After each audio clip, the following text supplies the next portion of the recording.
Are you wanting to hold that, or you? Oh, it doesn't worry me at all. I was going to say if it sits, it'll pick up this space. Oh yeah, okay, cool, that's right. Kia ora, no mai, haere mai. Welcome to Te Ruaparaha Arena in Porirua, Wellington. Te Whanganui Atara. WRC 2, Day 2 action. My name is Bevin, Jenkinson of Bev's Broadcasting. Great to have your company for this one. Manawa 2 in the green and Bevin in the blue. As Sri Lasina breaks down court. It's caught by Nat Manville and it's a timeout call. It's actually pretty good timing here because now I can bring in my co-commentator for today. Good morning, bro. Oh, kia ora, thanks Bevin, and it's fantastic to be here at Ruaparaha Arena. Ruaparaha Arena named after the famous Ngāti Taua chief Ruaparaha, who was dominant during the Musket Wars and also fought alongside to protect his land here in Ngāti Taua, and it's fitting that they have an arena here in Porirua on the land of Ngāti Taua named after him. Thanks for that. You've already started off really well on my book, so I didn't even know any of that. History teacher here, so I'm shocked. Alright, it's 10-7 currently to Manawa 2. Lasina has the ball. Sri Lasina had a really good day one. They really did too. This is a day one, Division 2 game. And Henry Mitchell scores 10-8. All being inbounded there from Manawa 2. Impressed by Henry Mitchell. He's was pretty dominant in that early stages of this quarter, getting over the line, and Manawa 2 over again to extend their lead. Yeah, I mean, he is an able-bodied player. Is able to play at this level. Just encourages more people to get involved. Nationally, internationally, they can't. Good intercept there from Manawa 2 though. They get another one back, 13-8. But they work really well, and just because you're an able-bodied doesn't actually mean to say you're greater than either. Oh, exactly. And it's good, that they are able to participate in this tournament. It's a fantastic tournament. And you were here yesterday, Bevin, day one, and of all accounts, it was enthralling action. Yeah, there were some big scores. The big one though, the big game of yesterday was Canterbury-Auckland, 45-44. And I was standing there going, not a lot of wheelchair rugby games go into overtime, and I was pretty sure that one was going to. It came very close. Whether it's a pull match or knockout, there does need to be a result. So if it's tied up after 4 periods, go to overtime. And the winner of that game yesterday, Bevin, was? Auckland. Auckland won that one just by the solitary margin. Well, at least they did better than the Blues on Friday night. Mate, I think I'm going to fire you then and there for saying something as horrible as that to a Blues supporter. Game of today, before we get to the finals though, is a little insight into next week's Super Rugby final, Waikato versus Canterbury. Oh yes, exactly, and good insight. And here we go, Manawa 2 back on attack, and they're coming through by Mitchell Manville. And it's a legal use of hands being called there by the referee Bex Washbourne. So that's resulted in a turnover? No, it's a penalty try. Usually a player would be in the box, but because they were pretty much going to score anyway. That one, I know it's your first time watching, but it is pretty much the same as rugby union. Yes. Yeah, in that respect. Turnover here for Manawa 2 though. And another try there by the number 9. Jack Brown scoring there for Manawa 2. Great turnover by them. They're really dominating in these closing minutes here of the first quarter. Yeah, 1 minute 50 left. 4 8-minute periods if you're new to wheelchair rugby. Stop clock as well, so it doesn't last half an hour. There's Henry Mitchell. Bounces. Pop ball, Tito wide. Some work being done there by Lasina. And a great try there by Bevin.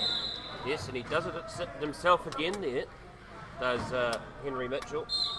Got himself caught, but he managed to get out of the tussle in the middle and went over to score. And here's Manawatu on the counter attack, and it's going to be an easy as you like try there, and it's going to be Mitchell Manville going over again. Yeah, 15-9, just over a minute to play.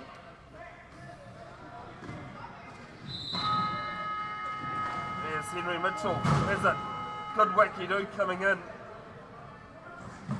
Still hangs on to it though. Another one coming in from Manville. And Sheree Lucina scores her second. Excellent work there by Sheree Lucina. She's a female AB as well, so any experience on the court this morning. Sarah now with the ball. Gives it a good couple of pushes. Mitchell marking her well. Ball into the middle of the court. And Michael Manville scores another one to his tally. Yes, and that makes the score now 16 points to 10. They really were quite close in the early stages of this first quarter, but in the last 5 minutes, Manawatu has started to pull away. 6-point margin. Loose ball here by Bay Plenty. Oh, and a bit of a tussle. Oh, and yeah, Sheree's gone over. She'll be alright. It happens quite a bit in wheelchair rugby from time to time. And players end up learning basically how to and how not to fall. Thankfully, in the few games I've played, Brad, never gone over myself. Oh yes, it was an almighty bang, that's for sure. But she's back on upright again. She's just fixing a few straps. AB is Brad mentioned, not the famous Alan Border, No. former Australian cricketer. AB in the sport is able-bodied. Yep.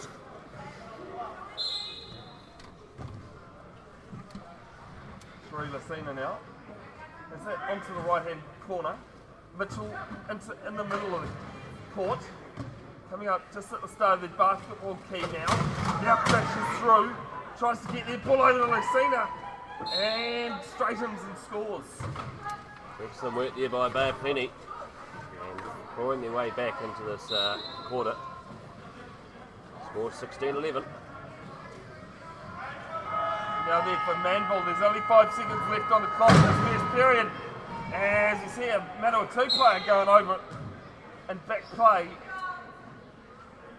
And try scored.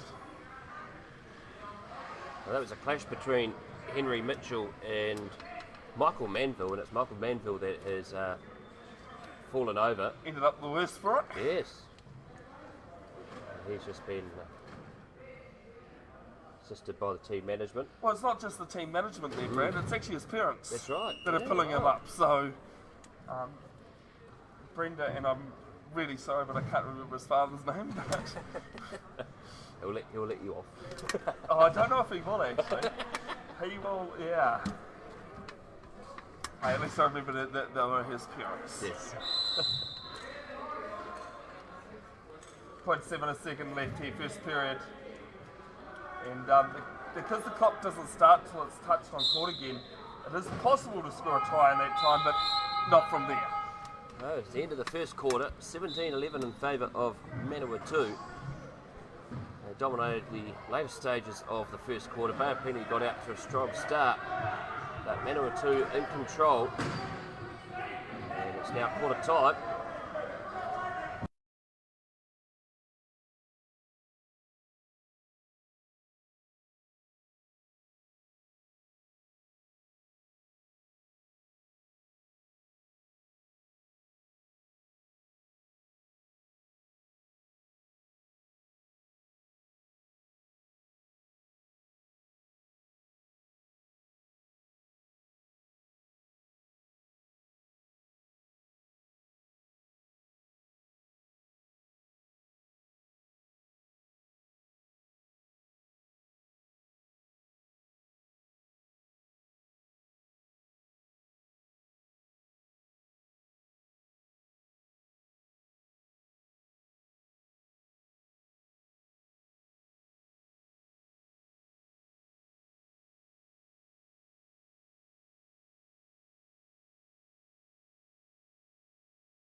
Welcome back, second period. Good to have your company, folks. Wherever you are tuned into this one, Bevin, Jenkinson, and Brad Hudson it is. Brad Hudson. I knew it was a Hud. Yeah. I don't know what made me think of that coming from Huddy Sports, but get to Huddy Sports soon. I'm down here from Manawatu. Henry Mitchell being a nuisance, he's turned it over even. Sitting on the halfway, and it's an over and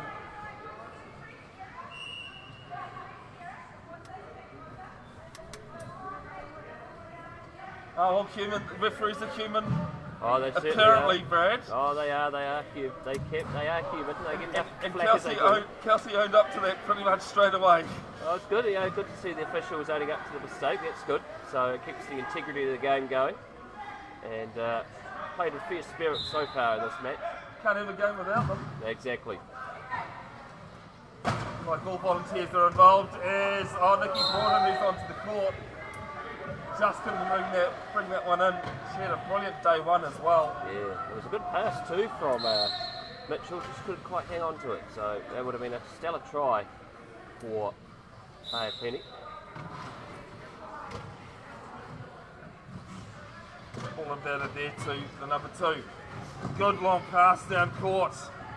Couple of good pushes there. And Mitchell in on each other. And off to Sarah, she scores. Who was the number 2? Sorry, for Manawatu. Number 2 is Ibi Sharif. It is Ibi Sharif, that's who I thought it might have been. And Nikki Borden just can't rein in 2 in a row now. So it'll be Manawatu ball. Yes, it's a Manawatu ball, and they started off this second quarter very well. And they're up the top now, looking to find the gaps. But we have a turnover here. The officials have ruled.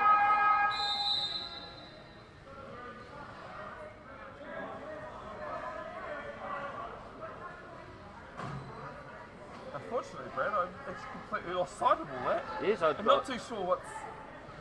Oh, no, so it's a 12-second violation. 12-second violation. So you've got 12 seconds to get over halfway? Yep.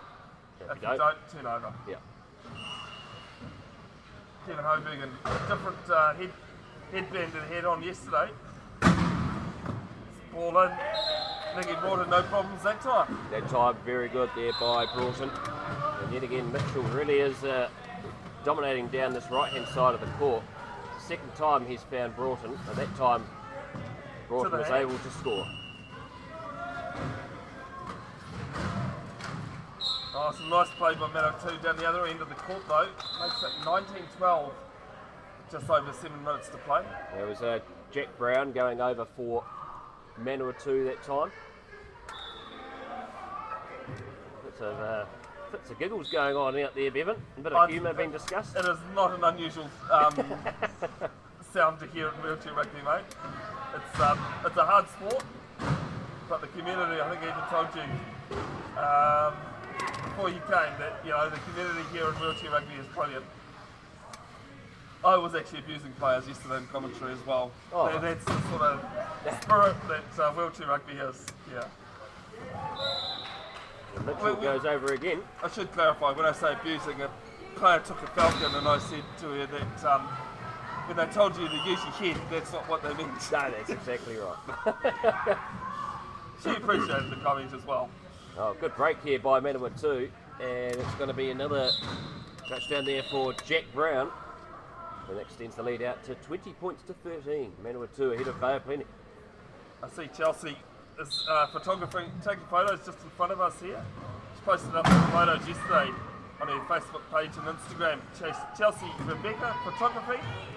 And this one's going to get away from Broughton on Facebook. And Chelsea Rebecca Portraits on Insta. Go and have a look at them. She takes some brilliant photos. So yeah, please do. Oh, it's brilliant that you have a raft of photographers to be able to not only hear with the live stream, but also to be able to capture the action and the moments of the tournament. And a photographer that also picks up after a live streamer left something behind too. Yes. Yeah.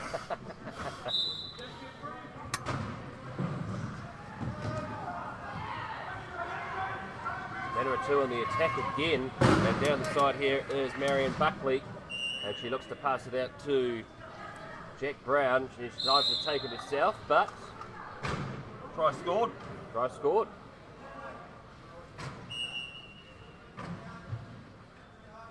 (21-13).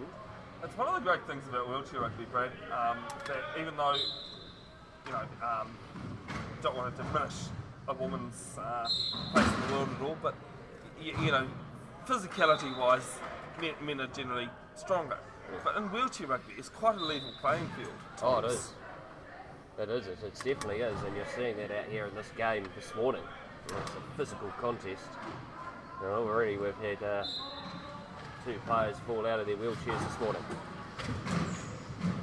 There he goes again, and this is Jack Brown, and he's extremely dominant in this quarter so far, Bevin. Luca.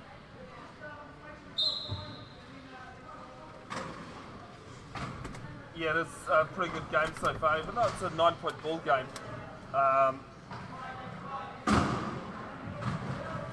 As Mitchell comes to the right, I'll explain what was going on there, Brad. Just before. And ball into Broughton and scores. I just had to say to Luca, who's been doing a fantastic job on the laptop for me this weekend, to go and intercept those lollies that are going to be brought up for us. Oh, that's brilliant. They'll be much needed for the voice boxes as the match of this day goes on. Hence why I was distracted, but for a very decent reason. And it's another try for Jack Brown. I believe that's probably about the fifth one he's got so far in this quarter. I was going to say fifth in this period at least. Yeah. Exactly. He's really dominant, really just exploiting down and cutting open this Bay of Plenty defence. 23-14, 5 minutes 30 left, second period, first half. There's a nice ball over the top. Broughton chasing this one. And it's a good hit there from Ibn Sharif. Oh, you can see Broughton that time, that put the wind out of the sails in that hit. That was a massive one. And as big of a guy as Ibn Sharif is, and I've only seen him this weekend play. There's some substitutions roll on for Manawatu here. He's not the hardest player that hits in wheelchair rugby.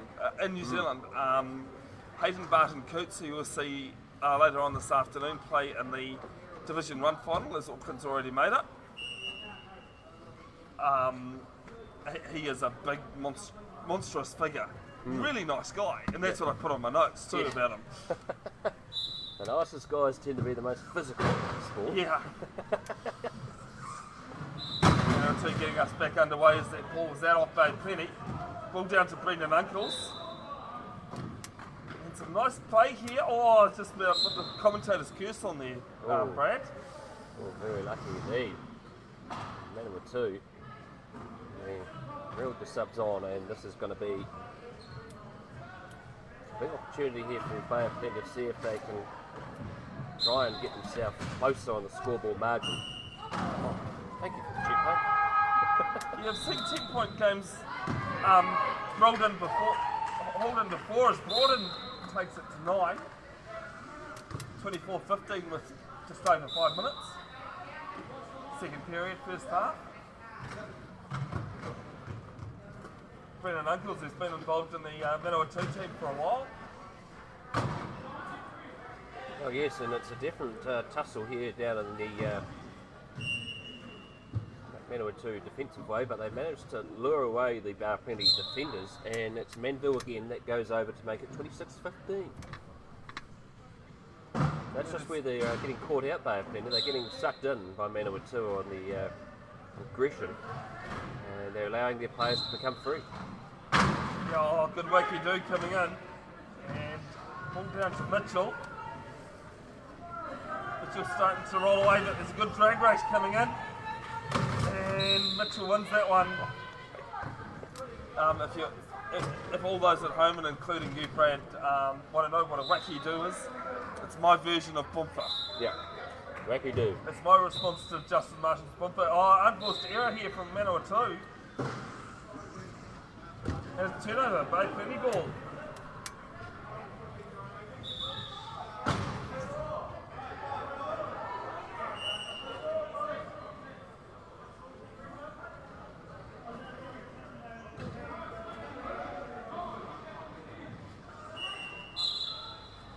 Bevin with the inbound.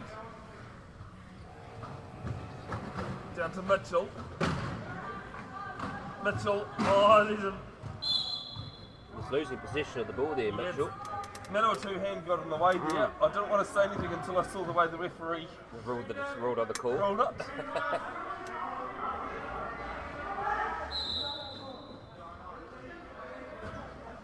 So it's still Bay Penny ball. 34 seconds on the try clock. Bay Bevin doing a lot of the inbounding there. Finds Mitchell right on the baseline. And just waiting to see what that was. No, it's not a penalty try. So the player gets put in the bin.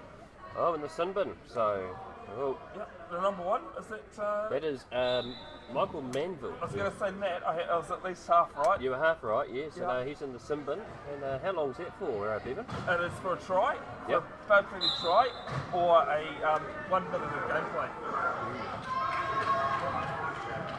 There with Lucina, and Lucina gets around. Not many issues.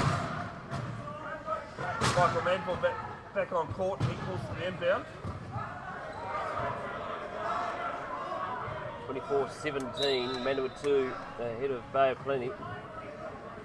Manville back on the court.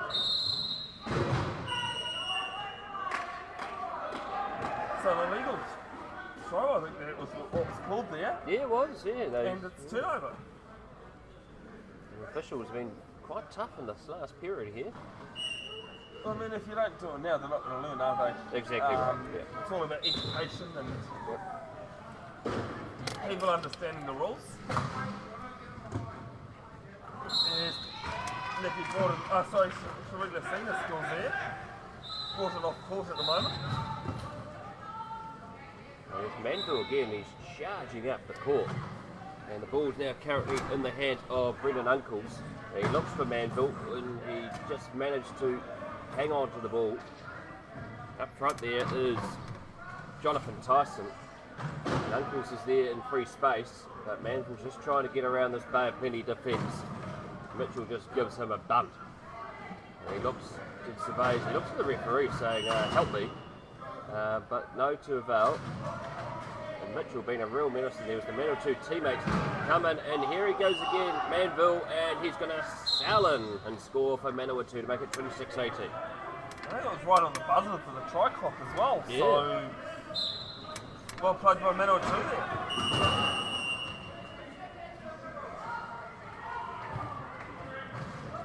Lucina looks to pass but can't find Mitchell, and it's got into the hands of Jonathan Tyson.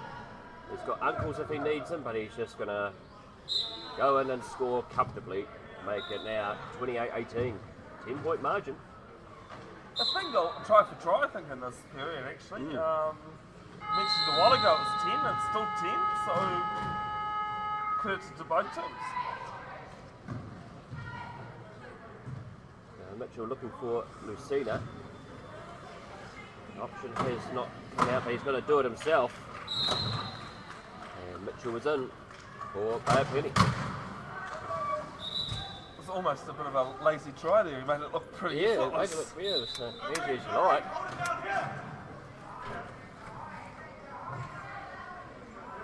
Uncles looking for the ball over the top. Hail Mary almost. Put there by Michael Manville.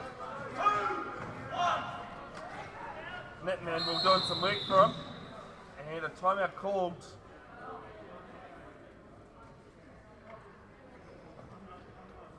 By Manawatu. So you get 40.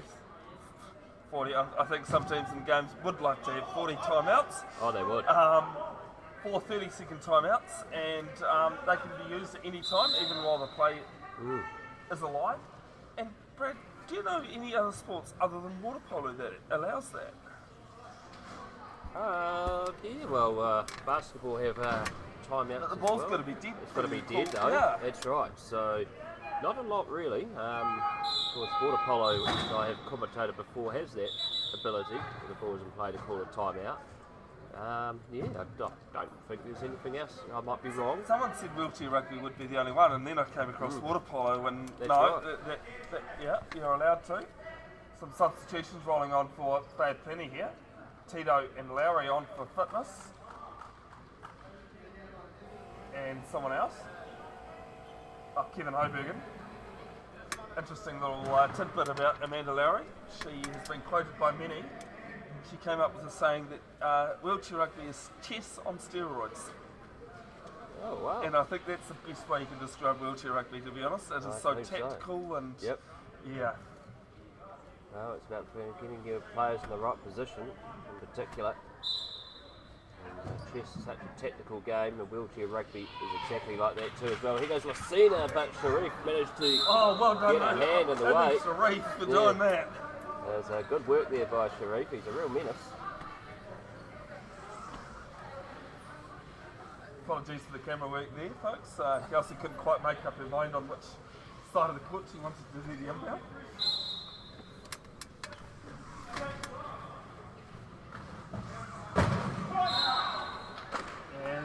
It's a timeout right on being knocked out of court there, Brad. Oh, yes, exactly. Extremely lucky. I believe you're being offered some lollies here, Bevin. I think I am. Thank you, Brad. Thank you, Luca. Oh, another chip plate. Thank you. As Emmy Sharif now moving down court. And Jack Brown scores another 28-19, 2 minutes 34 left. Second period, first half. Oh, it's another strong quarter here by Manawa 2. And they managed to use their substitutions well. They've got good a big collision in the centre of the court. And it's been picked up by Lucina. Can she go all the way? Sharif knocks it out again. 2 in a row. 2 in a row. 2 in a row. Same players, same opponent. He's an absolute menace. The only difference is this time it is still with Bay Plenty.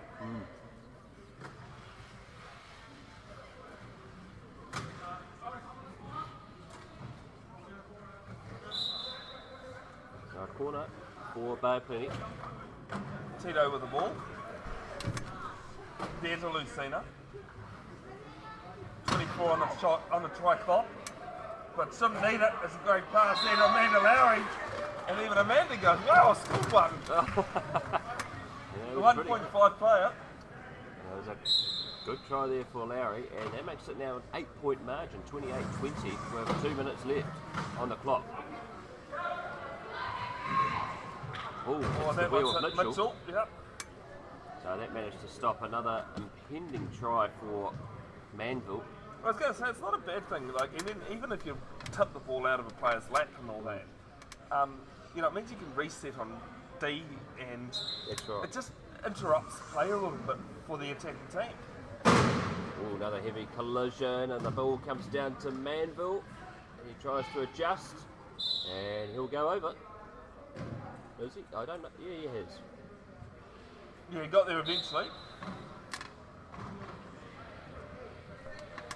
Here with Lucina.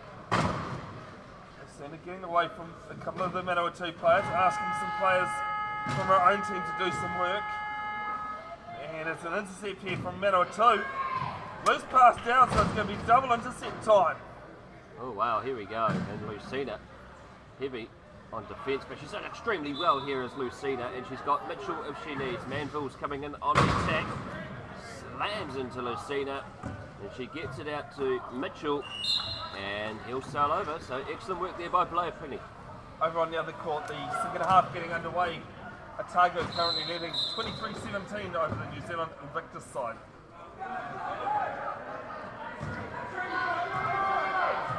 And here they go, he's chasing after it is Jonathan Tyson. Can he adjust? He gets through Lucina. And Bay Plenty hit 30 on the scoreboard. We're making a 9-point margin with a minute 11 left.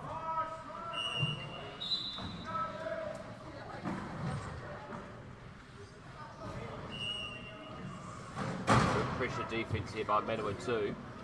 Managed to get the ball out to Lucina. She uses the assistance of Amanda Lowry to cut open. Mitchell is up, Lucina's been stuck.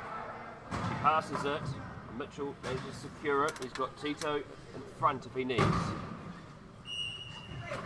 turns around, gives it out to Lucina, but she just can't get the ball stretched in front of her. Not that time, unfortunately. Turnover.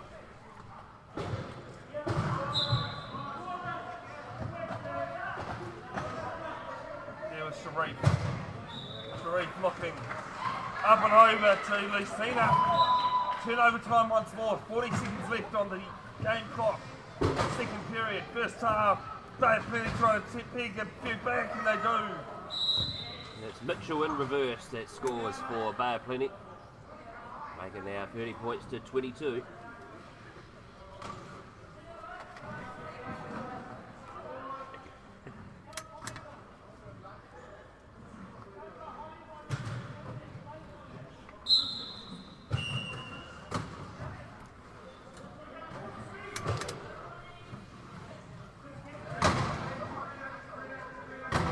Trying to get off Henry Mitchell's defence. Henry Mitchell, he's going to force a turnover here. 15 seconds left on the clock. It's an 8-point ball game. They plenty make it 7. Mitchell just with a Hail Mary. Larry going backwards. And I've been left behind. 3, 2, 1. And that is it for half time here. Well, half time. It is Manawatu 30. Bay Plenty 22, and just since we've got a half-time break here, Brad, I'm going to ask you, what is Huddy Sports? Huddy Sports is my own sort of sport live streaming company that I set up back in 2019. It started off as a bit of fun at school where I work at, and it's now grown into covering mostly local sport, mainly club rugby first 15 here in the Wellington region, and it's been a great success. We've been able to work with clubs like the Maternity Rugby Club, yesterday with Parramatta Plymouton, and also St Patrick's College Silverstream, who we have been covering a lot of first 15 and club fixtures this season. Also operate my own podcast and my own sports show called the Huddy Hui. That started in the middle of the COVID lockdowns in 2020. Like anything good did. Oh, we did have to do something to keep us occupied, and we were lucky enough. What made the Huddy Hui become strong was our 50th episode was with Dane Coles. Oh, who's he? Now, Dane Coles, if you don't know who he is, he's the All Black hooker who's just recently finished up with the Hurricanes. Pretty much changed our hookers play these days. He certainly did. He made the job of a hooker pretty much like a winger. A hooker only used to really throw the ball into the line out and be in the scrum, but he actually changed the game of the hooker position, Dane Coles. And if he was on the wing, you know that he was going to cause havoc. And sure enough, the Crusaders found out in the last round of Super Rugby what havoc Dane Coles can cause. It resulted in Cody Taylor being sin-binned. So he was great. He actually and told him about it too. He sure did. He sure did. The thing actually, I was a bit worried getting someone like Dane Coles on board, because you think it's an All Black, you have to, go for a media manager. And I just simply messaged him on Facebook. And he came back and said, sure, I'll hop on. And didn't need to go through the All Black media manager or anything. And I think that sums up people like Dane Coles, who are a bit like some of the old school All Blacks, a bit like Colin Meads, Brian Lahore. They're pretty loyal to the game. He's very loyal to his rugby club here in Wellington and Porniki, who actually performed a haka for him in his last home game at Sky Stadium. So Huddy Sports has been going extremely well, and yesterday we called Parramatta Plymouton versus Petone. It was 19 all, and then 2 minutes of absolute magic and madness by Parramatta Plymouton saw them ahead 31 points to 19 after 2 minutes after half time. It was just an incredible game, ended up being a 53-24 win to Parramatta Plymouton. Sounded like almost a better game than the scoreline suggests too. Oh, exactly right. It was some of the tries you'd see, you'd probably ever see for a long time. They were just magic. So, also the score here at Ruaparaha Arena is Manawatu ahead of Bay of Plenty, 30 points to 22 with 2 minutes to go before half-time ends. And I think the verdict there is that Manawatu, Bevin continued on their strong form, but Bay of Plenty fought back there in that last 5 minutes. Yeah, peeked back a couple. Which, sport's all about momentum, and, doing things right. It doesn't matter who leads at the start of a game, it's about who leads at the end. That's right. Yeah, and it's we're interested to see how Bay of Plenty go into this third quarter, if they can continue the way they did in those closing minutes of the second quarter. A minute or two, they will just be looking to continue on their fine form. They're really lucky they've got players like Mitchell Manville, who really has been using that counter-attack extremely well. And also you've got Jack Brown, who's another exciting player as well too for Manawatu.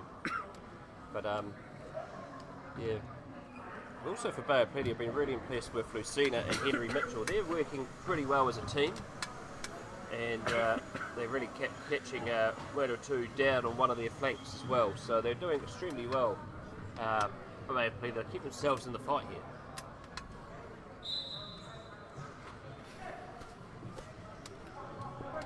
Sorry, Brad. I was trying to swallow my lolly.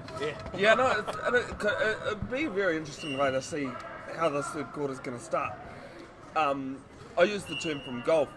Golf called the third round the championship round. It's the real time that things start to move. And I call the third period in wheelchair rugby the same thing.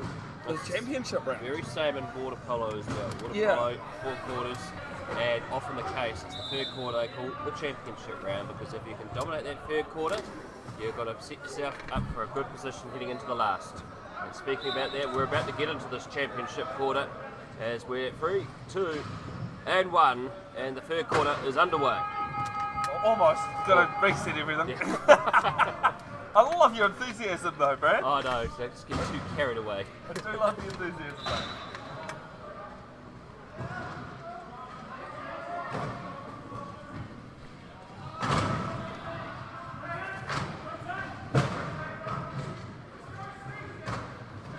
There with Broughton, who's back on court. Nice ball but around the back to Lucina. Lucina, good wacky-do coming in from a couple of the Manawatu players, but Broughton scores in the end. Good start by Bay of Plenty. That's what they needed to start off this quarter well. Manawatu, Uncles has the ball. They'll be looking to find Jack Brown, who's moving around to expose himself from the way from the Bay of Plenty defence.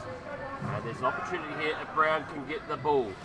Look to pass it over the top, and that's going to be easy as you like for Manawatu. Marion Buckley going over the score.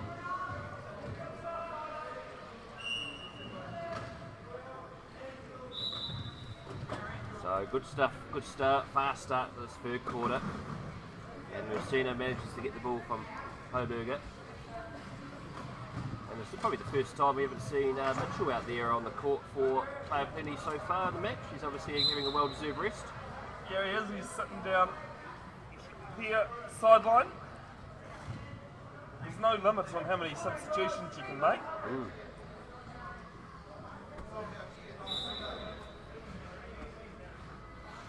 So, corner here for Bay of Plenty. Lucina gets the ball from Hoberger, and here we go. The counter attack is on. Nikki Broughton, but has slammed into Jack Brown. She manages to try and get around him. And possession has been lost in trouble, but it's still in Bay of Plenty. Lucina passes back to Broughton. Broughton, Tito's there if she needs. She bounces and surveys and looks forward. Hoberger's looking in to come in.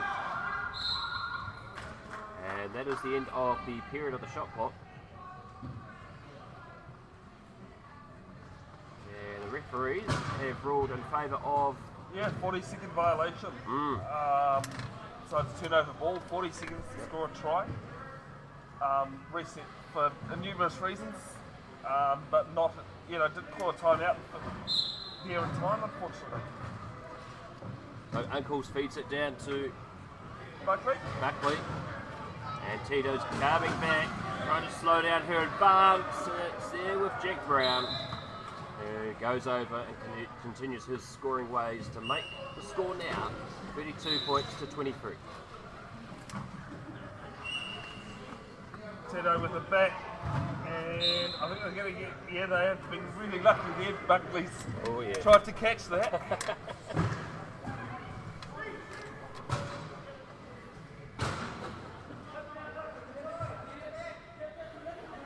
So good throw in here for Bay of Plenty. And it's going to be Evan Hobergen with the ball. Passes out to Messina, who has to go into reverse. And Jack Brown slams into the rear to slow down the advancement.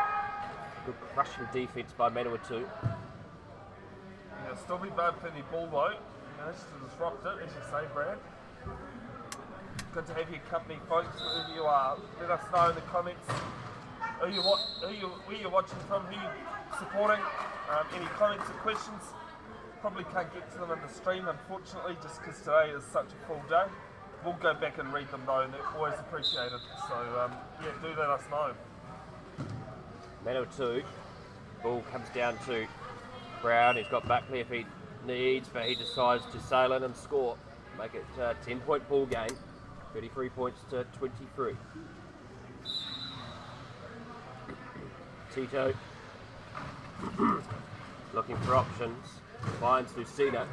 Manages to just get it before Buckley can get her hands onto it. Ball brought in with the wheelie, results in Buckley falling over. And we have a time off here just to check on the welfare of Marion Buckley. It might have been a bit of a nasty pull. She could have caught one of the Manawatu players on the way down. I don't think anyone would be surprised that the original name that the sport was referred to was murder ball. Oh yes. That was the original name. It goes by Quad Rugby, Wheelchair Rugby is its official name. Yep. Just unfortunately with a name like murder ball, you couldn't really advertise and commercialise something like that. A sport with a name like that? No, not today, no. But it's a physical game and good to see Buckley's welfare is good. She is just a quick check in with the officials.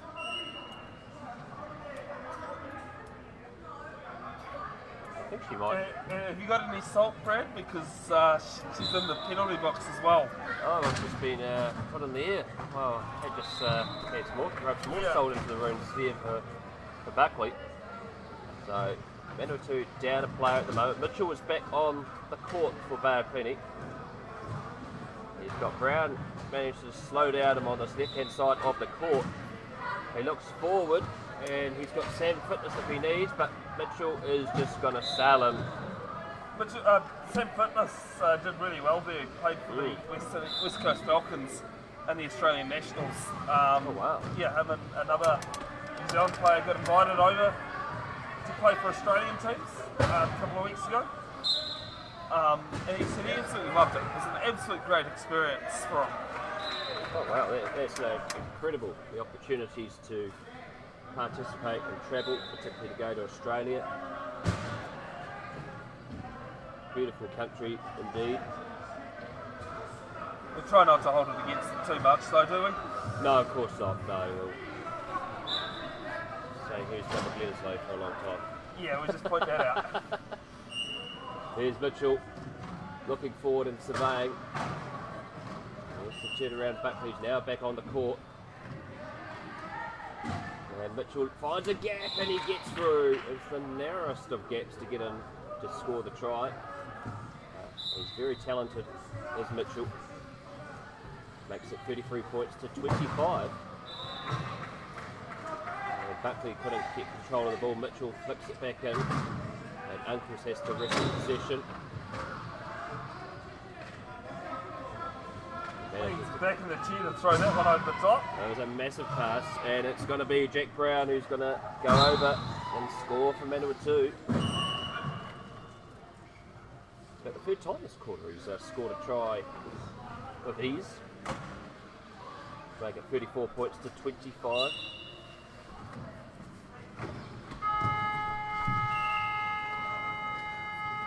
There with Broughton. Broughton spins, turns, passes down court. Good wacky-do coming in on Mitchell now. They've got it picked up.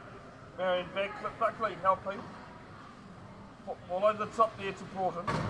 Uncles and another Manawatu player in help.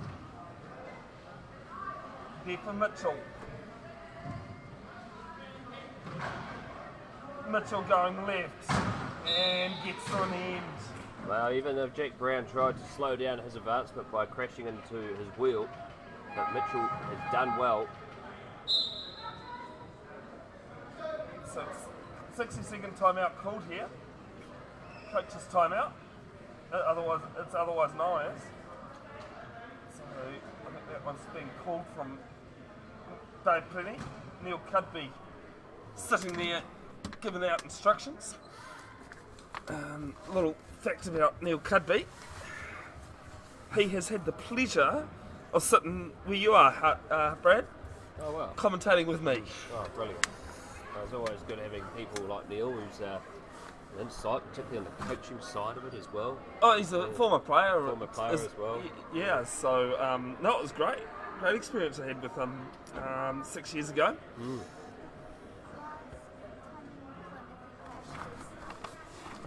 What was that? Yeah, no, try not to say that. Thank you, but yeah. So it's a discussions plenty here for Bay of Plenty, 24-26. Be interested to see what they come up with here. They've actually narrowed the margin back down. Oh, sorry. Yeah. So the timeout is coming to an end.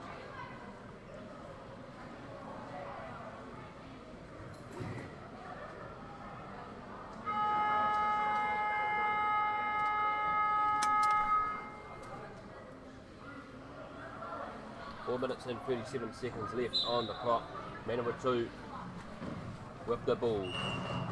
It's out to Abi Sharif, who runs in, collides with Nicky Broughton. They've had a few close calls this afternoon. Brown tries to control, but Mitchell manages to earn the turnover. Yeah, just bounced on the top of his chair. At the front there, and because it's steel, you know, of course the volleyball's going to bounce on that. Oh, well, exactly. So here we go, corner throw in for Bay of Plenty. And Broughton, here comes Brown, be careful. Good collision, finds Mitchell. And they swarm around him like dogs around a carcass to slow down his advancement. The ball has come loose, and Broughton, looks like she took a bit of a knock there. She seems to be fine. Almost thought it was a puncher, to be honest, but no equipment timeout called. So, man number 2 with the throw, and it comes out to Brown.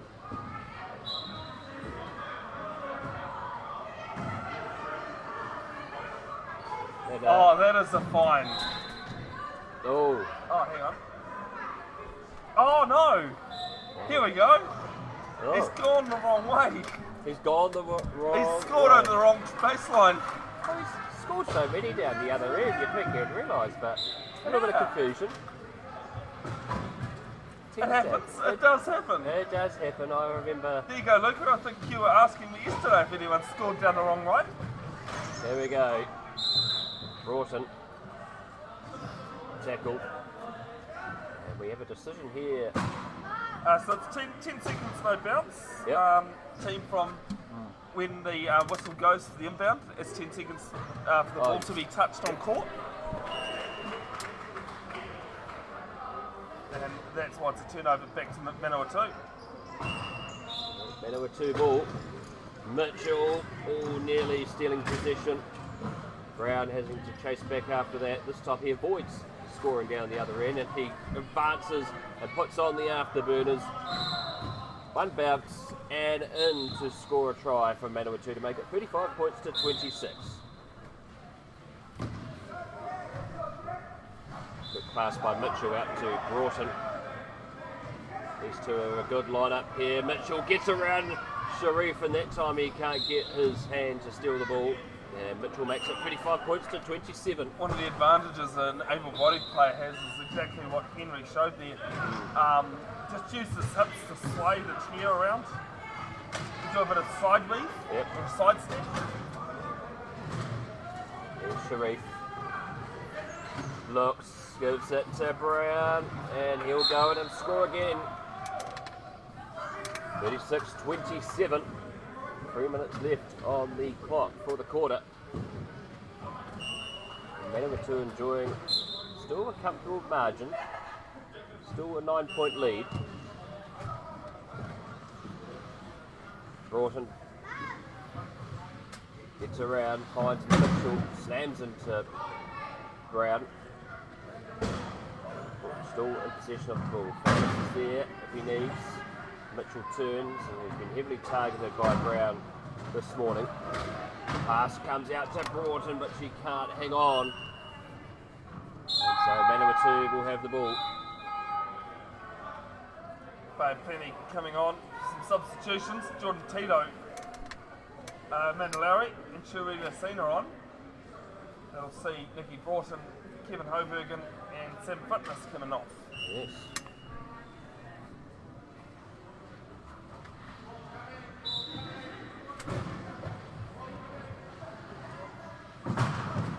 There we go. Contest. Ooh, that was good there between Mitchell and Brown. And Brown winning the collision. He's got Sharif if he needs. He slams into Mitchell. One bounce. Can he get the ball? He will, and score. So great work there by Tyson. Scoring for Manawatu.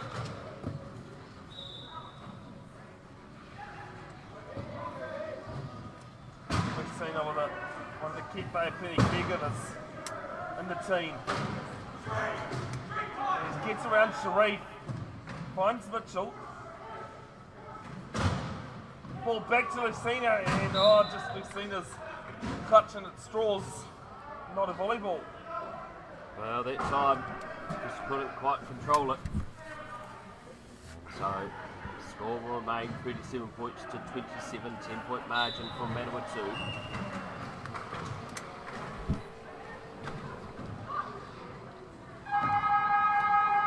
Sharif looks up to Brown.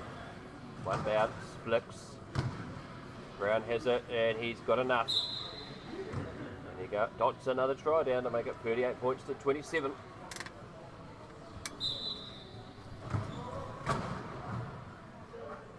It has taken me almost 2 periods to work this one out, Brad, but it's Daryl Manville.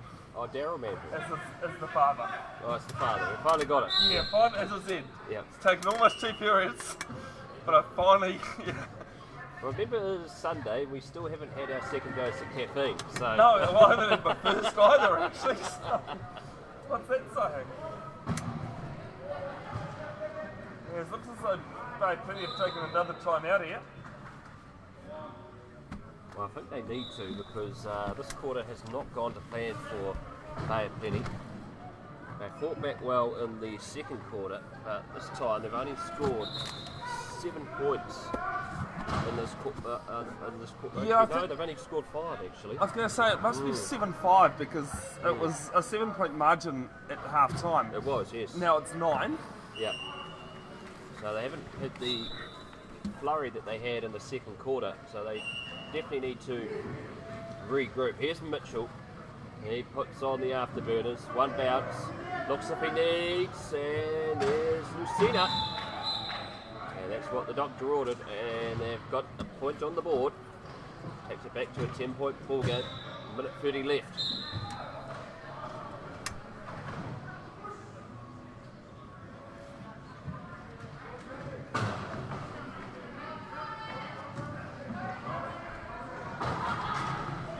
Sharif wrestles Mitchell. I think Sharif was just trying to be too cute there. Yeah, he was. And there we go. Mitchell's in. Takes it back down to single fingers, a 9-point margin. Good period of play there by Bay Penny. Timeout discussion must be working.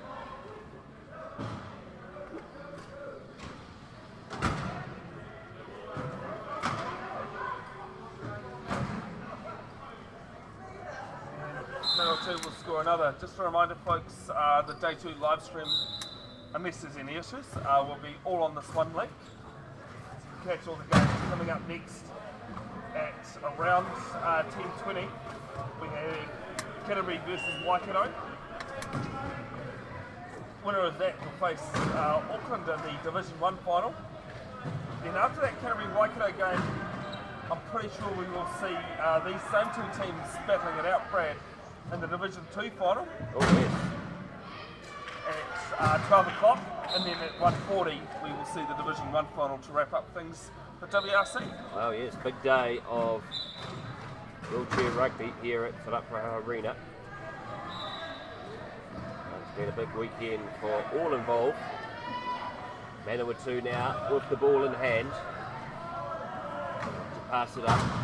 Mansfield glides with Mitchell, lost possession. Jack Brown tries to get it, but it's been tidied up by Lucina. Passes it down to Mitchell. The hand of Manville gets in the way. Sharif tries to interfere. Slams into Mitchell. The pass comes. And it's going to be Tito that will go over and score for Manawatu. Good effort there by Bay of Plenty. Good team structure as well. 3 of the 4 players were using it. Yeah. 4 seconds before third period, second half end. He's going to try, but yeah, no, the Cock's definitely going to win that battle.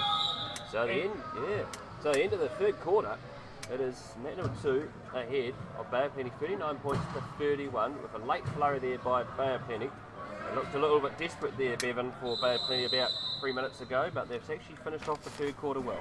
Yeah, they had finished quite strongly. We'll take a quick break, folks, and be back shortly.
Alright, welcome back.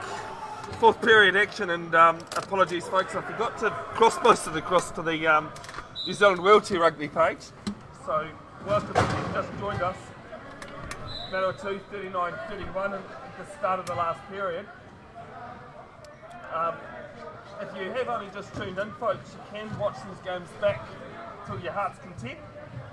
Only way that the videos will be deleted is if I delete them. And I tend not to, so you can go back and watch all the games that have been live streamed as much as you like. Brad Hudson, what do you think? Well, your first game live with wheelchair rugby? Well, it's been entertaining, and it's been a willing contest this morning, and Bay of Plenty has started off well, as I've just lost my pen over the edge of the balcony, but we'll get that back later. Oh, if it hits someone, yep. Good shot. Yep. Oh, here we go. Oh no. Cheers, mate. Cheers, mate. Thank you. The pen has returned. It's a good throw by the man downstairs. And we've just had another player who's just had to be attended to. Yeah, I think I've just clipped that one just to add it to my highlights. Well, actually, no, sorry. There are highlights and then there's lowlights. Oh, there is, yep. Yeah. Sometimes in commentary you can get too excited that sometimes your pens can disappear. Oh, definitely. You're throwing everything, mate. I was actually doing Super Rugby pre-season at Mount Smart and I lost all my team list due to the wind down the scissor lift. Yeah. Here we go, Manawa 2 with the ball. Buckley looks up. There's Manful there if she can get the pass through. Good attacking defence there by Nicky Broughton. Manful manages to get possession. Does he need to do it himself? Mitchell tries to slow him down, but to no avail. And Manawa 2 hit 40. 40 points to 32. Question here, Luca. Did I actually add that first goal on? Is that scoreboard right? Sweet. I'm glad I can multitask. Well, I say that and forget the video. Oh, we see Marion Buckley go over again.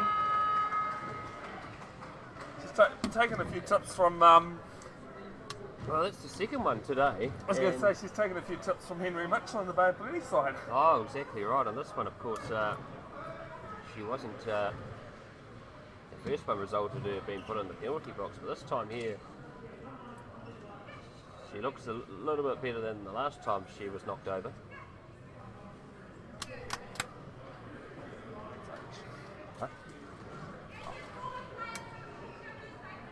Yeah, the reason why she got actually put in the bin, even though she was the fallen player, she fell onto another player and tried to break her fall. Yeah. So it's called a holding foul. Even though she's trying to do something safety-wise, it's still a foul. Yeah. Oh, wow, that's an interesting rule. It is a very interesting rule, and one I don't agree with so much, yeah.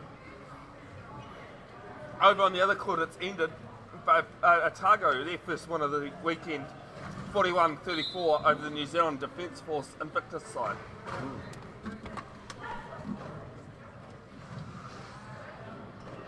Mitchell tries to get around Uncles, manages to pass it infield. It's off the hands of the ball. Tito, can he get himself available? But there we go. It's going to be Mandalari going over and scoring for Player Penny. They've actually started this last quarter off well. 40 points to 33.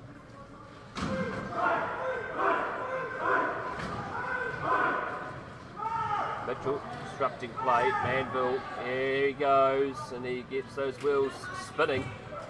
And he'll slide over to score to make it 41 points to 33. This game just seems to be coming to a slow end at the moment, unfortunately.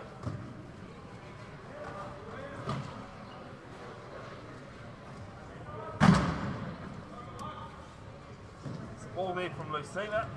Lucina and Mitchell says, no, it's not. We're going to peg one back here. Well, they're keeping up their scoring rate at the moment, and it's keeping them in the match. But the clock is the one that might go against them here, Bay Penny.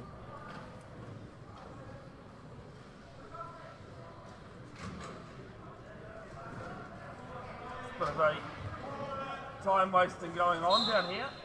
And timeout called. And again, Brad Hudson is a very strategised game, and I mean, Manawa 2, by all means, could have moved that ball down court, but they thought, let's just waste a bit of time, use that clock, it's on our side, not our opposition's. Well, that's right. Yeah, they could have easily done that, but they decided to have this timeout. 6 minutes left in the final quarter.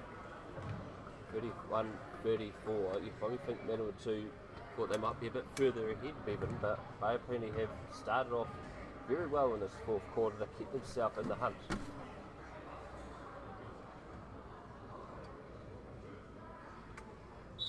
Thank you to my lovely partner who's just pointed out that we hadn't got the fourth quarter up. It's okay, Luca, you're allowed one mistake. Just an extension of the fourth.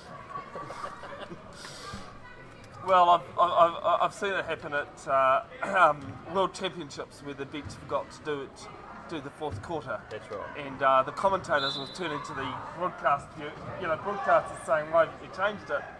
But they were hooked into the scoreboard. And unfortunately, the person that was doing the bench didn't put it across, didn't add it. I won't name names. Yeah.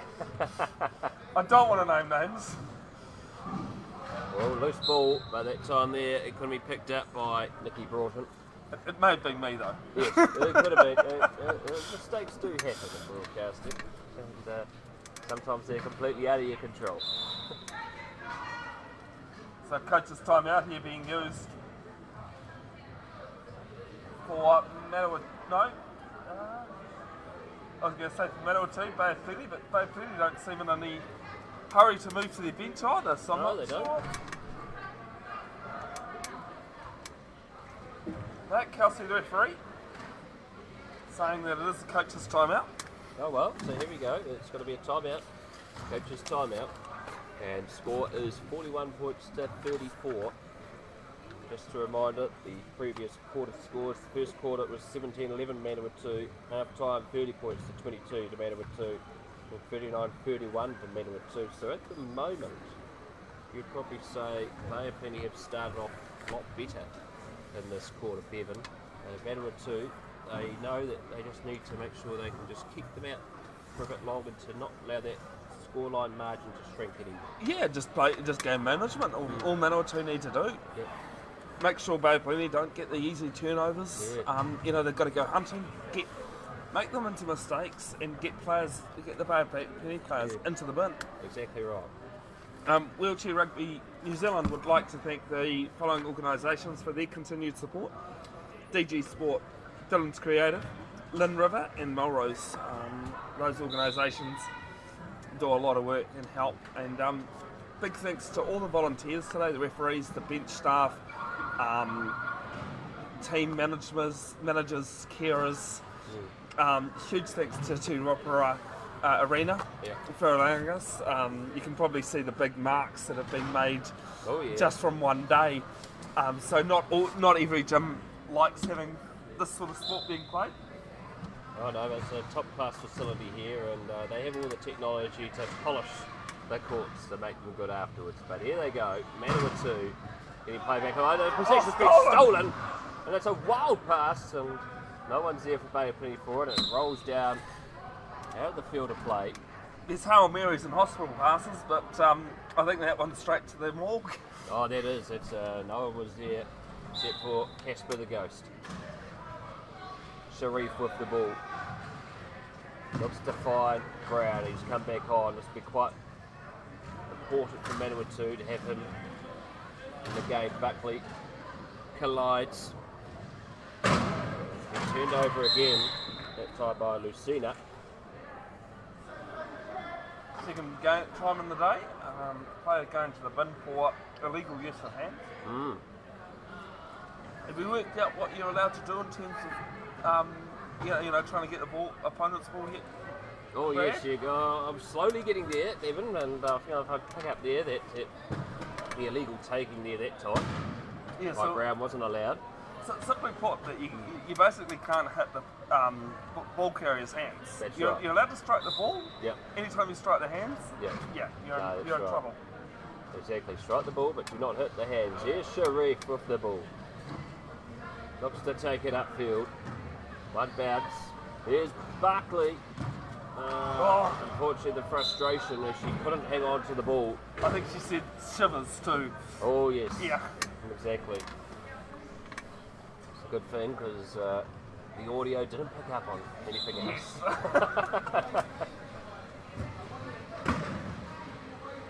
Lucina looking upfield. Broughton if she needs. And Broughton, can she go the whole way? She's got Buckley chasing after her. But Broughton will score for Bay of Plenty to make it 41-35. It's really interesting because on the other court, that one first 41-34. It sure did. So here we go, Sharif, Manawatu with only 2 goals in this period. But Sharif might be able to go the whole way here. One bounce and he'll go over and score. 42-35. 4.5 minutes remaining on the clock for this match.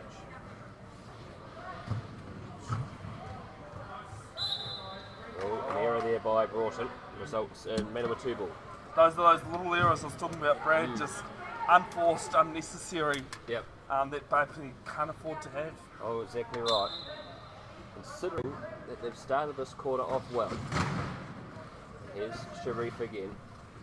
Looks around, heavy inside the box, and Broughton strikes the ball.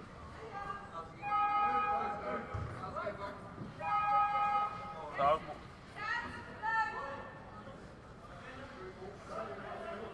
I think it is blue ball. Yes, there's some substitutions happening for. No, I'm asking. No, it is Manawa 2 ball. The referee's just telling me off because she thought I was telling me whose ball it was. Oh, yes. What she should do if that was the case. Oh, exactly right. Here's Manawa 2. Sharif looks for Brown.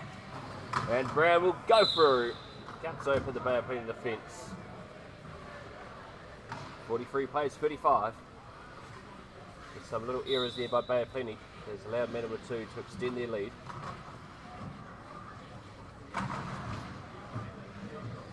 Sharif yet again managing to strike the ball out of the hands, and he'll go over to make it 44-35. So a late flurry here by Manawa 2 to extend their lead out. I think both teams probably have just gone, look, the result means nothing in this one. It's the Yep. next match, the Div 2 final, where it does count, and it's the same two teams playing each other. Yeah. So, let's conserve a bit of energy.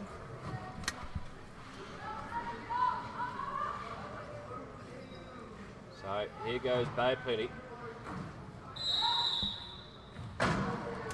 Oh, and that's the first one this game. It's a 10-second violation where no bounce or pass in 10 seconds. That's right, and of course it can be a costly mistake.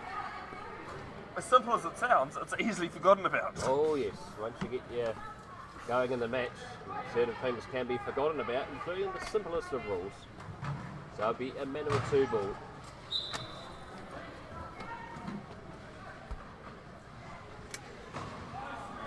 And here goes Marion Buckley. Goes over and scores for Manawa 2 to make it 45-35. 10-point margin.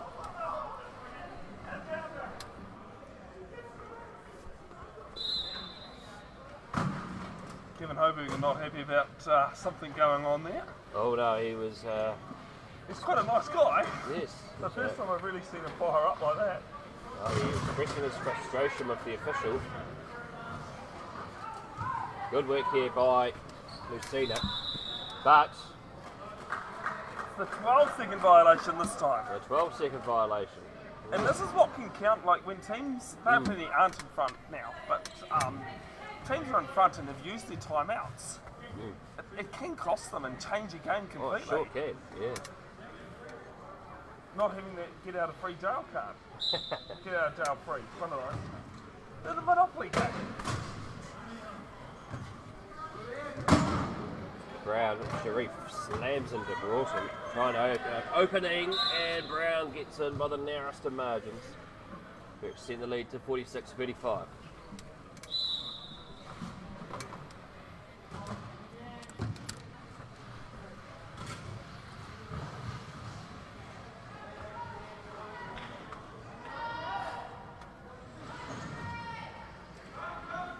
Here we go. Last 2 minutes have not been good for Bay of Plenty. Balls with Lucina now. As she looks, finds Broughton. Now good collision with Brown. Quick play of the ball. Sharif surrounds it. They look to get it out. Here's Lucina. Can she get over? Oh, the green gates keep her out. So she has to turn quickly. Quick bounce of the ball. 3 seconds left on the clock, and Fitness has the ball. Can he get over in time? No, the shot clock is expired. Yeah, I've got a funny feeling they may have just called a timeout in time though. Maybe. Ooh, They have. they have a timeout just in time. So the try clock we reset to 15. Yep. Oh well.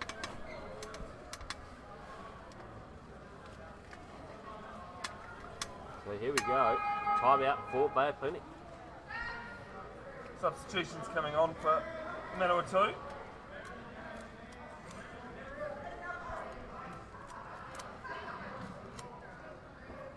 Just a reminder, folks, stay tuned on the live stream on this link that you're watching, unless there are issues. Apologies if you've only just tuned in through the New Zealand Wheelchair Rugby page. Thank you to Chelsea for letting me know about that. Sunday morning after all. Oh, definitely. Yeah. But you can watch these games back to your heart's content, folks. If you want to go back and watch anything, you're more than welcome to. Messina going in towards the key, and this time it is the try clock that beats her. But coming up at around 10:20 a.m, which is in about 10 minutes.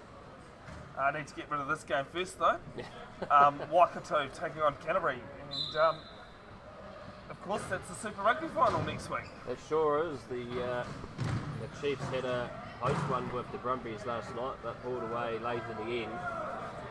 So we'll see. I think the scoreline didn't do Brumbies justice, actually. No, exactly, it didn't, and they did play very well considering the travel. It was niggly rugby. It was, it actually really suited them. It did, yeah. It suited their game plan, and they weren't able to come away with the victory. So Hamilton hosts the final next week. Yeah, I'll be in Cambridge or Te Amuru at this stage, live streaming club rugby. So I might make my way to the final as well. Yet to be confirmed about where I am for club rugby next weekend, though. Good steal here by Brown. Oh, one bounce. He just needs to sail over, but he's just going to take his time here. Counts again. He looks like he's going to try and share this one around, is he? No, he's just going to wind down the clock, I think. Yep. Bay Plenty forcing the try, though. Yep. So wound down the clock, and it's another try for Bay Plenty. 48-35 is the score.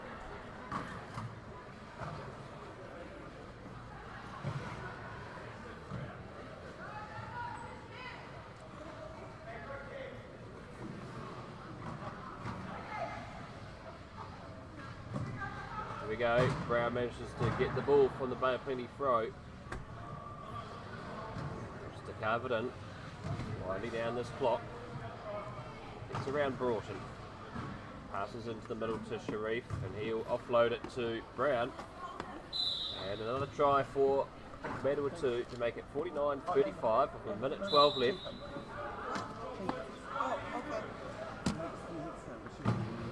Right. Throw from Hobergen.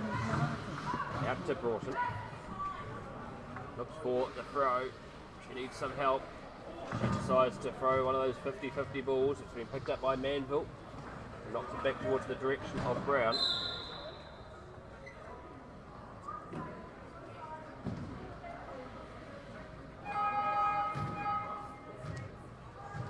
So another coach's timeout called by Neil Cudby and Bay Plenty. Next event coming up, folks, in the Wheelchair Rugby calendar is Oceania Championships in Tokyo at the end of the month, 29th to the 2nd of July. The Wheel Blacks taking on Japan, Australia and South Korea. Sorry. Oh, wow. The winner of that automatically qualifies for Paris Paralympics. Oh, wow. Yeah. You can catch the live stream. There'll be commentary in English. If you just want to see updates on that, there will be half-time and full-time updates for those games. I can guarantee that because I'm very much privileged to actually have the opportunity to go and run World Wheelchair Rugby socials for that. Oh, that's fantastic, Kevin. That's Yeah. Brilliant. It shows how much the sport, as much as I've put into it, it's also put something back for me as well. So, Oh, that's brilliant. That's fantastic. yeah, really looking forward to that opportunity. Coach's timeout is coming to an end. 54 seconds left in the match. Manawatu with the ball. Uncles receives it from Manville. Looks up to see player. Quick bounce to the ball to avoid the expiration of the time. And Uncle's just slowing this down to their advantage. 30 seconds left on the shot clock, 35 seconds left on the main scoreboard. And Uncles is just having a bit of a play around here. Lucina's like, hurry up. And he Give it a push. Give him a push. Comes the strike. Oh, on that wrist, so And it's into the bin. use of hands, yeah, Lucina. And I mean, that's pretty much going to mean that Manawa 2 hold the ball almost for the rest of the game. They sure do. They just need to hold it and just wind down the remaining seconds of this match. Time wasting is something not really encouraged in most sports. It is in wheelchair rugby. If it's in your favour, why not? Well, that's right. If it works out in your favour in your sport, you use it. Oh, that time not to be. 9 seconds left in this match. Can Bay of Plenty get a point on the board?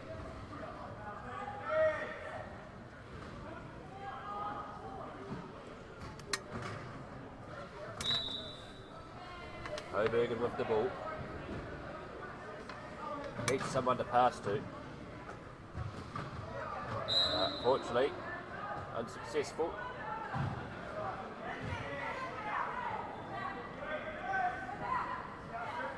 Lucina still in the bin. Broughton calling for the inbound. Yep. Gets off the plate that way. So Broughton looks, passes out to Fitness, who can't quite get it, and Brown's got it, and he'll storm in and score. Make it 2 seconds left. I think his bench is actually really not happy about scoring with, still with 2.6 seconds. Yeah. Hey Brendan, you can count. Oh, I have to be fair there, Brandon. Yeah. That moment there, when I had with Brendan, really shows what the community's about. That's right. He had a real dig at him, and he replied in kind as well. Congratulations to Manawa 2. They've taken this one out 50-35. We'll be back in roughly around 3 minutes. We will be having Waikato taking on Canterbury. The winner of that will play Auckland in the Division 1 final. After the Waikato Canterbury game, we will see Manawa 2 and Bay of Plenty back for the Division 2 title. Yeah. So for now, ka kite anō. We'll stay on the stream though, folks. Oh, very good. Don't know why.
Ruaparaha Arena in Porirua, Te Whanganui Atara, Wellington. WRC 2, Day 2 action, the second game on the live stream. Waikato taking on Canterbury. The winner of this will play Auckland in the grand final of Division 1 later on this afternoon. My name is Bevin Jenkinson of Bev's Broadcasting, and with me for this one, Brad Hudson of Huddy Sports. How you going, Brad? Kia ora, Bevin, and many thanks for joining you for this epic clash between Canterbury and Waikato. And it's going to be a good start here by Canterbury. It'll be Greg Mitchell going over and scoring early. I'll get used to saying his name, that Greg Mitchell scored a try. Yeah. You will see that a lot today as Georgia Mekia rolls down court. Both teams won and lost yesterday. Both beat D-Sport, the home side, and lost to Auckland. Canterbury in an enthralling match. 45-44 they went down, and Waikato the scoreboard didn't look at them too favourably. No, of course not. And of course, be a different story today. It's day 2, Sunday in action. As referees have a stoppage for something. Lloyd, who is from Brisbane, but originally born and bred in West Auckland. Oh wow. So, you know, he's half decent. Yeah. And Phil Washbourne from Canterbury, one of the New Zealand's most experienced referees, is Mekia. Rolls down court, Mitchell prevents that from happening. And it's loose, turnover ball, Mitchell has it. Jacob Phillips, the former track and field athlete. Can't stop Mitchell from scoring, it's 2-0. Good work by Mitchell, former Will Black coach and mechanic as well. He has done pretty much everything in the sport that you can imagine. Yeah. And a lovely guy. Yeah. Good morning to Adele, if you're watching Adele. Craig's lovely wife and mother of Aston, who's currently on the bench, Cuddy Everson, nickname of Lion. Good morning to you, Jess, if you're watching, tuning in from Otatahi, Christchurch. There with Mitchell. Mitchell gets through Phillips and Mekia and scores. Wow, it's another one for Mitchell, and they're just carving open Waikato at the moment here, Bevin.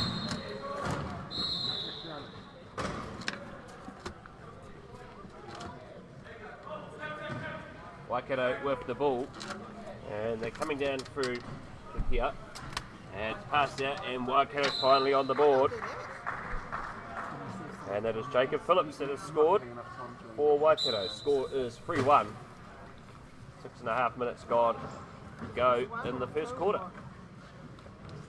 Here's Mitchell in reverse, offloads it, and this is one bounce in front of Mike Todd, the Wheel Black, and the score through Todd makes it 4-1. Yeah, apologies about the video week there, folks. We've had very little turnaround between games, and I've just having to give some instructions to see if we can get some hydration up here. Oh, much needed, particularly the amount of games that we are covering this afternoon. And good pass that time there by Robbie Hewitt out to Jacob Phillips. Here's his second try of the match. 4-2 is the score. Canterbury ahead of Waikato. The Chargers against the Stampedes. Oh, Mekia did well. Stopped there by Phillips, but ball down for Mike Todd chasing.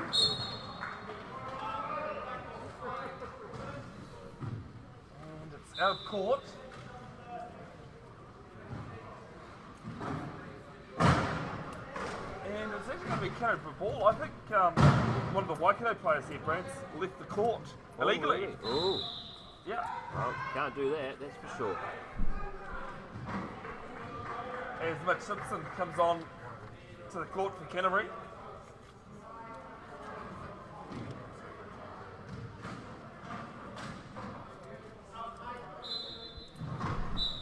There we go, Canterbury with the ball.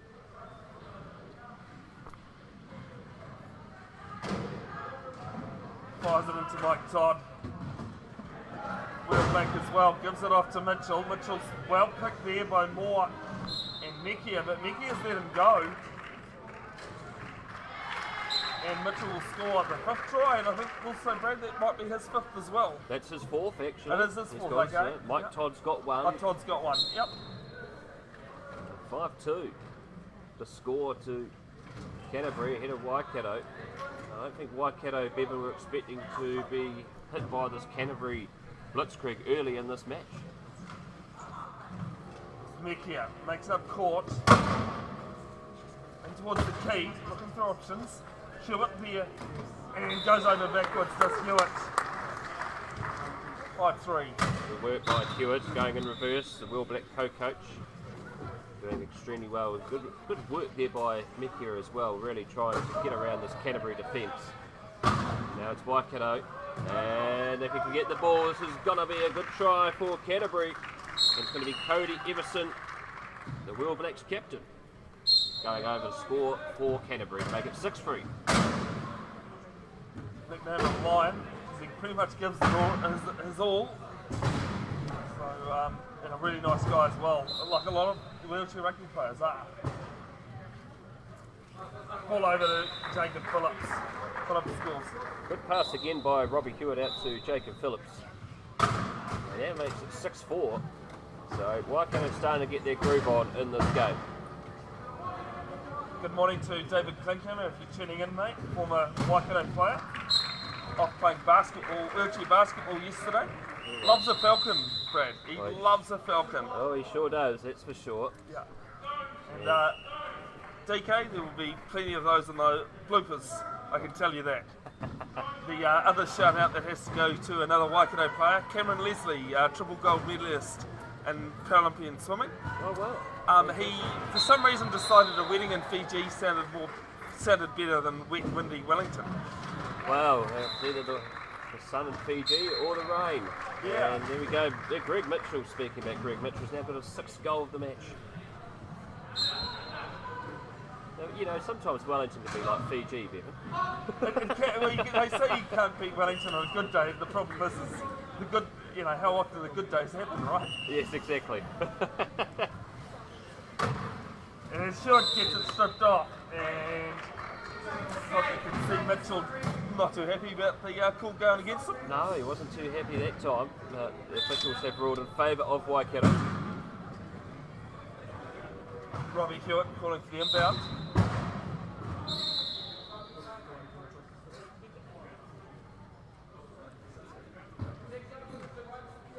Mike Todd, who's been substituted, replaced by Jamie Cairo.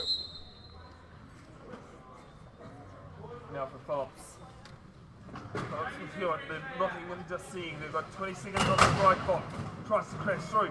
Gives it up to Hewitt. And Robbie Hewitt, the man from Te Araha. And the mighty Waikato scores. Nope, that's his 2nd goal of the match. So Greg Mitchell, not used to being heavily marked, passes it forward out to Everson, and Everson will go over and score his 2nd for the match. 9-5 is the score.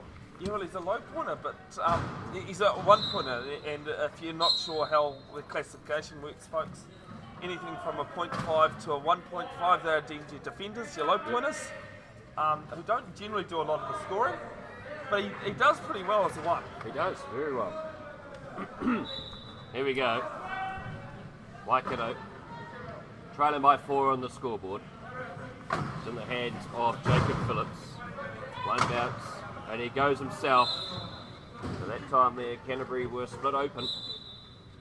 And Jacob Phillips has his 4th goal, Bevin, of the game. He's in a good contest here with his opposite number, Greg Mitchell, who has 6 goals. And he's looked like he's going to possibly go over and score his 7th. And he just glides in. And that is just an easy goal.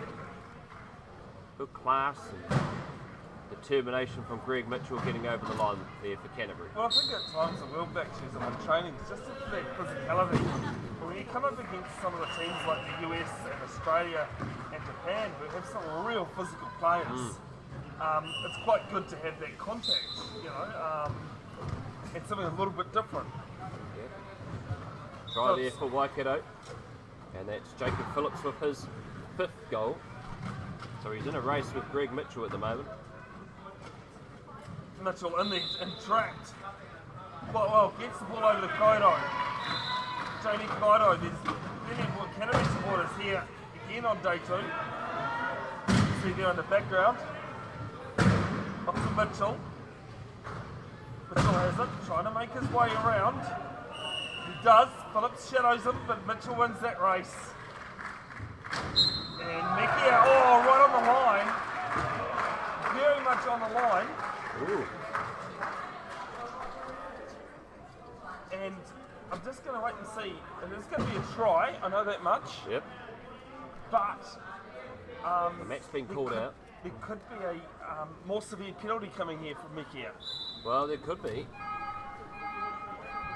And Greg Mitchell has been assisted an injury break. And He's actually out of his chair, Yes, Greg Mitchell. He's not looking too flash. It's not the first time he's gone over this weekend. No. It's the second time I've even seen him go over, both this weekend. So I think he's just fallen nastily on his elbows. So the call here, you don't see it too often in wheelchair rugby, but it's what they call a flagrant foul. And it's the silly stuff like that, just spinning a player on the line who's clearly going to score a try anyway. Yep.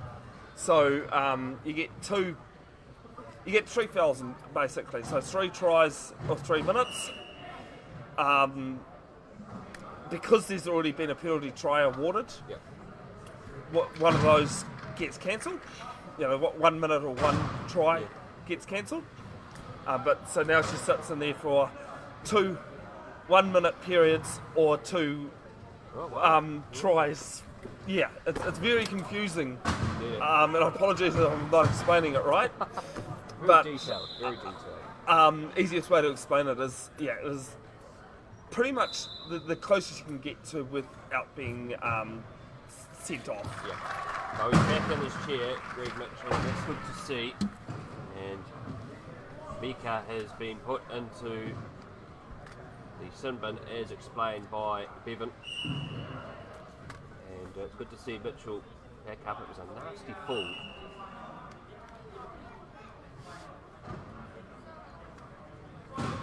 Score is 11-7. 3.5 minutes left in this first quarter. It's a high-scoring affair. Mitchell with 8 goals and Jacob Phillips with 5. Ed Carson, who's on the team list for Waikato as Rugby Mama, happens to be Georgia Mikia's mother herself. Just over there having a chat, just making sure Georgia hasn't taken that too offensively, and probably just on. Yeah, it kind of deserves to be put there, unfortunately. Yep.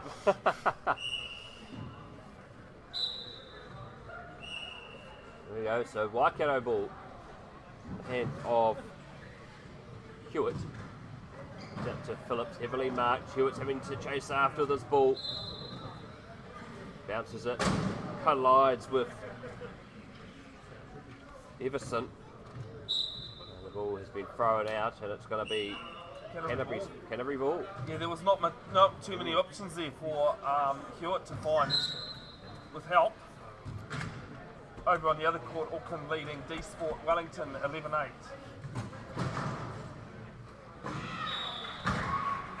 So here we go, Mitchell. One bounce, been blocked over by Todd, and Mitchell has gone in and scored his 9th. Greg Mitchell, 9 goals in this match so far. Nice scoring.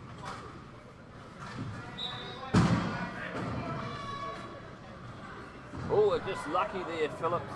Inside Hewitt, bounced it off the chair of Simpson. Thankfully it's not a rugby ball, right? Yep. And here he goes. Goes over for his 6th as Jacob Phillips. And that was clever play there by Robbie Hewitt, using that bounce of the ball. The rugby ball could have gone anywhere. Long ball down, like Todd sitting high. And Phillips is there on him. Support from Greg Mitchell though, who doesn't seem too affected by that tumble. No, he seems to be fit and healthy, and he's now scored his 10th goal, make it 13-8. He's also a counsellor in one of the Christchurch sports as well. Oh, really? Wow. Yeah. Wow. I should say a city councillor, not a councillor, mental health counsellor. Picks up another try to his tally. 14-8, 2 minutes 30 left. First period. Well, it's good to see that he's a city councillor. He can take all his frustration out on the court here. I think he almost does sometimes, yeah. There's a bit of stoppage going on. Both referees highly experienced, so they're just making sure they've got the time to do it and get it sorted. Exactly right. Make sure we got it all right. All right. Good crowd in here, building up throughout the day. Free entry. I mean, if you're in the Wellington area, do come down. Yep, come down and enjoy some wheelchair rugby. Free entry indeed here at Ruaparaha Arena. out here at Porirua, right next door to the shopping centre. Chris Moore with it, the .5. Experienced campaigner. Hewitt gets it back off him. It's just bounced around, ping-ponged. He's trying to wiggle his way in. And it's a penalty try. Moore just crossed the baseline there. It was a bit of a traffic jam trying to stop Canterbury there. It results in the penalty try. And now Mika is back on the court, and it's a good pass out to Phillips, who has his 7th. Mika has fulfilled her time in the sim bin. Vision again in the hands of Cody Everson. Loafly passed out to Todd, and he'll just comfortably go over the line and score to have his 2nd of the match. Just under 2 minutes to play here, first period, first half. As Brad, what was that noise? I think that might be a flat tyre, Oh, possibly. there was no debate about it. Yeah. As Mitchell gets the ball, and we'll have an equipment timeout. And that looks like it's Robbie Hewitt who has wheels Blown. gone. It's just blowing. You could hear the hissing noise echo throughout the... There's no mid-puncture. It's either really soft or it's really loud. I think the spare wheel is coming out. And there's yes, look at that, the mechanic work. Yeah, how quickly. Peter Klinkhammer, the father of David that we were talking about earlier, Yeah, doing his fantastic work that he does for Waikato. as quick and easy as you like. It's like Formula One.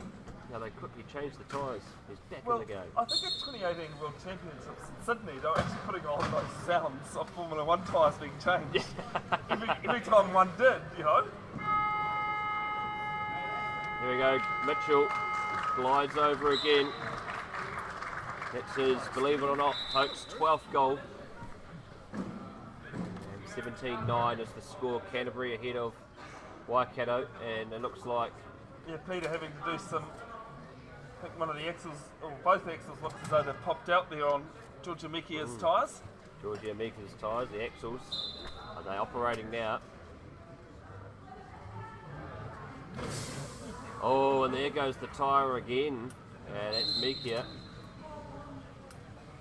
And the Waikato tyres are popping left, right and centre here at the moment, Bevin. It's one of those things, it's just you can go a whole game without a tyre popping, and I think we did in that last game. We did actually, yes. And then you can just have periods like this where every hit.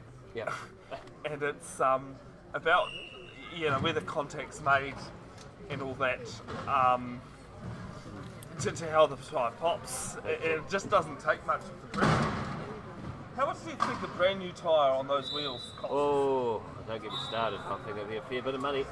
Give me a figure, Brad. I'll go a few hundred, about 1K Oh wow, each. 1K each, that is incredible. Brand new, yeah. Here's a 10. There's Hewitt. Those new set of tyres are working well for him. He scores his 3rd, makes the score now 17-10. I think it's pretty good that we can use a basketball court, a volleyball ball. Yeah. It cuts down a bit of the costs when you look at it. Oh, it sure does. Mitchell does well, glides through, and he gets around both Hewitt and Phillips. Scores goal number 13. It's a bit of the New Zealand Defence Force Invictus side that's just sat in behind us here, Brad. Looking forward to the sixth edition of the games set up by Prince Harry. Oh yes, that's right. In Dusseldorf, Germany, in September this year. In Germany, well, what a fantastic place to go to is Germany. And that is Jacob Phillips' 8th goal. The Invictus Games, a fantastic competition. Remember that very famous phone call with, or that video meme with the late Queen with Harry and the picture with the Obamas. Oh yeah, those were great. Very good. Yeah, whether you're a royalist or not, Yeah. I can't say I would call myself a royalist. I do enjoy the history, but yeah. Just shows that the late Queen did have a great sense of humour. 2012 London Olympics. That's right. There we go. Jacob Phillips One bounce, looks. Can he give it out? He's going to go it himself. And he has try number 9. 19 points to 12 is the score. 40 seconds left in here, and Mike Todd, he's got Phillips chasing after him, but it's not going to be enough. And Todd scores. He turns away. Has his third of the match. Chris Moore calling for the inbound. Just because Cody Everson and Mitch Simpson on his pick. So he's allowed to be set free and go, Yep. has to go down and inbound. Oh, good. Can't use it just to be Yep. unkind and unsportsmanship. Yep.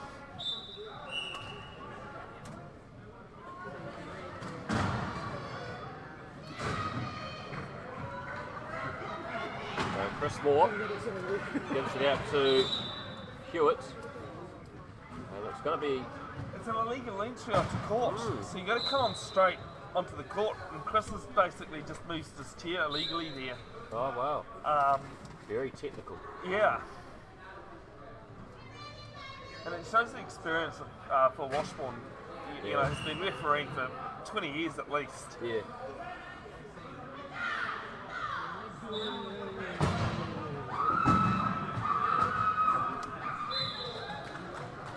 Over on the other court, 16-13, Auckland Rhinos leading.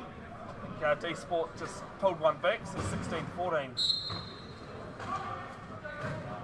Thrown from Mika out to Phillips, chasing after it is Hewitt. He's got Mitchell behind him. Rotates around. There's Phillips there if he needs. Mitchell surveys, gives it out to Phillips, and he has got himself jammed. Can he get released of the ball? Looks to try and reverse around side. Can he get over? And it's going to be a turnover. Yeah, he's just gone in and out. This is what I was saying to you earlier, Brad, in that quick. No, it's a try, actually, sorry. Oh, it is a try. So he's Mike given it- Todd's been ruled going out of court first. Good There was collision. the man I just mentioned, back to Everson. Oh. Everson and Hewitt with a big wake you do. Well, back to teammates. Some great play here from the Canterbury team. Ends with another try to Greg. Excellent try for Greg Mitchell. Great team sport out there. Wrestling in the middle. Goal number 15 for Greg Mitchell. 1 second left in the quarter.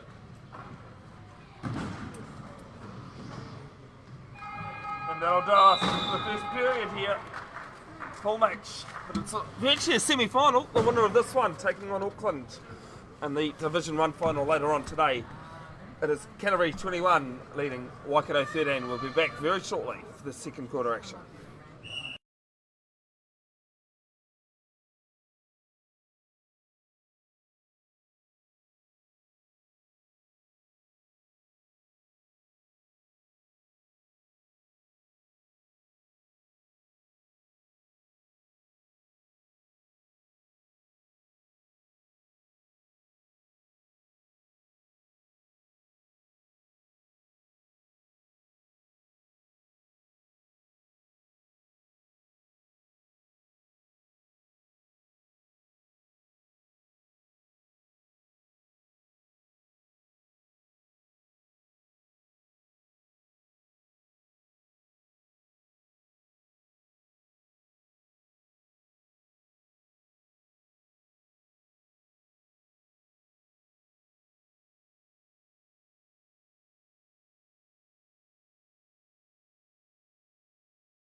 Alright, second period action.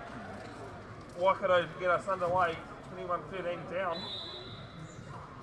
A couple of changes for the Waikato side, Brad. There sure is. They've got 2 players on. Amy Dunn in 8, and a number 3 is Enfi Swedita.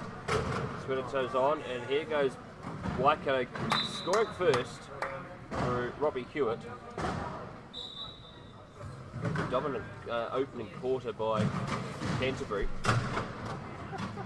Mitchell, the flash of the steel of the wheelchairs. Box through, chasing after this one is Aston Mitchell. Offloads it to Greg Mitchell.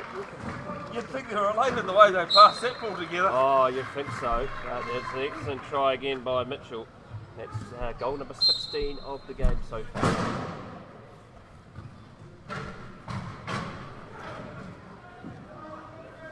Enfys has it. Been playing the sport for a couple of years now. Same with Nick here. Ball bouncing, it's going to be loose. Enfys decides to give up on it. Canterbury.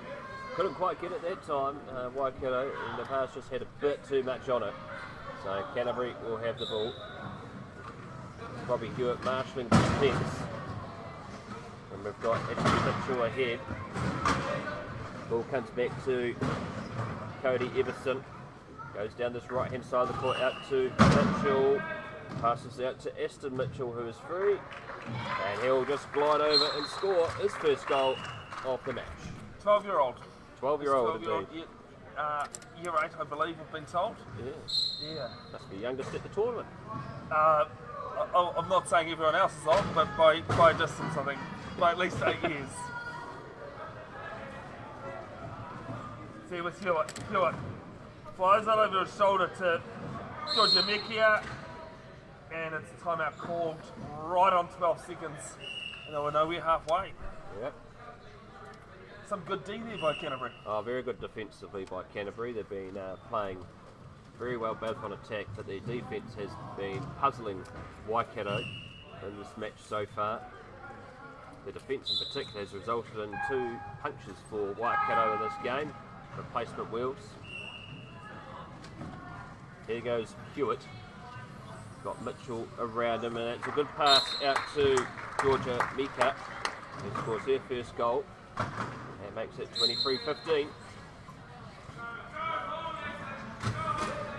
Mitchell being swarmed around by the stampede of the Waikato players. He goes in reverse, and he's going to pass it from behind to Aston Mitchell, who scores his second. They make it 24-15. I think the highest scorer this weekend will be Mitchell. I think so. Yeah. You combine Aston, Greg, Mitchell Simpson, Henry Mitchell. Oh yes. There's a number of them. There's a heaps of Mitchells on display. And that's a good point there by Enfys. Good work. Makes the score now 24 points to 16. Right at the bottom left hand of your screen there, just fixing the post.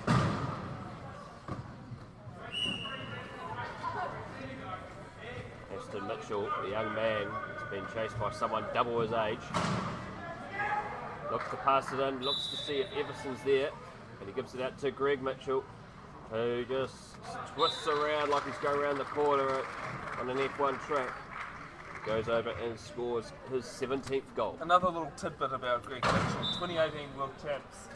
He was telling me at some point in the tournament, he'd come on court to change a tyre and slide into home base. Did it in the last game that they played. If anyone knows how easily excited I get, boy did I let rip that day. Alright, he sails over again for goal 18. That makes it a 10-point margin for Canterbury, 26-16.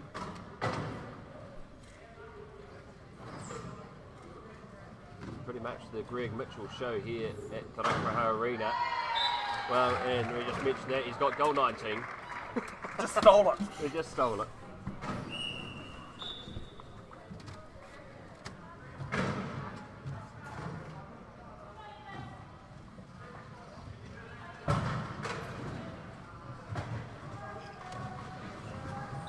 Waikato on attack.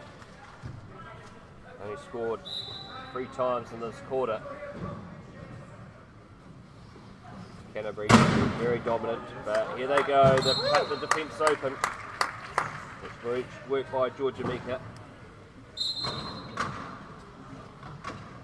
Swarming defence, hand on the ball, and Mitchell will just cruise like it's a Sunday afternoon and go over and score. Just a couple of hours too early for that. Goal number 20 for Greg Mitchell. Couple of games still to go today. Division 2 final, Manawa 2 taking on Bay of Plenty. 2 teams in the last game on the live stream. As Greg Mitchell that is, cleans it up. Puts it over to Cody Everson. That game due to tip off at 12 p.m, but that will be reliant on what time the other games finish. And then at 1:40 we have the Division 1 final, Auckland taking on the winner of this game. So a big collision that time there by Hewitt and Mitchell. Have a bit of a chuckle against each other too as they unhinge themselves from each other.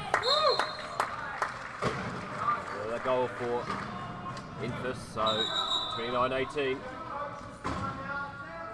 And a coach's timeout has been called by Canterbury. So Now they've actually called it just for the subs, to be honest. I think so, it looks like it. The subs have come on. Ashton Mitchell and Everson have come off for Canterbury. There's a number of times where you can do subs, but generally after a try that's scored, you can't. No. But if you call a coach's timeout, you can that time. Yep.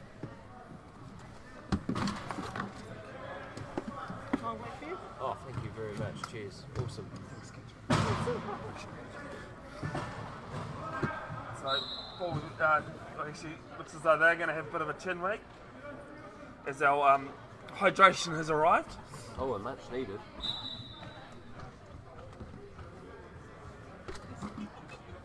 Play resuming. Waikato look a little bit asleep at the top of the screen there. Obviously need some more caffeine to get them going. The collision. Mitchell at the top. Looks to cut in himself, and he does. Just easy. Good agility. Makes it his 21st goal of the game.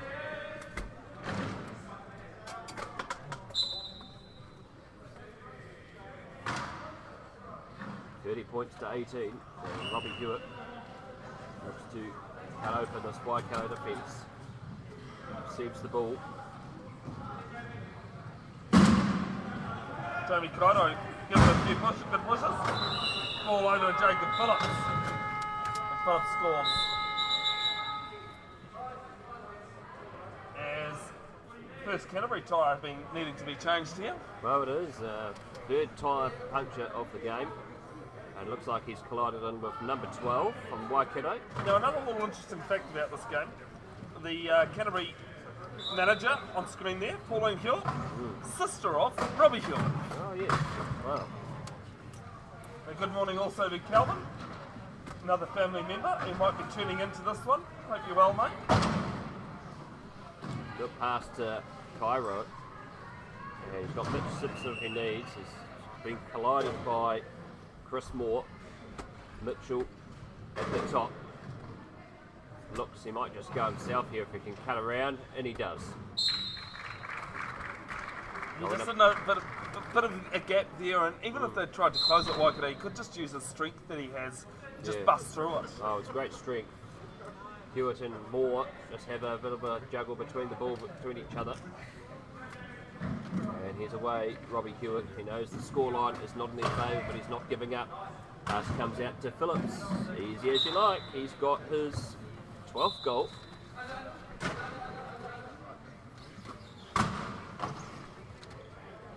Greg Mitchell calling just under, get it underneath for the pass.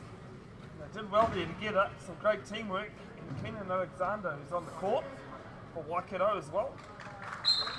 And Mitchell just slides over, easy as you like. Just had his arms folded too. Yeah. Well, why push if you just can roll? Yep.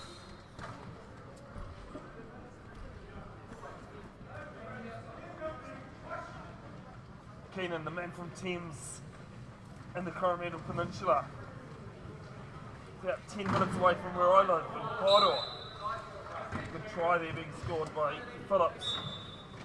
Excellent work there by Keenan and Alexander.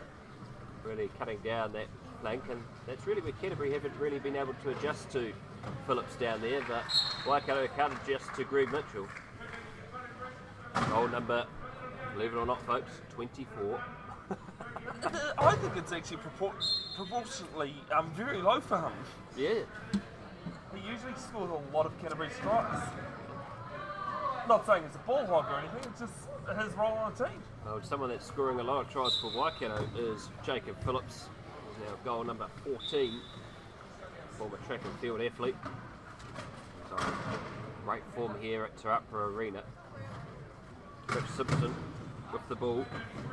Former Waikato player, he's playing against this old team there, Mitch Simpson. Oh, jeez. Now lives in Otautahi, Christchurch. Cardinal sin, isn't it? I think it is, especially to go, that way. Apparently he will head back at some point. Time out here called by Canterbury. I'll take that one here, the last one.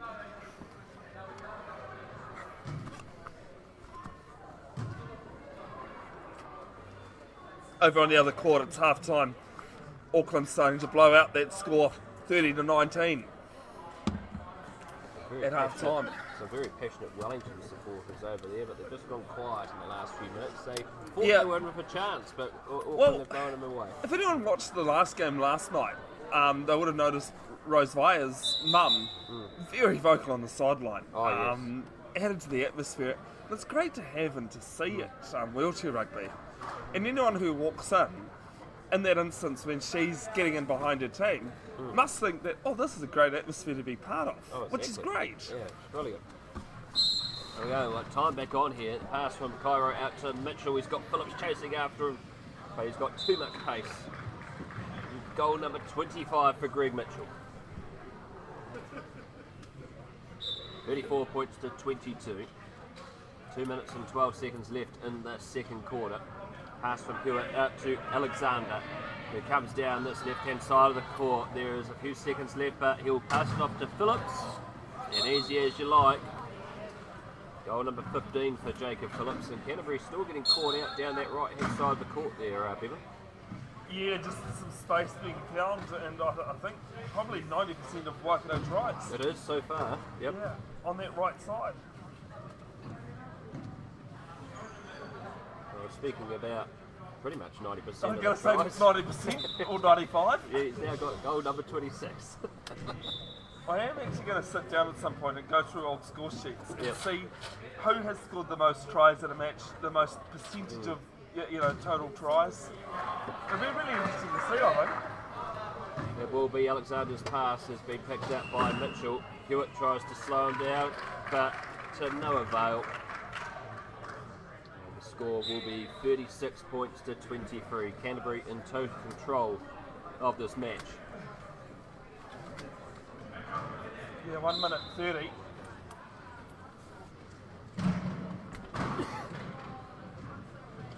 Brown manages to give it out. I was going to say, give him go there with Chris Moore. Chris Moore doing very well, but Hewitt managed to pick up the ball. He's got Phillips if he needs. It becomes three.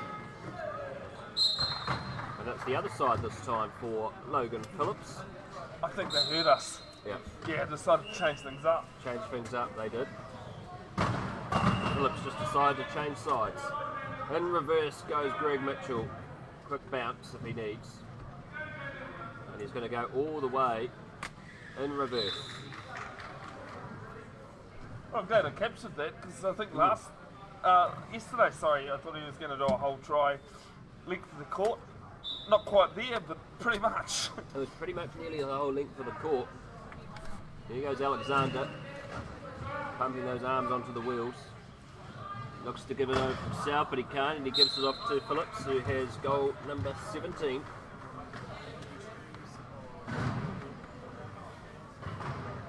And it's Phillips that's keeping Waikato in this match so far. Yeah, it'll be interesting talking oranges at half time and just under a minute to go. and seeing what Waikato can do to disrupt the Greg Mitchell show almost. Well, they've slowed down Greg Mitchell, and it's going to be Jamie Cairo, and that's the loudest applaud. He's obviously got a big fan out here watching. Yeah, those are them there on screen. Great support there for Jamie Cairo. I think there's a few people watching too. Here we go. Hewitt. Phillips is just sitting there going, yep, anytime the ball comes. And Phillips will just take his time. You better hurry up. Oh, he's stalled. But he's got over just in time, has he? Yes, he has. He's just trying to limit the amount of time Canterbury can score.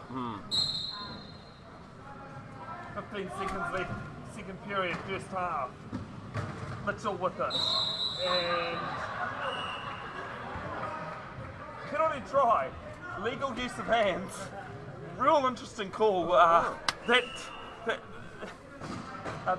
far out from the try line. Oh, But to be fair, it's a good call. It was an open court. Everyone was behind. Yep. Waikato don't end up with a player in the bin. Well, let's suppose you use it and use it well. 10 seconds to go. Hewitt getting his arms going. He's chased by Jamie Cairo. Phillips and Mitchell off to the right of the screen. Out to Phillips. And Phillips will score with 1 second on the clock. 1 second left, and that is goal number 19 for Phillips.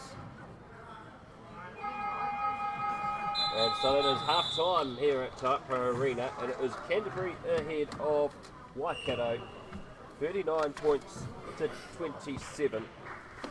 That's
Good. Welcome back to Ruaparaha Arena in Porirua. Wellington, WRC 2, second game, the winner of this one, getting to the final to take on Auckland. The loser will take on D-Sport, the third and fourth. Currently it's 39-27 in favour of the men from Canterbury. Bevin, Jenkinson and Bev's broadcasting with you, cameraman and commentator. Great to have Brad Hudson alongside me from Huddy Sports, Brad. Oh, fantastic to be joining your Bevin broadcasting this afternoon here at the Wheelchair Champs here at Ruaparaha Arena. And we're watching a thrilling game here. Canterbury in total control. In particular, this man at the ball at the moment, Greg Mitchell. He has scored a hell of a lot of goals and he's going to go over and score another one now. And let me just do my math quickly. I'm trying to work it out before 29th goal. Oh, 29, okay, yep. Greg Mitchell, 29 goals, that's incredible. Out of 40. Yeah. And actually, to be fair, 29 goals out of 67. That's right. That's a pretty impressive stat. And there's actually going to be a possible change of goal scorer here, and it's going to be Cody Everson going over for his fourth, the All Blacks captain. Yeah, not long ago got married and had a child as well. Oh, fantastic. Congrats to him and Jess. Well done.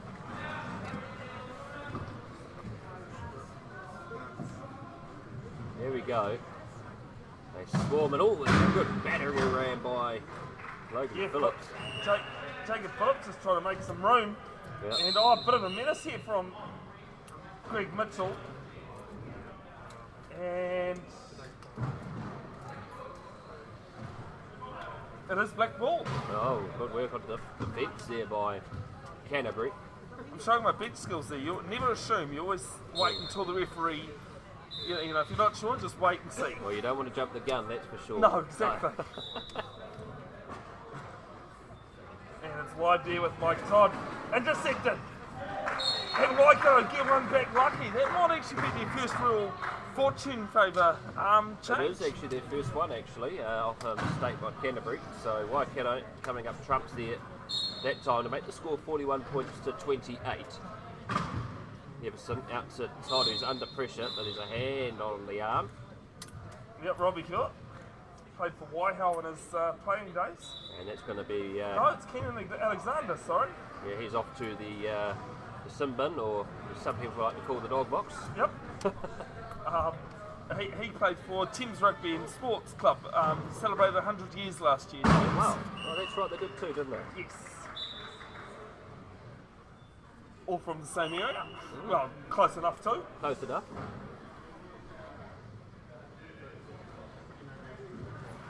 Good collision. And that time there, Mitchell couldn't get his hands on the ball from Todd. And it's Waikato ball. Waikato ball. There was good defence that time there by George Amika, who, as we already know in the first quarter, sent Greg Mitchell tumbling out of his chair.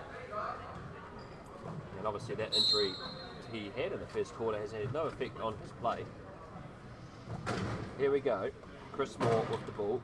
Hits it in, but it's been taken by Everson. Actually, it's fooled me. I was, for some reason, thinking he was going the other way. Yeah. We've already seen that once today. Well, we saw that in the game before, actually. It was the Manawatu player who most of that quarter had been scoring wildly, Jack Brown. Brown. At the same place. And then all of a sudden went the wrong way. I went the same way, but the wrong way. Yeah. Oh, this has just bounced off Chris Moore's knees. So it'll be with Canterbury again.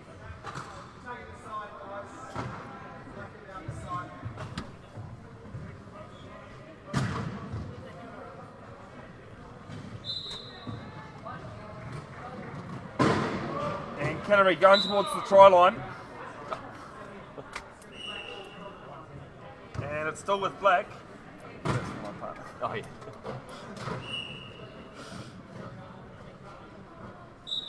And there with Ian Simpson. Jacob Phillips, sorry. With a great intercept.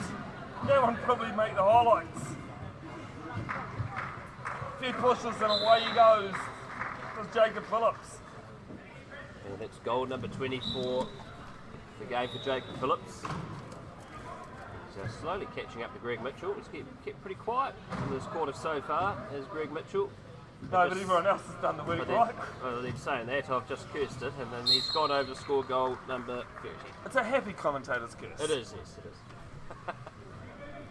Not usually that happens in commentary, but take the happy ones. Mikia with the ball has Mike tied on her. Now gets the ball away to Keenan Alexander. And it's out low. Alexander just couldn't pull that in. So Ian Simpson from Canterbury. And it was at the 2022 World Champs with the All Blacks squad. Emerson gets away from Mikia. And scores another. Is that his sixth? That's his sixth goal. Oh, that was a rough guess. It was, you did very well. Yeah. Cody Everson. Sixth goal so far, makes the score now 44 points to 29. I mean, sometimes when you say stats, it's not about it being true, it's making it believable, right? Oh, exactly right. Turnover here for Canterbury. And Cody Everson scores his seventh. 45-29, 5 minutes 35. Third period, second half. Oh, good tussle there from Mika with Todd and also Ian Simpson. Physicality going on. Waikato ball. Yeah, but it's just, Canterbury getting in the way and just disrupting play, just disrupting that momentum for Waikato. Oh, exactly right, and particularly Georgia Mika. Now, she's not much to her, but she is really putting in a strong physical Oh, she doesn't hold back. She doesn't hold back at all. Neither should she. No, exactly. Show them who's boss.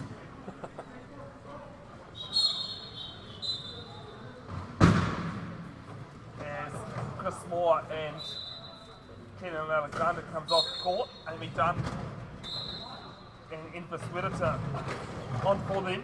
Oh, and here we go again. There's that wrestle goes Cairo and also Everson. Mika, oh, she's really giving it. She's giving it a good go down in the top right-hand corner of your screen there. And there's a break here by Amy Dunn. Can she get the ball in time? She shoves Mitchell out of the way, but unfortunately cannot get there in time.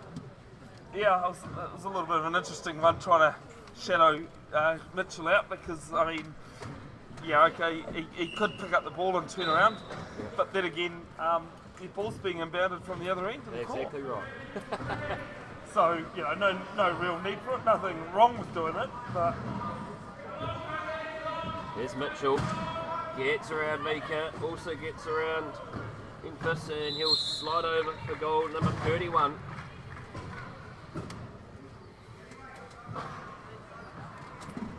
(46-29).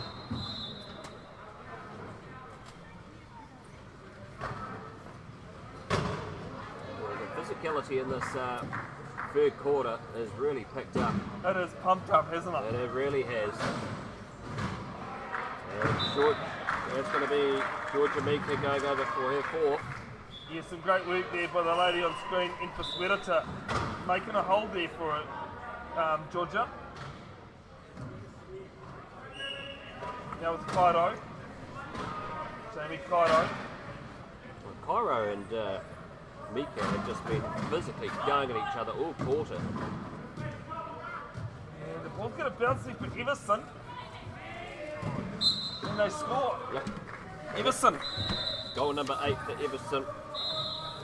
Mitch Simpson was chasing after it, the former Waikato wheelchair rugby player, but he didn't quite get to it. But Everson did well to go over and score his 8th goal. Well, what's interesting is that as we see Cairo and Mikia colliding again, George's a 3 and Jamie's a 2, so there was a little bit there. There's a timeout called from Waikato. An important timeout too as well for Waikato, because the score now is 47 points to 30. And if you actually look at the scoreboard with 4 minutes left, they've only actually scored 3 times this quarter, Waikato. They haven't actually been able to get over that much. Canterbury total? Canterbury have gone from 39 to 47. So it's an 8-3 advantage in this quarter. So it's a massive quarter for Canterbury. Definitely the physicality, particularly on the Waikato defensive side, has picked up, but they're not getting the points at the moment. Not being rewarded for Not it. being rewarded for it. So this is going to be important time out here now for Waikato to see what they can do. See, Robbie Hewitt is on the side alongside Jacob Phillips, who have both been their top two players, having a rest here. Great to have you folks tuned in wherever you are. Good to see Marchu tuning in. Hope you're well, Henry. A former Manawatu player. And Greg Mitchell going to the naughty chair. Player legally leaving the court. No, he's not protesting the decision, so he knows very well. I think he also knows who's going to win that argument. Yes, exactly. So the Waikato will have the throw-in and a new new shot clock. Oh, Alexander gives it out to Mika, and she'll go over and score her fifth goal. Makes it 47-31. Mitchell back onto the court.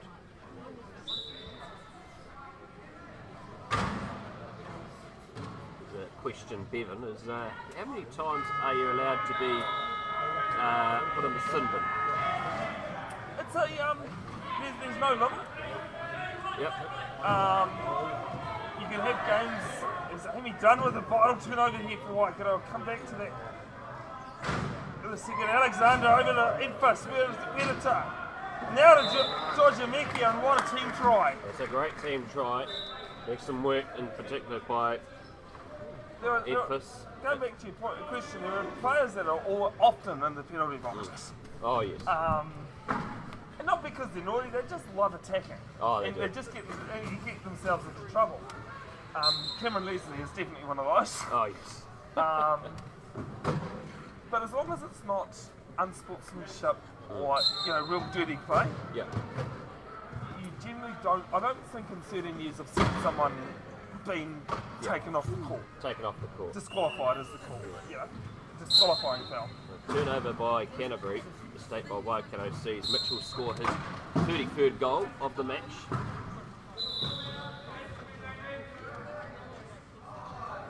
Nice hands there by Infus Vedita. And she will score. That's her third goal for Infus Wedita. I don't know about these players, but I'm on fire because I said third before you did. Yeah. Not out loud, but I had it in my head. No, you were good. You predicted one before very well. Kairo, Miki and marking her, go figure. There with Mitchell. And Greg Mitchell going to eat up some time and score. 2 minutes 37 left. It's still a 17-point ball game. Waikato, TG Sport Waikato Stampede needing a miracle from here at the moment. There's Cairo looking to slow them down. Waikato got the numbers, and it's going to be a good try again for Georgia Mika, her 7th. And Waikato having a good flurry of points here now. Oh. All the way down to Mitchell Simpson here. Picks it up. Infus Vedita comes in. Stops him. Can't stop him giving it to Mitchell. Mitchell over to Jamie Kairo. And though he didn't score it, that was Mitchell Simpson's try. It was. Mitchell Simpson did very well there, and assisted by Greg Mitchell, who this time decided not to go himself and passed it out to Cairo. Hence the big cheer that went up before. There goes Waikato again. Mika guts them open, and that's excellent work there by Amy Dunn that allowed the opening of the passage there to block off Mitchell. 1 minute 56, third period, second half. Still one period to go after this.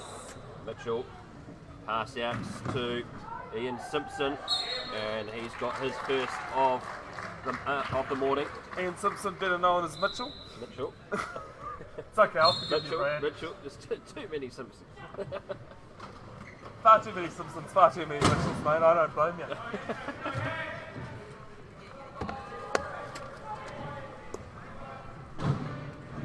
There was Wellington. And Keenan Alexander leaving the court, so it will be a turnover. Yes, he couldn't quite get that one that time, Alexander. Haven't seen too much razzle dazzle in this game of late. No, this quarter has been pretty quiet, except for the physicality early on, where there was a lot of collisions. But Talking of razzle dazzle, Brad, why was only one Yogi Bear invented? oh, good question. They tried to make a second, but it was a boo-boo. Right. Sorry, had to. Just had to. Yeah, boo-boo. Mr. Mitchell back on the court, and he's been surrounded people that are twice the size of him. Can he get out? He does extremely well, does Aston Mitchell, the young 12-year-old. Some great work there by Cody as well to get him free. He really did show up people that are twice his age, Aston Mitchell, and he's doing extremely well.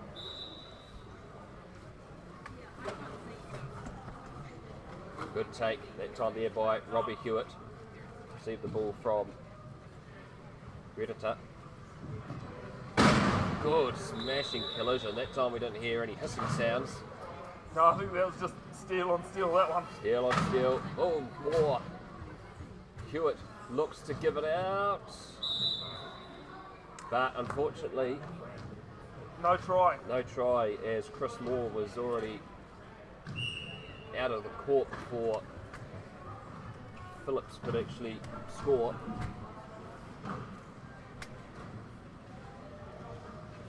So Over on the other court, there's a similar scenario between Auckland and D-Sport.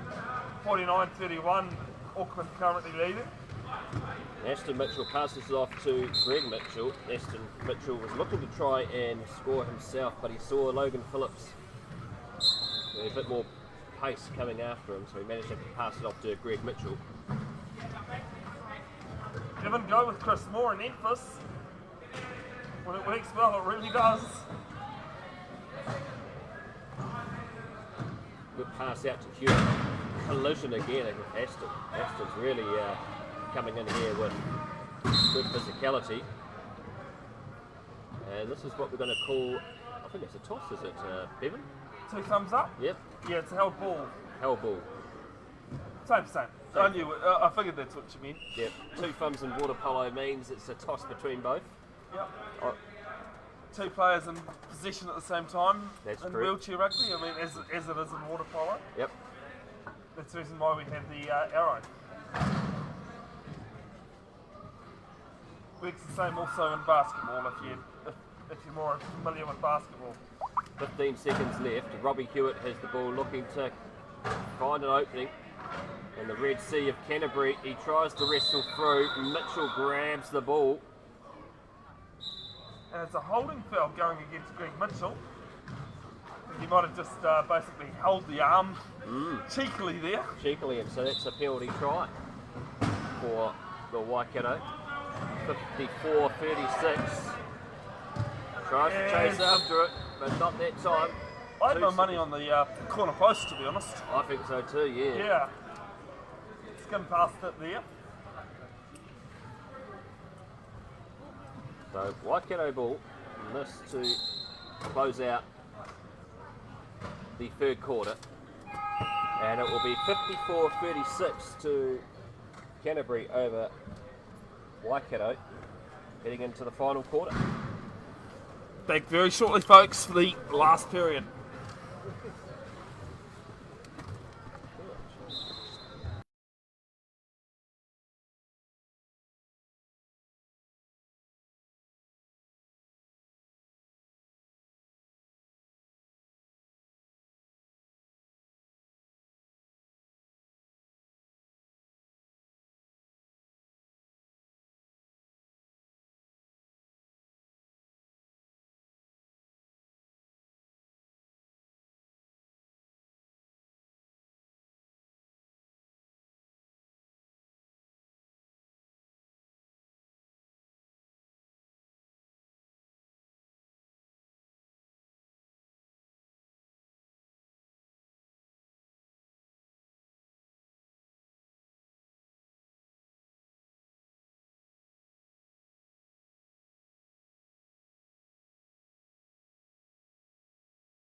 Alright, welcome back. Last period of this one.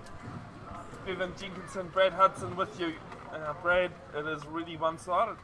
Extremely one-sided. 54-36. Canterbury in total control. In particular, Greg Mitchell, 35 goals to his name in this match. And it's fitting that he's actually finally having a rest on the sideline to give his teammates an opportunity. Here's Todd with the ball, passes out to Cairo. And there's Aston Mitchell. Can he get there in time? He can't. The throw just was a bit too far for his short arms. Greg. That's Greg Mitchell. As you can see, he's having a Powerade and it looks like a protein bar. Logan Phillips wrestling with Todd, and he goes, and that's good work there that time by Chris Moore. And it's going to be a try here for Waikato. Emphas Whittaker scores her 4th goal to make it 54-37.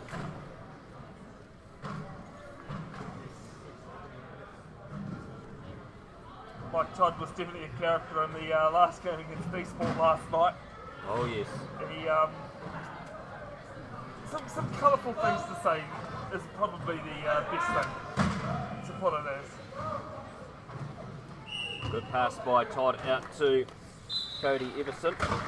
He goes over for goal, try number 9.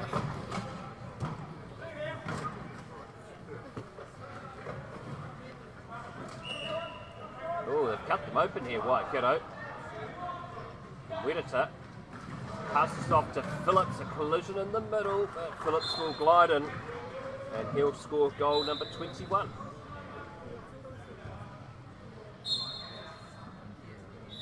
So unlike the third quarter, Bevin, this quarter started off with a bit of a hiss and a roar. It has. Both teams coming out to play. See Shaden, Paige Phillips, I think. Sorry, Shaden, if I've got your name wrong. It's Wellington supporting Canterbury on the live stream.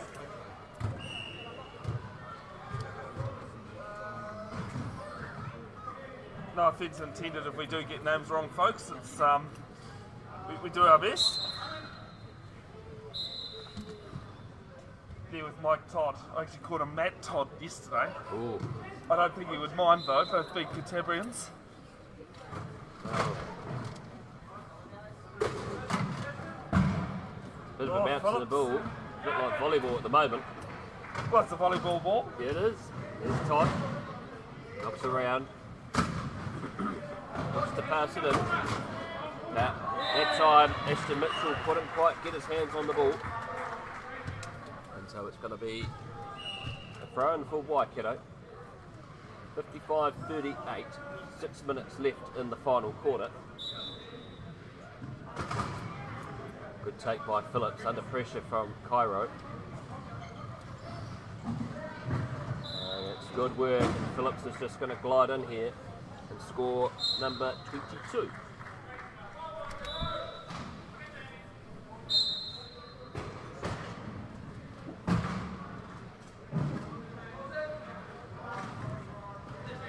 Loose ball that time, a little bit messy here for Canterbury. Well, I was about to say it was a really good tap on from Todd, but Yeah. didn't go to anyone. Don't go to anyone. It's now calling key. Canterbury going to set up down the end.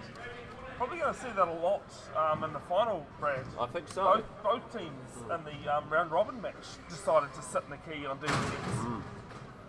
It's a tactical thing. Allowing the attackers to come to you also means your defence is a bit more set. A lot more set as well. Yeah, a bit more emphasis there. 5 minutes 43 left in this game on the other court. 55-34 in its dying stages as well. Auckland Rhinos leading D-Sport Wellington. I just missed that before. Who scored for Waikato? I think it was Emphas. Yep. Let's just call it Emphas. Yep. Executive decision made.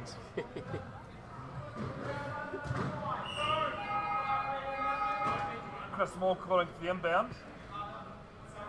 And Waikato running some substitutions.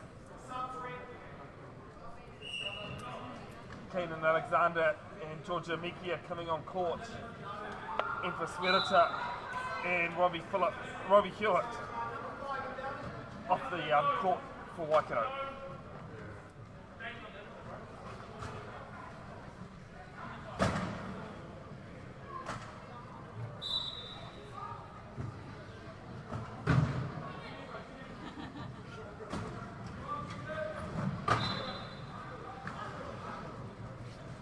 Alexander trying to get away from Aston Mitchell.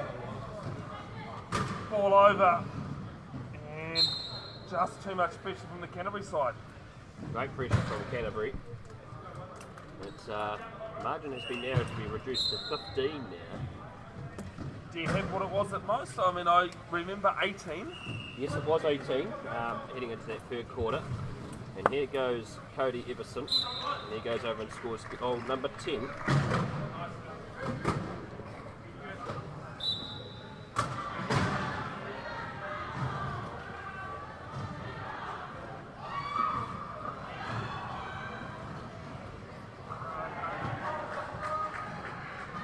Long ball from Mikia, finds Phillips.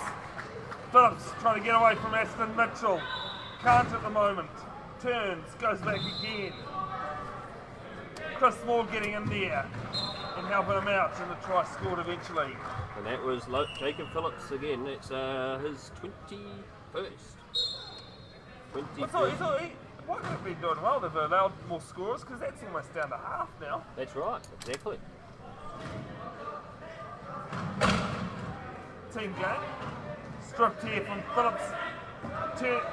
Todd cleans up. The ball going down. Kaido and Mikia. The ball wins the race. Well, they have a good chuckle, those two, but they've been at war with each other the whole game, particularly in that third quarter. Oh, they were just all over each other, weren't they? Oh, they were.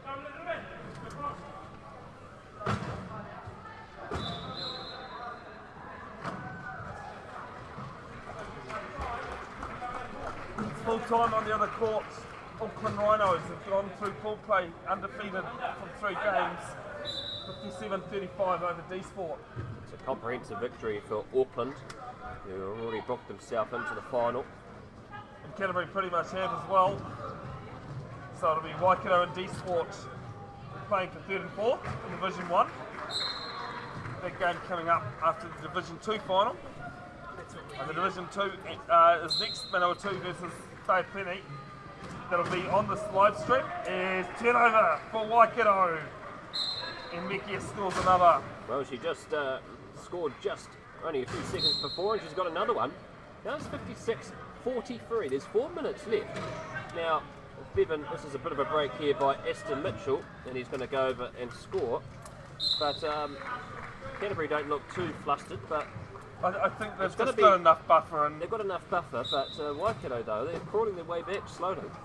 I think Canterbury's strategy here is just to conserve some energy, knowing that game against Auckland. And folks, if you want to watch the first game of wheelchair rugby, watch that final. It was a 1-point ball game yesterday. It's probably going to be something very similar in that Division 1 final later on today. It certainly will be, and Jacob Phillips goes over again for Waikato, 57-44.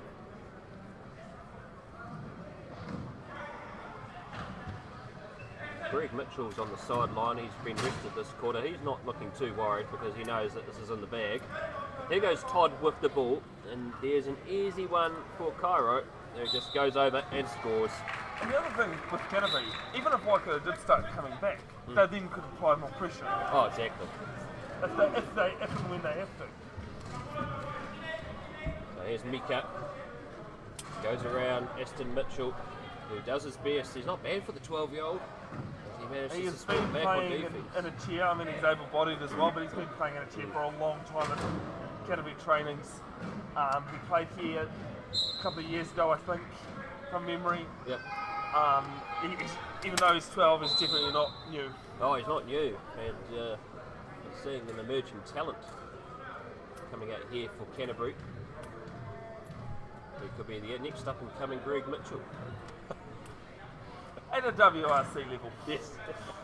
Must just state for you at home, no, they can't play at nationals or internationals. they're allowed to play at this level, given a higher classification, That's right. just to make it more even. It allows more players getting involved. And look, if you are wanting to get involved as a player, coach, mechanic, referee, volunteer in general, please get in touch with New Zealand Wheelchair Rugby or myself on Brev's Broadcasting. I'll put you in touch with people. Volunteers make sports like this run, and we can't have a sport without it. Oh, exactly right. Volunteers is what makes The country run. makes a country run. Not just sport, yeah. And here's Aston Mitchell, glides over, scores his fifth. And a quote from the legendary Sir Mad Butcher: the best thing you can give someone is your time. Exactly right. And that's the most important thing when it comes to sport in our country. It's historically always been part of growing communities. And there's a strong community here with the wheelchair rugby community. A lot of volunteers that have given up their weekend, including yourself, Bevin. And your day too, mate. Oh, exactly. Yeah, and I mean, it's pretty much been your weekend since you did club rugby yesterday. You Oh, done yes. alright? No, it's a pretty busy time of the year when you get down to winter and winter sports. I It's love all it. on. I love it when you do get a message from people. I mean, they're more than welcome to ask. Yep. You don't ask, you don't receive. As Amy Dunn goes over backwards. Are you free this Saturday? Oh yes. Amy Dunn, that's her first try of the match. She did it in style by going in reverse. And hey, look, if you have anything in Wellington, get hold of Huddy Sports through Brad. Brad, what's the best way? huddysports.co.nz. You can also find us on Facebook, Instagram, and also Huddy Sports YouTube. We do most of our broadcasts through YouTube, so you can find us through there. That's another goal there for Aston Mitchell, his sixth. And that makes it 61-46. And anything with Auckland, Waikato, Bay of Plenty, get in touch with me, Bev's Broadcasting on Facebook. Bev's got the Upper North Island and Huddy Sports has got the Lower North Oh, Island. hey mate, as long as it's covered, eh? As long as it's covered as much as we can. If you found a cloning device here, I mean, it would be easier if we could clone ourselves, right? AI is a possibility. Definitely, by the way the world's going. There with Mickey, ball to Chris Moore. Chris Moore, he's blocked there by Aston. Aston says, I'm not allowed to get a score. Mike Todd gets in. Ball to Mickey. Mickey goes through the middle in a hole with 1:24 left on the clock. 61-47. And that's her 11th goal, Mekia. She probably, besides Jacob Phillips, has probably been across the whole court the best player for Waikato this morning.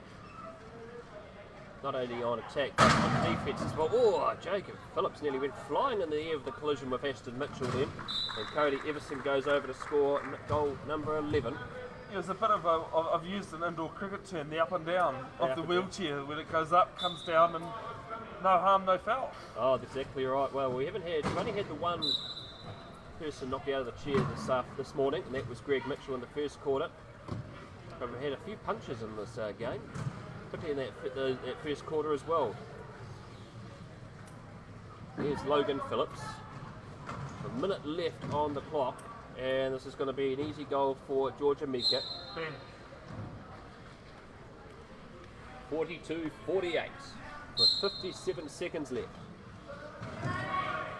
Amy Dunn chasing after it, but Mike Todd is going to get there just in time. And he goes over and scores his fourth. There's a few people here, Amy Dunn included, that work with Healthy Goose Game, the Healthy Goose Foundation. wow. Yeah, nothing could be oversaid about how much Healthy Foundation does for disability sports in this country. Oh, exactly right. And for a guy who won the Olympic 5,000 gold medal with a paralysed arm back in the 70s, That's right. yeah, Sir Murray Halberg, rest in peace. He's the great Murray Halberg. Also a man here in Lower Hutt down here in Wellington, Grant Quinn, who helped set up New Zealand Disabled Olympics. He's an extremely great asset to Special Olympics in the country. And Grant Quinn, he got a Lifetime Achievement Award 3 years ago at the Hutt Valley Sports Awards. And I think And he he might got have actually got one at the Special Olympics Summer Games He did too. in December, yeah. And he stunned the audience that night. He got up and sung Frank Sinatra, My Way. I did not hear it. I was there for the opening ceremony when he got that award because I was like, that name sounds familiar. Yeah. Hey Maya, that's a bit early, isn't it? That's a bit early. Maya Marshall-Armai, who's getting ready for the final, holding the WRC trophy. You ready? Oh, just polishing it off, getting it ready for the final. Well, Auckland are defending champs, so all I see here, folks, Jamie Kaito scores 66.50 with 2 seconds to go. Ball hits the chair, and that'll be all she wrote here to end pool play. Canterbury, champion 66 over Waikato 50. We'll turn the mic off in a second. Canterbury taking on Auckland for that final. Waikato will play D-Sport for 3rd and 4th. Coming up very shortly, we will have the Division 2 final. Manawatu taking on Otago. Join us very shortly.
Right away.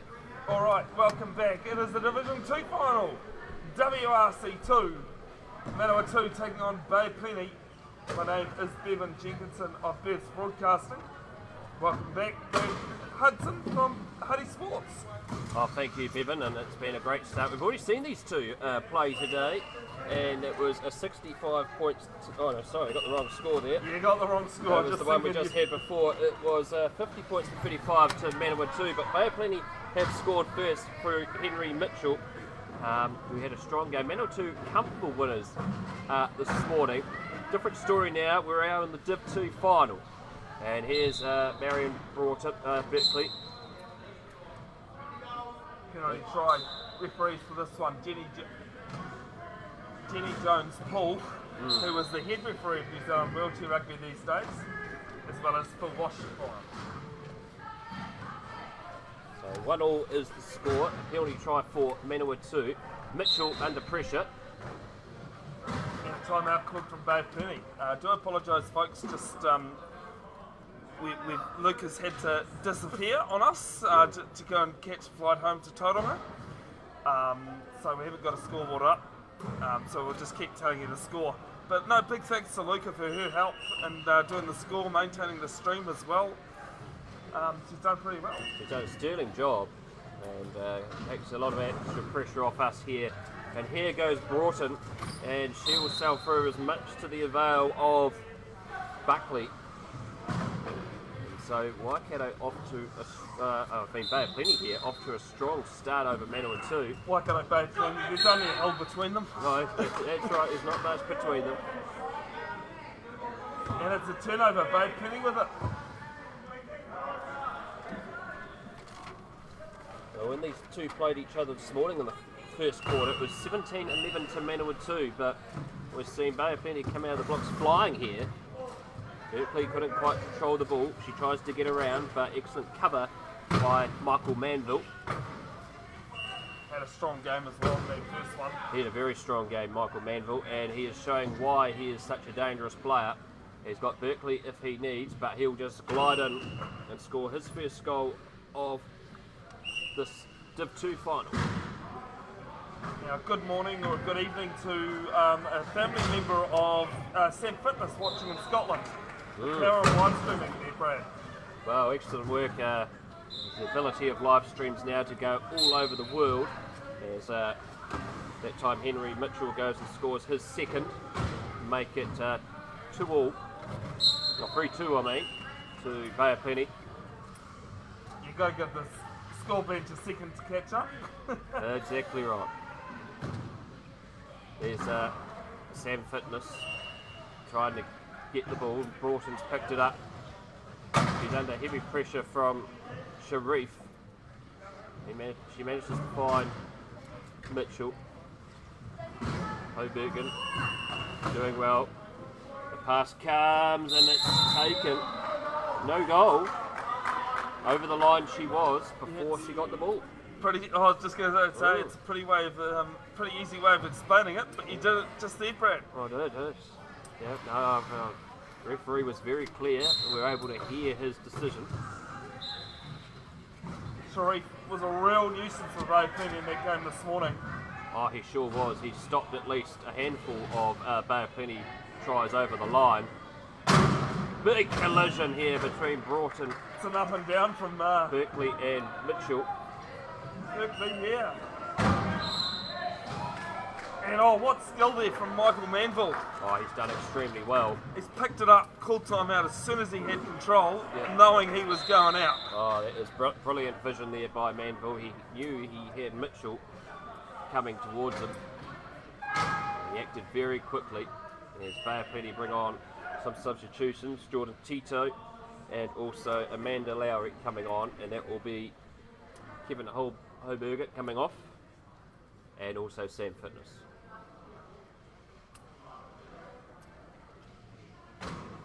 One more game to go after this one, folks. Long way to go though before we get there. Division 1 final, Auckland taking on Canterbury. As we got a spill. Player going over. It'll be interesting to see actually, just for privacy reasons I won't say exactly what I was told, but to see how Canterbury come out as a team, as Greg Mitchell didn't look too comfortable. No, he took a heavy knock in the first quarter when he went in to score, and there were real concerns for him. He got back up and continued playing, and it didn't look like he was sore at all. He scored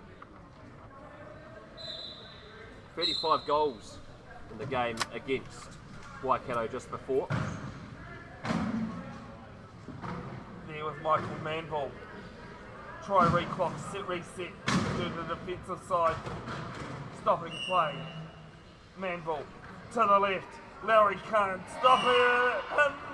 Yes, he can. Yes, she can. Looking at that, Michael Manville's gone into the corner post. And no try. No try. Even though the scoreboard has got it as 4-3, it should still be 4-2.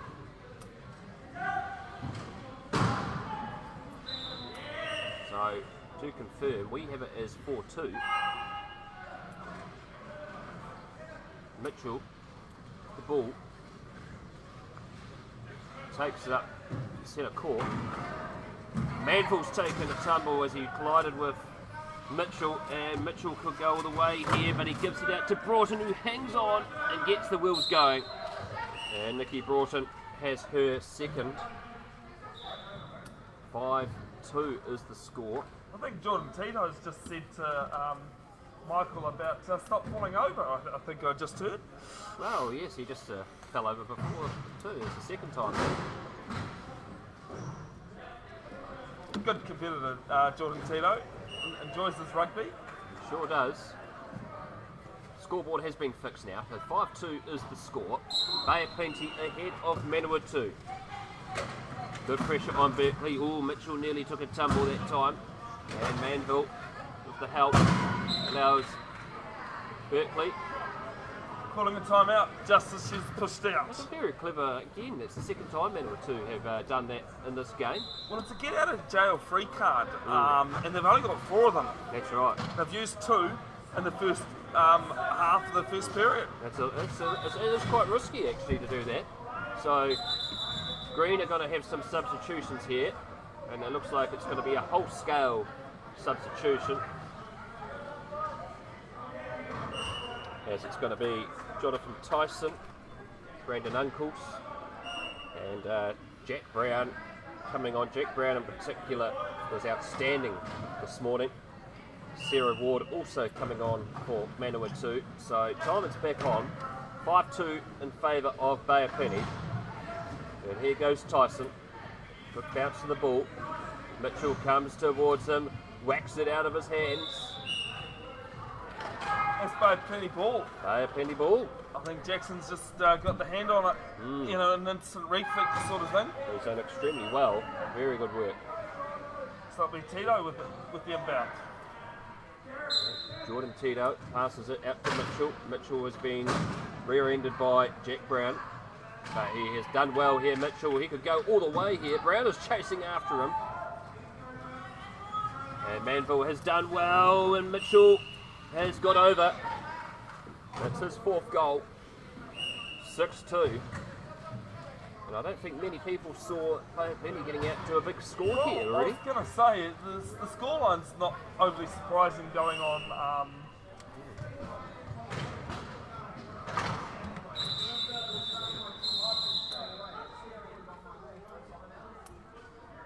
A bit of a discussion here between the referee and Brandon Uncles from Manawatu.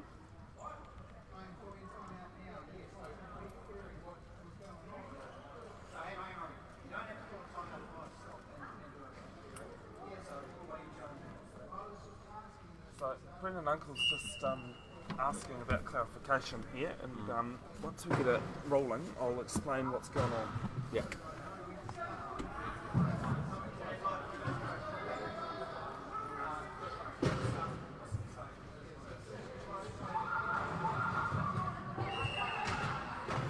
So what he was asking about there was when the 10 seconds actually starts, he believes that the count was starting as he was turning the chair, rather than, you know, when he gets square and set. Oh, okay. But yes. it's up to a referee's decision on when that 10 seconds starts. Referee discretion. Oh, it may have worked out well here. Jack Brown in a wrestling match with Mitchell.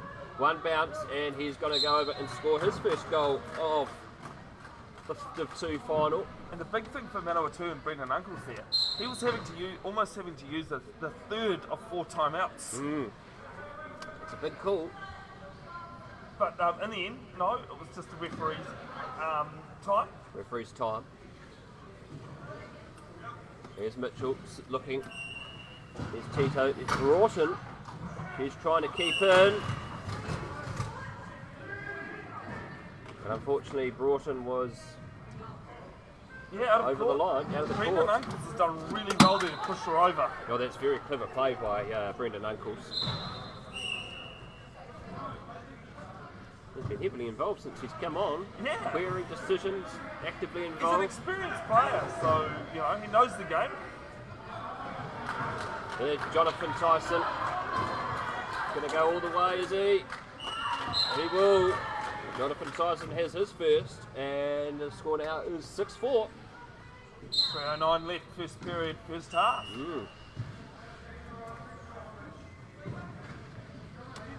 Oh, heavy collision. And here goes Lucy. This is Amanda Lowry. Gives it out to Mitchell. Good battle between Brown and Mitchell. Good change of direction.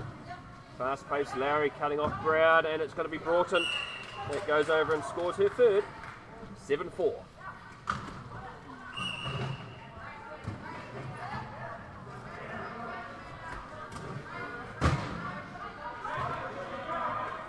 Tyson going down court, unmarked. Brendan Uncles doing some blocking there. You can see, stops Amanda Lowry. Well, there was a good battle in backcourt between Broughton, Brown and Mitchell as well. They're having a good wrestle with each other. Well, I reckon 95% of wheelchair rugby happens off the ball. Yeah. Yeah, it is a lot of the tactics and everything else. As I mentioned to you earlier, Amanda Lowry on the left of the screen there is coined wheelchair rugby chess on steroids. Well, it is. It's those the pawns and the bishops that do a lot of the hard work in chess. It's very similar here. 8-5 is the score. They are plenty ahead of Manawatu. I think Jai White, who is the Auckland coach, was questioning a post earlier this week on the vintage wheelchair rugby page. Why is it left up to the low pointers having to always carry the trophies? And I said, well, the low pointers do all the work on the court. Why not they do it off the court as well? Exactly. Manawatu have the ball. And Cherie Lucina coming on from Nicky Broughton. good change. Both very similar tactical players. Lucina not afraid to have a go, and neither is Jonathan Tyson, who's going to go over and score his third. His 3 tries have all been pretty much untouched, Bevin. Yeah. Not been touched by anyone. Other than himself, of course. Of course. Well, I hope. Here's Mitchell. 5 tries to his name so far. 8-6 is the score. Tito blocking off Brown, and Mitchell can get around. Here's Brandon Uncles. What can he do? Lucina coming in. There's a crack and a bang. And it's going to be Lucina to score her first. A lot more physicality in this game than there was this morning between these two sides. Yeah, I think it was just really a warm-up act, to be honest. Both teams knew that they were going to be in the final no matter what. Yeah, it's going to just to be a lot more physicality shown than there was this morning. There we go, Tyson with the ball. Mitchell coming in to support. Oh, he nearly went flying. Brown has Lucina to beat. And it's going to be Brown who's going to go over and score his second.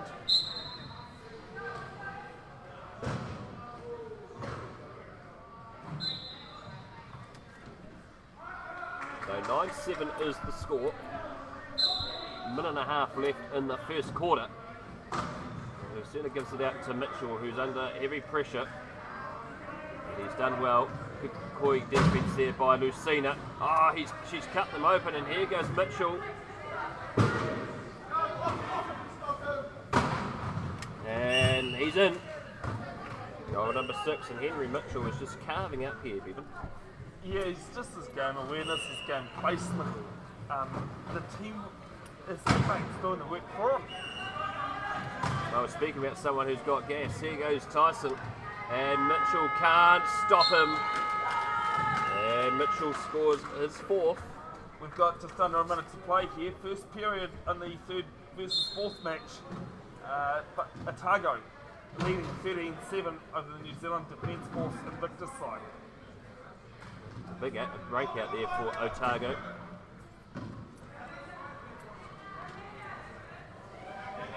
Gets Amanda Lowry, it's loose ball, and Brown is chasing after this. Watches it go over the line, so Manawatu will have the throw-in. Unfortunately for the Invictus side, they've been coined their poor cousins. They've had to use borrowed chairs. They haven't had a lot of time together. They're still really learning the sport.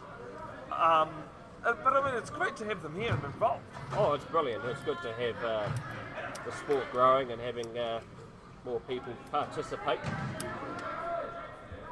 you can see here, it's a tactical game, it's a physical game, and Tyson that time with a good pass under pressure to Jack Brown, and it's now a 1-point margin with 22 seconds left in the first quarter, 10-9.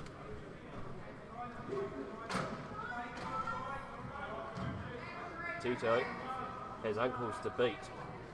And he whacks it upfield. And here's Lucina. Lucina twists around Tyson, and Mitchell, he's going to go all the way. And that's his 7th goal. 11-9 with 7 seconds left. A lot of talk coming from Manawatu, and I just don't think they're going to be able to get any chance here. It's 3-2-1. Tyson's quick, but he's not quick enough. And that will be the end of the first period here at this Bay of Plenty 11, Manawatu 9, back in a couple of minutes.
Alright, welcome back. Second period, first half, action, Division 2 final, WRC.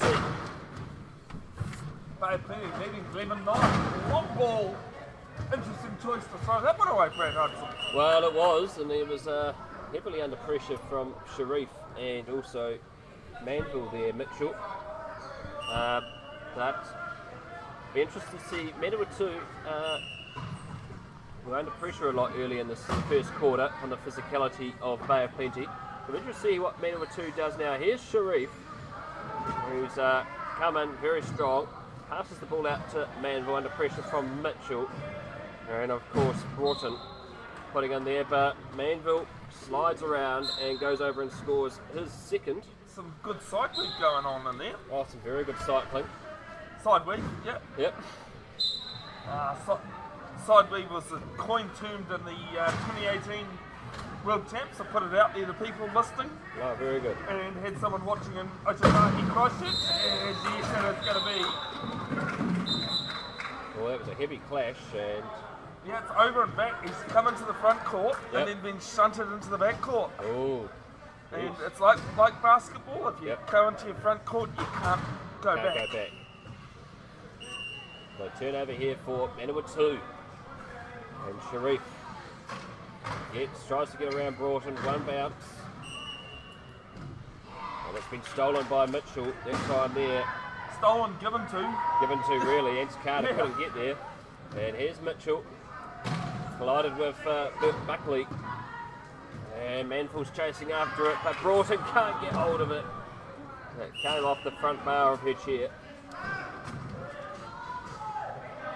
I think that's about the third time it's happened today, and none of the pick bar. No, They've all that's been right. off the front of a standard, high pointed chair. Oh, off there, that's exactly right. Pro Cummins, Carter wasn't expecting that, I don't think, but he's managed to get it, and Buckley tries to get round Broughton, does well. Sharif in reverse, supporting. Pass over the top to Manville, Mitchell slowing down his advancement. Bay of Plenty coming back on defence very well, but Manville will find the gap Eventually. Eventually, and he just gets over to level up the scores, 11-all.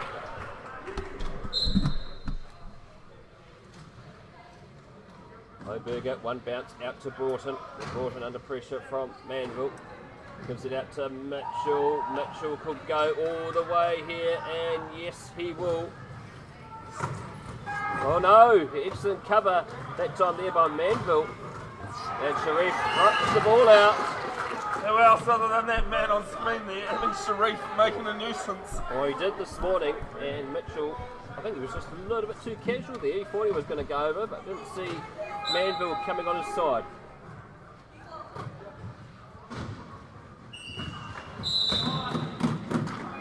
No, Broughton that time again couldn't control the ball. Or two bench enjoying that. Didn't have too much to cheer about in that first period, but No. come out strong in the second. And so Broughton has been replaced by Lucina.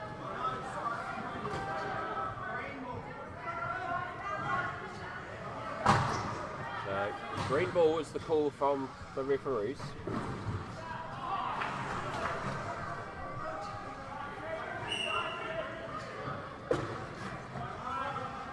Sharif, long ball down to Michael Manville. He just gives a good couple of pushes, and away he goes. That's great work there by Manville.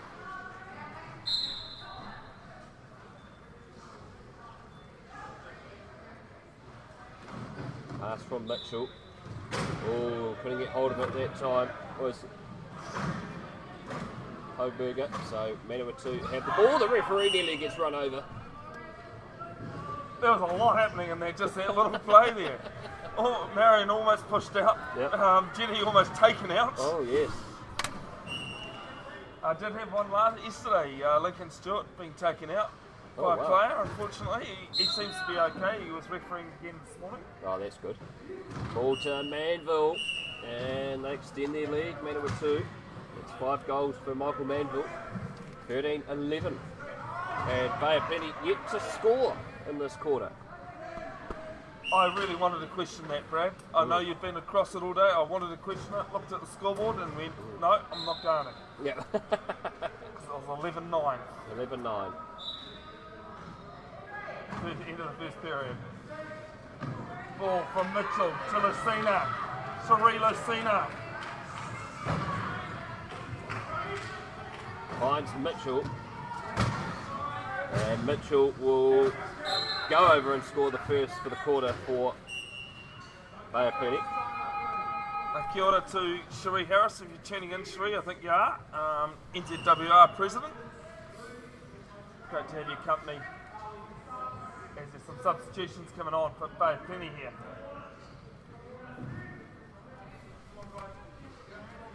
Gee, it's might be coaches, Jenny? Coaches? Coaches timeout called by Bay of Plenty. 60 seconds to reassess things, as Brad pointed out. That was their first goal. First It try. was, yes. Taken a while. They had one denied. Mitchell casually before, thought he was going to go over, but didn't see Manville in the corner of his right eye and denied him. And of course, Broughton's had 2 opportunities as well before she was substituted, but couldn't hang on to the ball. So, mistakes costly for Bay of Plenty in this quarter. Manawatu taking full advantage of that. So this will be interesting. Bay of Plenty in a circle. And earnestly spoken to by their coach. Completely different game from the first one this morning. And it will be Berkeley here, who is down on the try line to throw this ball in. Sharif's calling up Manville. There was a hand there from Mitchell.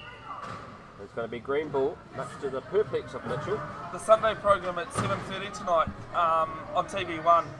A must-watch. Carl Heyman talking about his head injuries from rugby Oh, the and the court cases that they're trying to bring on. Be very interesting to hear. it will be interesting. There was a series done with him last year on One News, I believe, or TV3. With Carl Haven talking about when he revealed that he actually has dementia. Yeah. And it will be a worth a watch because for so long in rugby we didn't take head knocks seriously. No. And it's good of in the last decade that there's been a lot more awareness And there's around been it. a lot more found out about the effects of it too.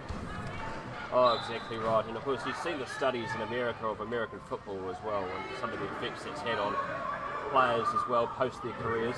Just very quickly, folks, if you want to watch a movie that's worthwhile watching, Concussion, starring Will Smith, about the African doctor that helped the NFL players get That's right. compensation. Yeah. 14-12, 4 minutes 40 to go in the towards the end of the first half here.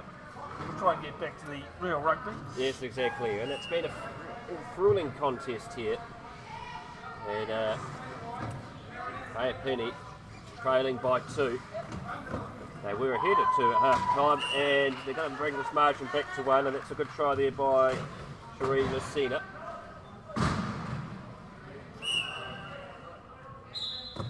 Buckley out to Sharif. Sharif good under pressure, and they've boxed him in, trying to keep him at bay. Lucina, Buckley under pressure. And it's a 10-second violation for no bounce or pass. All right, so a turnover to Bay Plenty. And sometimes you see referees in games that have been blown out, they let that 10.5 go. But here, because it's a close game, those 10 seconds count. Oh, they sure do. And here's Lucina. Mitchell tries to cut open. He's still going to pass it, or else the violation might come. Here's Tito. Tito slammed by Manville. He's got to get this ball out. And Lucina gets over the line for her second. And we're locked up, 14 apiece.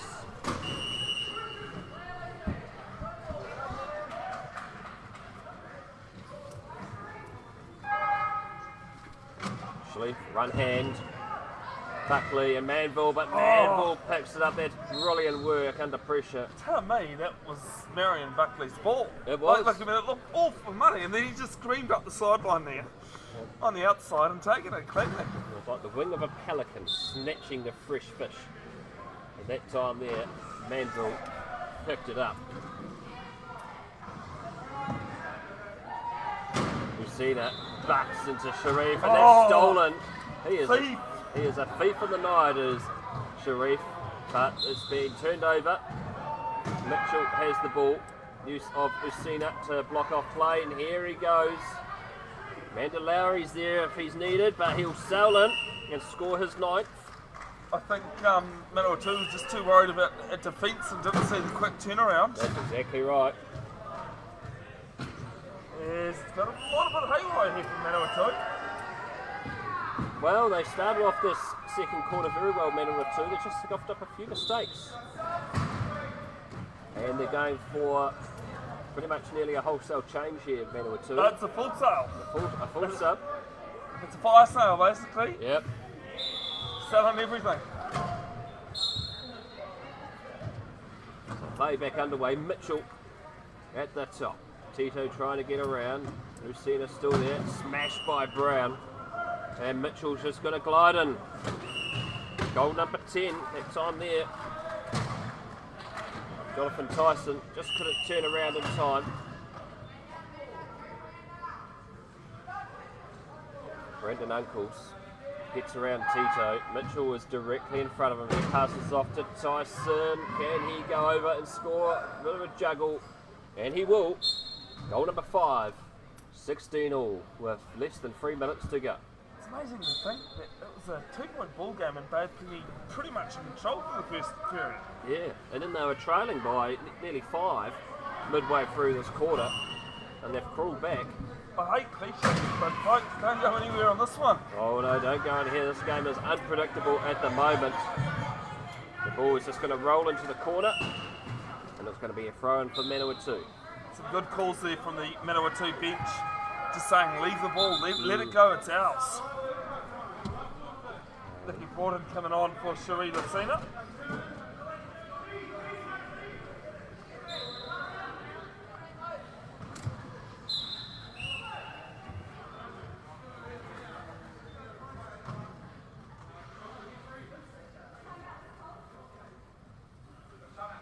timeout called by Manawatu.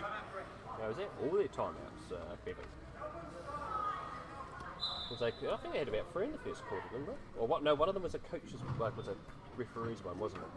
Yeah, I think they've still got one left. Yes. Yeah, they definitely had called 2. Yep. 2 30 seconds, sorry. That's right.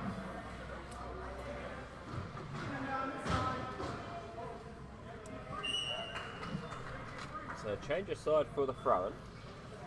Yeah, after a timeout call, it always takes place opposite the bench. Yep. It's the one time you should know where the ball's being inbounded from. Should. Good contest here between Tyson and Mitchell. Brown tries to cover up, but that time excellent work by Mitchell. Goal number 11. Matt Bayerpenny back in the lead. And Brandon Uncles getting the ball from the referee. Now remind me, Brad, to show something on the live stream about the score bench in this game. I've just noticed, but can't do it just yet. You might be able to pen away as number 9 from Manawatu scores. Yes, Jack Brown, his 4th goal.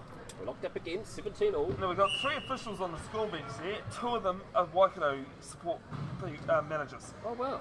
Yeah, which is great. That's good. Waikato aren't involved, so they've got some time. That's right. Help out. Help out, that's excellent. Good use of volunteer work. Mitchell smashed by Brown and Uncles. Tito, oh, it comes off the front bar of his chair. Well, I asked for it, didn't I? Yeah. I did ask for a pick bar Yeah. out of bounds, and it's happened with Tito there. Yeah.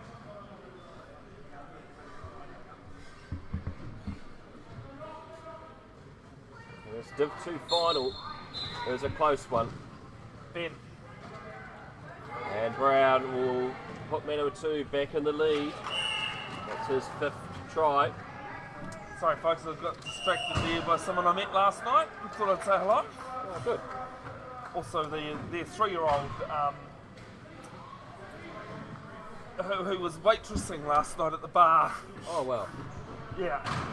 Apparently I wasn't allowed to take my drink to the table, but she had to do it. Oh, well, that's good servitude. Broughton smashes into Uncles. And Lowy allows Mitchell to get that pass. And it comes to Tito, but he can't get hold of it. Tell you what, he did really well there to stay back and stay in court. He did, because he was about to go over that line, wasn't he? And you never know where the ball's gone from behind you, so... Yep. So here's Tyson, wheels, slams into Tito. Brown met on a challenge by Mitchell, but he got his wheel jammed on Brown, and Brown was able to get away and score try number 6. And Manawatu ahead by 2. 56 seconds, this is going to be a big 56 seconds both sides. Bevin had the possession at the moment at the start of the 3rd quarter. Oh yes. There you go. Half time in the other game, it's Otago ahead of the Defence Force. 27 points to 15. Back here, Broughton on attack, and Lowy, oh, she just couldn't get hold of it. No try.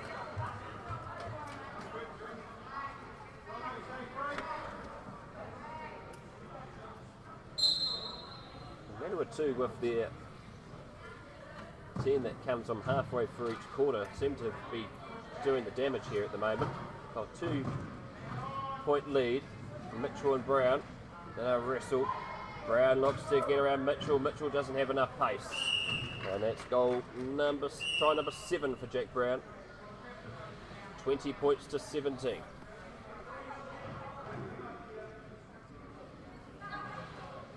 Looks around, finds Lucina. Finds Broughton, I should say. A lot of it in mid-court at the moment. Now with Mitchell. Mitchell's eyeing up his opportunities, asking for some blocks being done.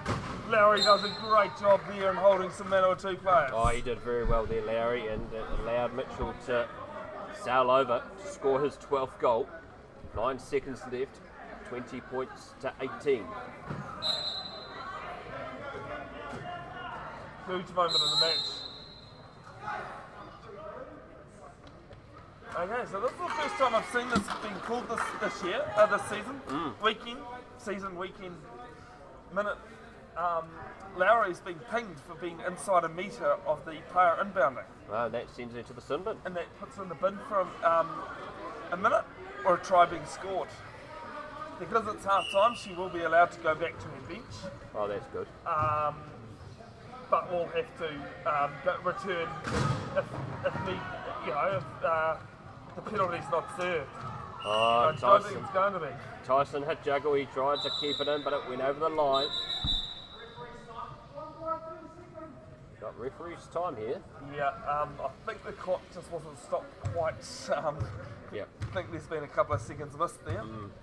Because the clock doesn't start till the ball's touched on court, you can actually score a try within a second of game clock. Oh, well, that's exactly. And I've seen teams who have had timeouts up their sleeve, and they just inbound the ball down court. They keep inbounding it, call timeout, and they just use up, they move the ball down court by using very little time. Oh, wow, that's in the exactly. game. Yeah. Another great example of how, strategic the sport is. Oh, exactly right. It's all about strategy and tactics and Well, making sure. I had 3.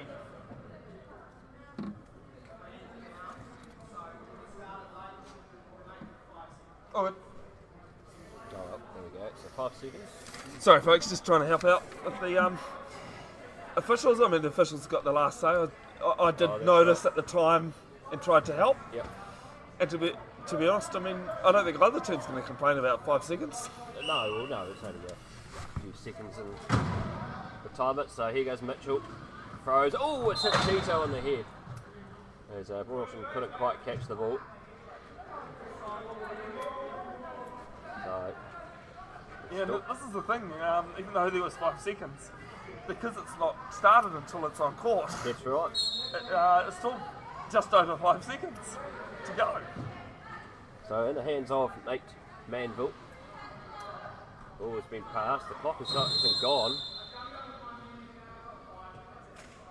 So the referees have decided, because the clock wasn't going, that it's going to be half time. Well, he does a visible count. He said he's counted to 5 seconds done. Let's call it, rather than try and do it again. Oh, exactly. End of half time here. Division 2 final.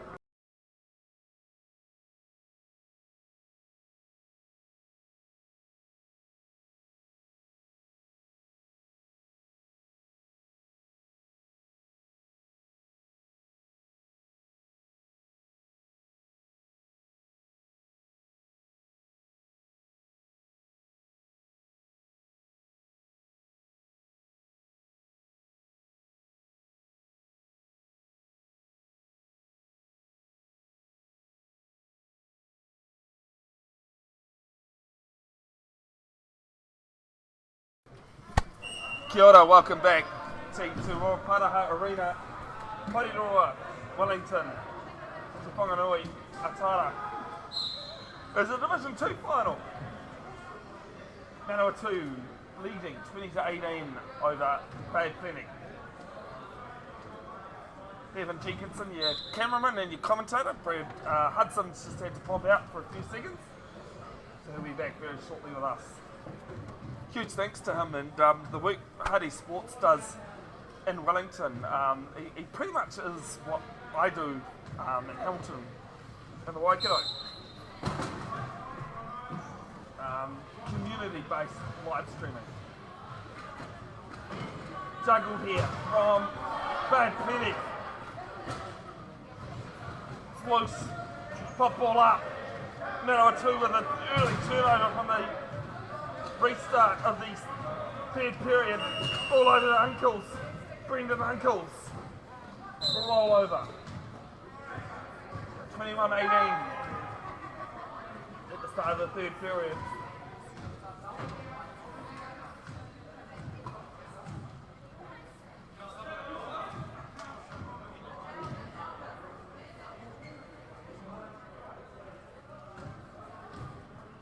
There's Amanda Lowry, who was in the penalty box just before half time. Is back and she'll inbound the ball. Finds Broughton.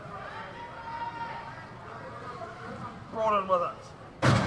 Pop ball up to Henry Mitchell. And Mitchell will score another.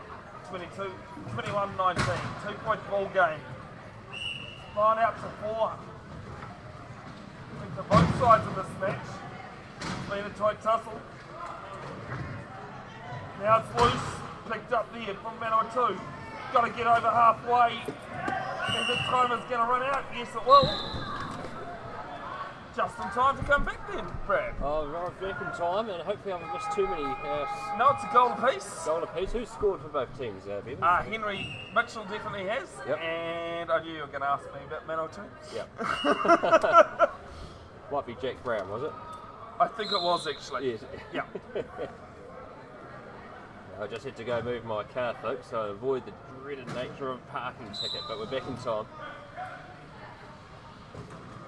Henry Mitchell with ball. Big Wakey Duke coming in. On Mitchell. Still going. Sam Fitness doing some blocking for Mitchell. Still has it on that right wing. Goes through. And scores the try. Well, that was good work there by Mitchell, and his teammates, particularly Fitness and Hoburger, were good at sucking in the Manawatu defence. This time here, Hoburger hasn't got enough pace, and it's going to be Jack Brown to go over and score his ninth try, 22-20.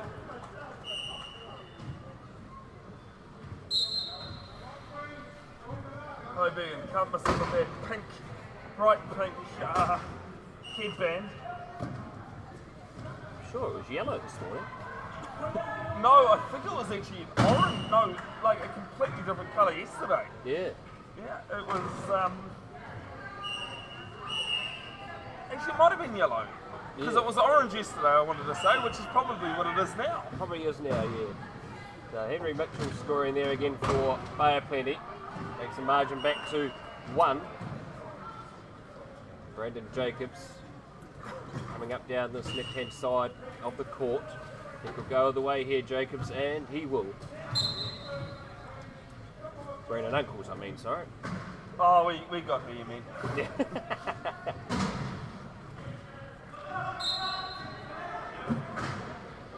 Yeah, even though it's played inside the sweat that some of the players, come up with is incredible. Mitchell. Nothing hurts like sweat in the eyes. Oh yeah. Broughton does well, and here goes Kevin Hoburger, and it's been passed to Broughton. Mitchell tries to get around Brown. Yeah, it's illegal use of hands. Pretty much the elbow on the inside of the elbow there. And that's Brown going to the sin bin. He was a bit perplexed by that Jack Brown, but it was the right call. Well, it's up to the referee's discretion, like, all things in a game. I think Law 4A, 6A in the Rugby Union Code used to say referee is sole judge of fact and time. That's right.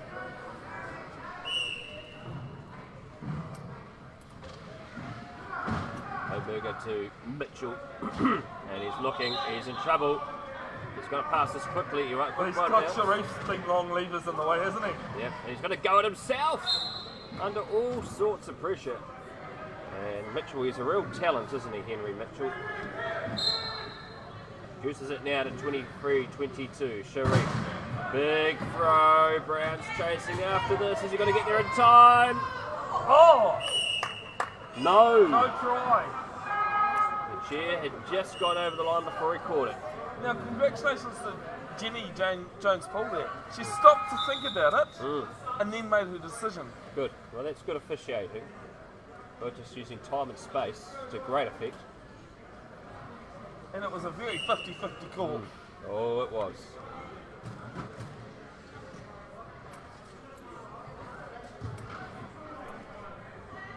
So Mitchell under pressure. Hoburger coming in to try and help. He's going to have to try and move this ball soon. Yeah, timeout's going to be used here. Get rid of the Manawatu players on defence.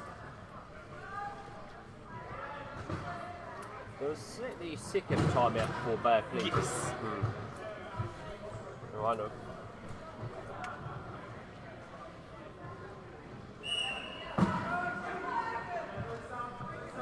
Oh, cool. Oh, that's good.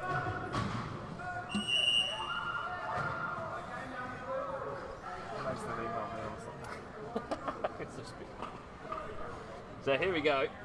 The timeout period has come to an end, and Hoberger gives it out to Lucina, and Lucina in a match here with Berkeley. Can she go all the way? Berkeley's fallen over again! And Lucina controls. She's going to have to pass this since she's stuck. And Lucina manages to go over, and we're going to have time off here as Buckley has taken another tumble. Yeah, I hope she's okay. I've got a funny feeling she may have whacked her head on the ground. There seemed to be an extra hit. Oh, and also Hoberger's fallen over too. There's a bit of a tussle here with Sharif. He's got his arms up in the air. It's all happening here.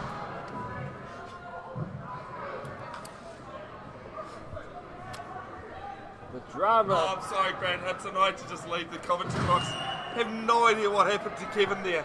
It is on screen. I'll be able to have a look. That's really going to make the bloopers, but I just had to go and gather my thoughts. Yeah. Having seen Kevin go over. Well, we know Marion Buckley went over at a pile of heat. It seems strange, that one. Maybe I think he might have just clipped Sharif. I don't think I've ever seen that in 13 years. So, wheelchair rugby, someone falling over after someone else, well after the fact of someone else doing it. Well, he must have just got his weight back a bit too far in his chair that resulted in him falling over, but he's back up, and so is Marion Buckley. Her welfare is in good order. Okay, so Techville going against Ibi Sharif. Now, Techville is anything unsportsmanship like.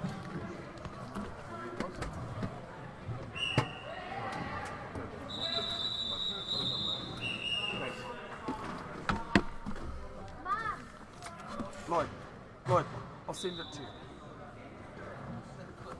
you. Yeah. Apologies, folks. Just had Lloyd coming up, just asking for that whole clip as well. That's what that interaction was going on. Oh, well, it's...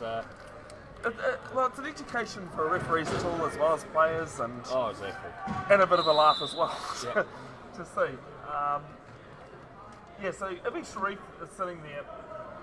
Unsportsmanlike conduct is generally what technical foul comes under, and I think that's all got to do with the way how Kevin's gone over. I think so. Something, obviously resulted It's- in him falling over. Yeah, Just when everyone was focusing on Marion Buckley.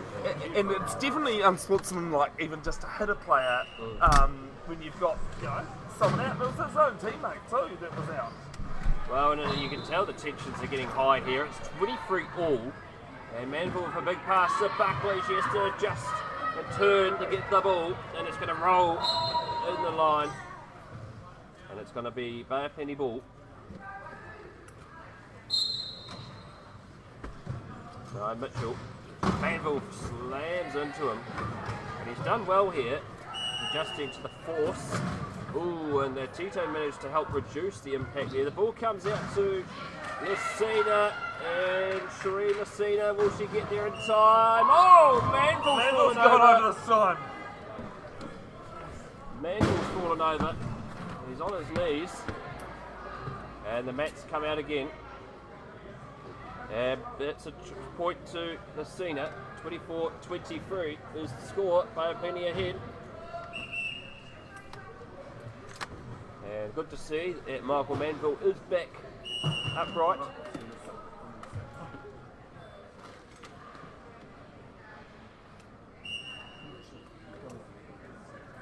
Just checking on his well-being.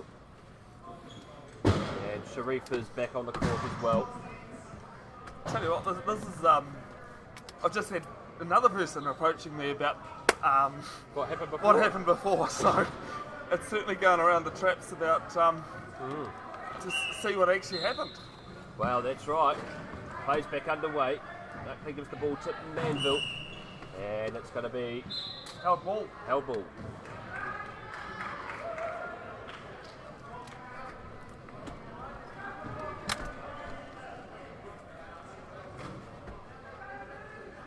So, Tito with the throw. Got Lucina. Lucina has to adjust, reverse. There's Lowy if she needs. Mitchell is holding together the middle. Can Buckley get there in time? Oh, just short and over. Lucina getting her 6th goal. Good work there by Amanda Lowy. She nearly went over the line, stopping the advancement. And now Manawatu trailing by 2. It's a slam on Manville and Sharif. Can he go all the way here? Slammed again by Mitchell! He's carted himself over and he's hung on to Sharif's chair. It's a holding foul as well. Now, I'm not too sure who that holding foul's gone against. We've already seen one time one player going over and also then being penalised for that holding foul. Well, and it's got to be Mitchell who's going off to the sin bin. It is, and he's off in a bit of a hurry too, so thankfully uninjured. And changes subs again for Manawatu. Wholesale changes.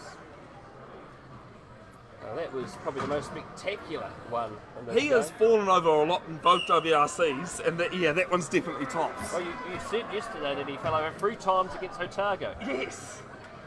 But even at WRC 1 in Tauranga, he fell over a number of times. And Jack Brown scores for Manawatu to reduce the margin back to 1. They're plenty ahead by 1. 25-24. A flat tyre for Manville by the looks of it. He's still trying to go up with a flatty. And Mitchell gets around Jacobs, getting around. Oh, slammed into Brown. He offloads it to Lucina, and can she go over? She does. And they extend their lead back to 2. I'm going to have time off as Michael Manville has a flatty.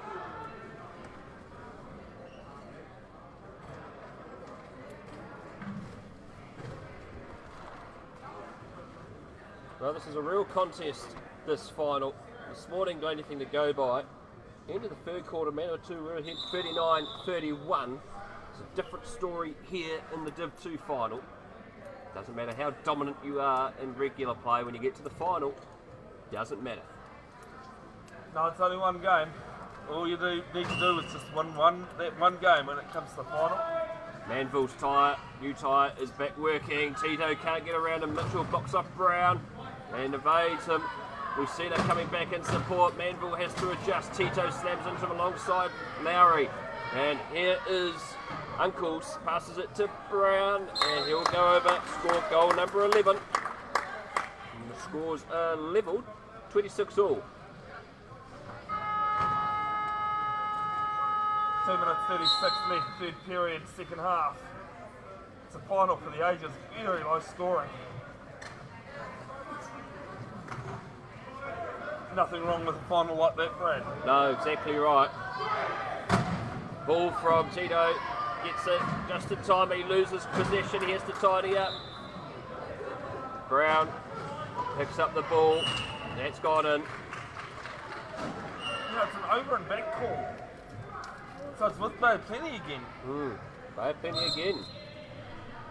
I'm sure we've got a 26, so the scoreboard says 26-25. Yeah, at the moment we'll have to go with the scoreboard. Yep. They do write the scores down as well, so they'll, if there aren't any issues. So Mitchell looks for options. Lucina's there, but he can't get there in time to pass the ball. He looks, and Tito, he can't get it, and Brown intercepted the pass, and he's going to go all the way. And this will be helpful for Manawatu.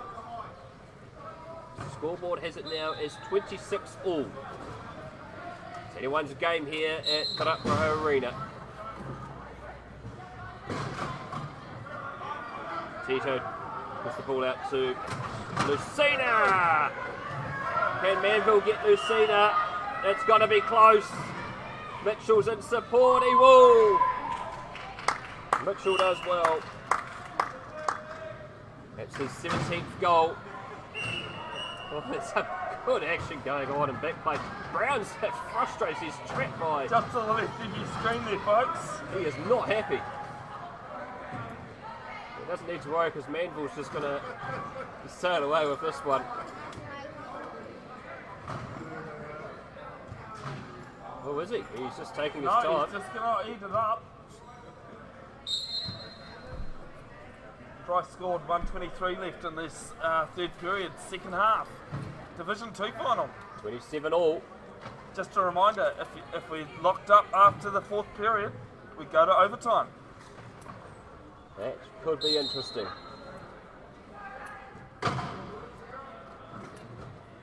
Oh, poor Mitchell, he's boxed in by Brandon Uncles and also Jack Brown. Manville has the ball. Lloyd. Tight tussle. And I think Reaching call. Reaching call, it's going to be Tito going to the sin bin. Lloyd.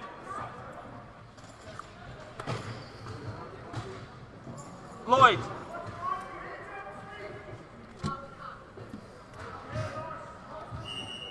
Sorry folks, I'm trying to get the referee's attention.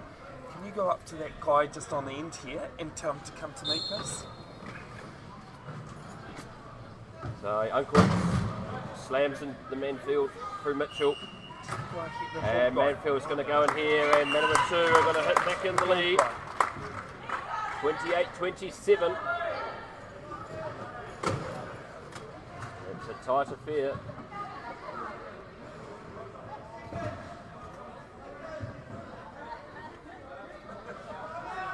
Here in the Div 2 final, a minute left. Bayapini finally gets someone to have the ball. Mitchell tries to look, might go for the long pass here. Here's a bounce. 35 seconds left on the stop clock. Lucina, Tito can't get it, it's been picked up by Manfield.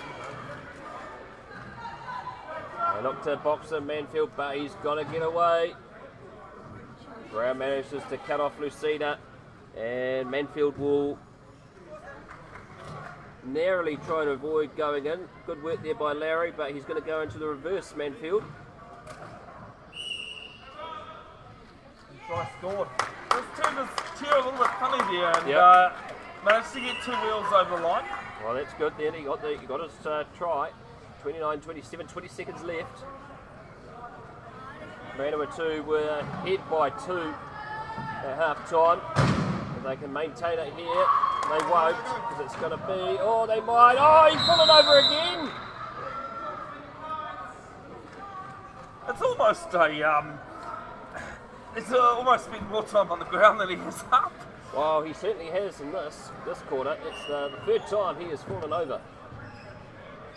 And it's the rough and tumble of what was originally known as Metaball. That's right. Well, he's back up.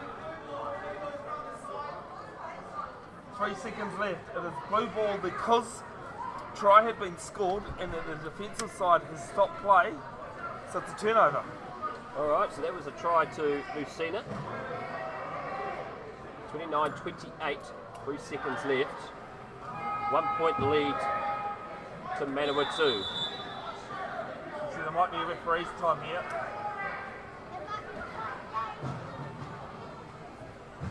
Well, we're having a discussion here with the table. I believe they might have actually added that try on and it's been ruled as no try. Okay. May have. Still has 29-28.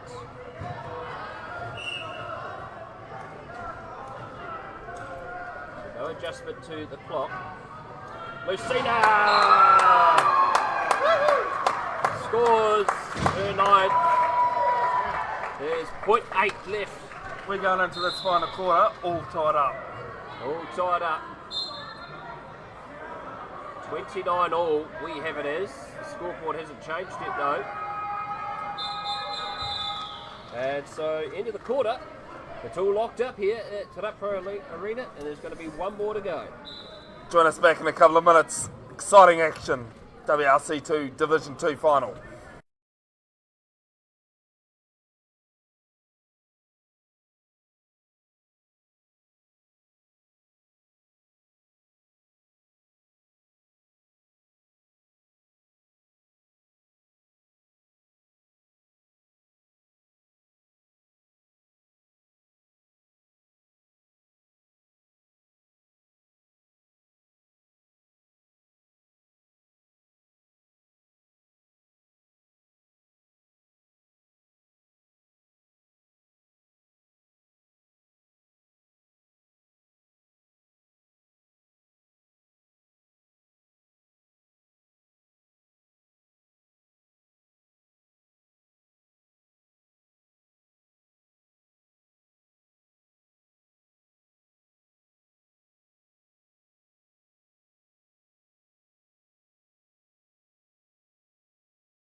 Alright, welcome back to Ruaparaha Arena, WRC 2 Division Final. Division 2 Final. 29-28 as Henry Mitchell's gone over again. And the try is scored by Michael Manville. Well, he did well there, Mitchell. He nearly went full over, but he used his left arm to keep him up. Yeah, the ability of an able-bodied player. Yeah. The advantage. Had he been in effect, he may have been called for that actually. Oh, exactly. And here's Broughton. She could go the way. Brown's chasing after. Slams into her. But she's still going. He's going to have another turn and another charge. Fitness is there to help block him off. There's Hoberg, but he can't get there. And Manville has the ball. It's a choice here between Brown and Uncles. But Brown will go over and score his 13th try. 2-point margin. Oh, well, she. Oh, it's 2-0 now in the first half. In the quarter, yeah. In the quarter, yeah. I knew what you meant. Yeah. Right? 31-28.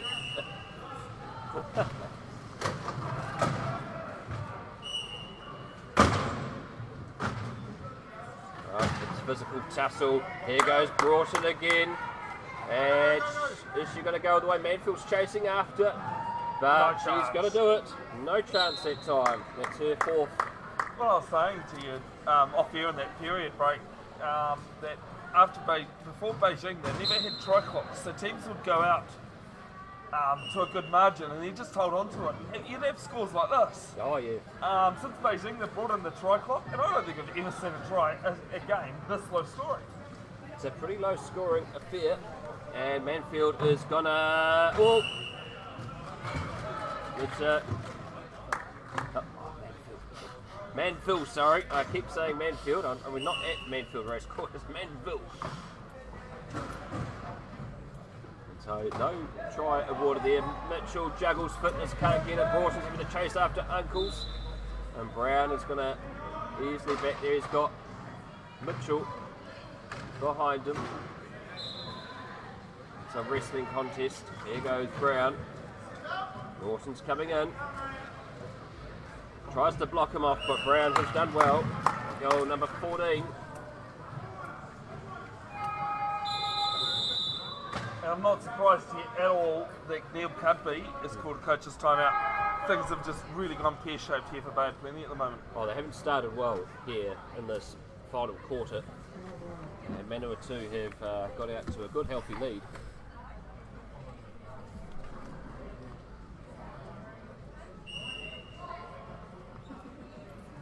Big thanks to all the volunteers that have helped out this weekend, to Ruaparaha Arena for allowing us the facility works, D-Sport for their organisation of this. Catriona Bean does a great job every year, and it just really helps things run more smoothly than it otherwise can. Hey Bev, sorry mate, we'll do the present. We'll do the present straight up. So no, I'll probably talk later. I'm just going to be down the bottom, so I'll talk and she can handle it. She didn't tell me that. Cool. Did an awesome job, bro. Thank you. Oh, Robbie, this is Brad. Hey Robbie, how are you? Nice to meet you, mate. Yeah, good. Awesome.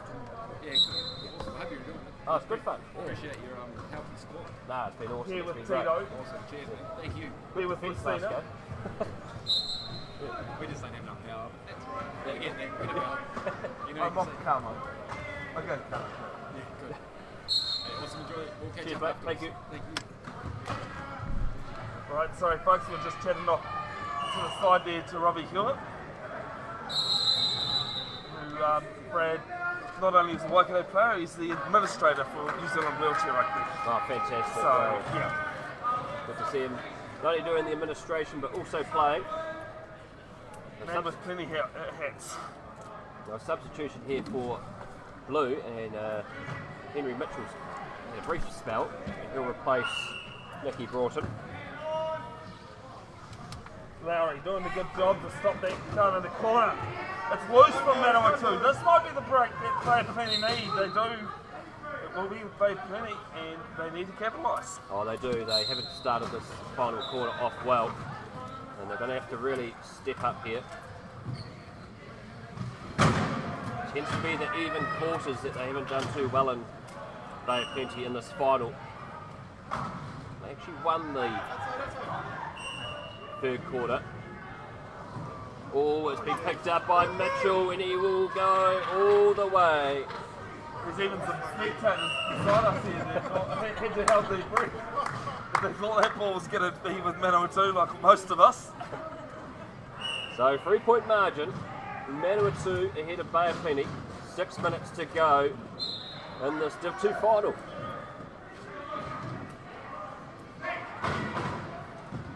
Good collision. Buckley in review and Mitchell does well, keeps it inside the field of play. He passes it out to Messina. That's her 10th. Only 2 points in it now, 33-31. Bay of Plenty clawing their way back. Buckley under pressure from Lowry. Jordan Tito coming in support. Messina tries to get it. It's been a mistake there by Jonathan Tyson. And it's 12-second violation. This is where Manawatu having no timeouts left, it counts. Oh, it does, and they took them early, didn't they? They had 2 in the first quarter. At least 2, yeah. 1 in the second and 1 in the third. So that could be quite. Well, it's only 2 points now. They are in the lead, but could that be a costly decision taking those so early? on the other court, Bay of Plenty out to a comfortable lead in the third versus fourth of Division 2, 44-29 over the Invictus side. Well, here's Lucina. She's trapped. She's got a look, and he's given out to Amanda Lowry. That's her first. She's almost used her head in her hands to catch that, and when you've not got much hand function, like a 1.5 does. Well, she's out there to cause havoc. That's why she calls it chess on steroids. Manville. Now he darts his way over. One bounce over the line. I think he's just done a Henry Mitchell to Henry Mitchell. He has. The way he moved his chair there. Yep, he certainly did. 34-32. 5 minutes to go. Attack by Tito out to Mitchell. Mitchell is stuck. He's been trapped. That's out to Lucina. But okay, so the 40 clock hasn't started. Just a bench here. It happens. We're all human beings. So we'll go back, and this is also the reason why we have a piece of paper. Any issues like this, they've got the time written down of that last try. well, that is important to have that there. That's the paperwork. You can have all the technology in the world, but sometimes the pen is mightier than the keyboard. Oh, definitely. Mitchell throws it up. Lucina's there, but oh, this could be a oh no, it's going to go too far. But did it come off Jack Brown's hand? Let's see what the officials say. No, it's going to be men with 2 ball. Oh, Brad, it's been a pleasure having you, mate. The comments like the pen is mightier than the keyboard. Oh yes. That is great, mate. Manville looks, and he's going to take this up. Brown's going to block off Lucina. Ooh, nearly, but he's got to keep it safe, and he's going to extend that lead out to 3. Well, that was very close to making the bloopers real. Oh, it would have been. It would have been a good blooper. There's a equipment timeout on Michael Manville, just having to adjust some straps. Give and go with Lowry. Mitchell.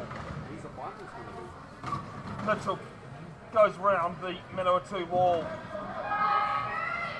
Lucina's cut off Brown. Can Mitchell go all the way? Manville knocks him off, and Lucina. She's going to be blocked short of the line. Out to Mitchell. There's Tito there. 15 on the try clock. And the gap's there for Mitchell. Oh, well done, Jordan Tito. Holding the player in the corner. Oh, excellent work by Tito. Good tactics used there. Margin back reduced to 2. Oh, unforced error. Unforced error. Brendan Uncles has not come onto the court straight, and it's turnover. Well, it's very technical. But In a game as close as this, you know, all matters. it does, and this could be a big moment. 4 minutes to go. A technical error. This allows the ball for Bay of Plenty, and Tito has the chance to throw it in. Here's Lucina receiving the pass. And it comes out to Mitchell. He tries to squeeze through that gap. Oh, he's lost it. And Manawatu 2 survive a scare. Yeah, and it come from that unforced error as well, so they got that back. It's cancelled.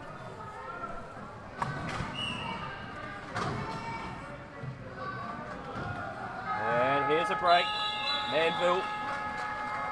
This will be relatively easy. He's just going to take his time and wind down the clock. They're chasing after him, but he's over.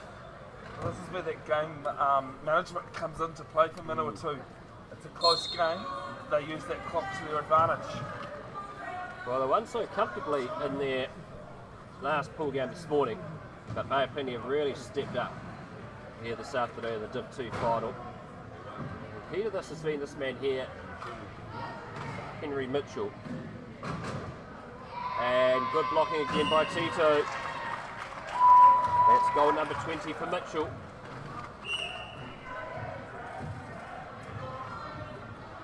Uncles with the ball, trying to strip it is Mitchell. Been knocked out. Well, Mitchell was looking for a held ball there. Very close to it. Well, it's very close. It just went out of Uncle's hands just enough before it could have been called. 3 minutes to go. Hail Mary pass from Jack Brown. And Bay of Plenty have the ball. What can they do here? Mitchell through the gap. Goal 21. Bay of Plenty bench are enjoying it there on the stream. Well, what's interesting here too is that Jordan Tito has been influential here in this last 3 minutes down there, cutting off Manawatu. Touchdown by Mitchell. He gets the ball and slams into Manville. That's about the 5th time he has crashed and fallen out. But that time there was spectacular. It was like a swan dive. It was, and he actually fell out of the chair. Yeah. By the look of it, he's only got leg straps on rather than lap straps and chest straps that some of the other players have.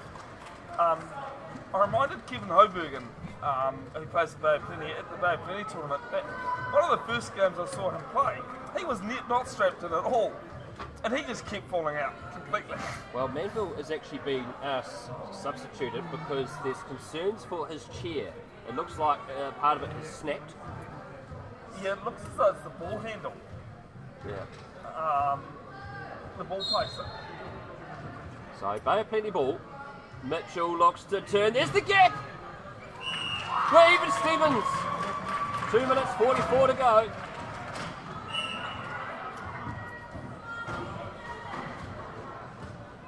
Well, we have it as even Stevens. The scoreboard still says 36-35. No, it's just changed as I said that. But here goes Jack Brown chasing after the ball just to give Manawatu back in the lead. Doesn't matter now. It's still back to a 1 point ball game. Oh, it is. It's the 15th goal for Jack Brown. Tito passes it to Mitchell. They have to travel down the other end of the court. They've got 40 seconds to do so. The clock's not going. Lucina is free. And it's a try for Lucina, number 11. Noticing the shot clock wasn't going then Bevin before. Yeah, referees didn't notice it, so play on. And in the end it wasn't affected either, so yeah. Well, Jack Brown's going to make this an advantage again, back in front.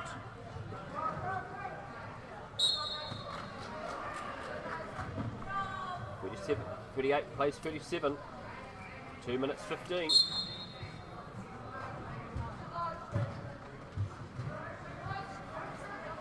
Manville is still performing surgery on his wheelchair.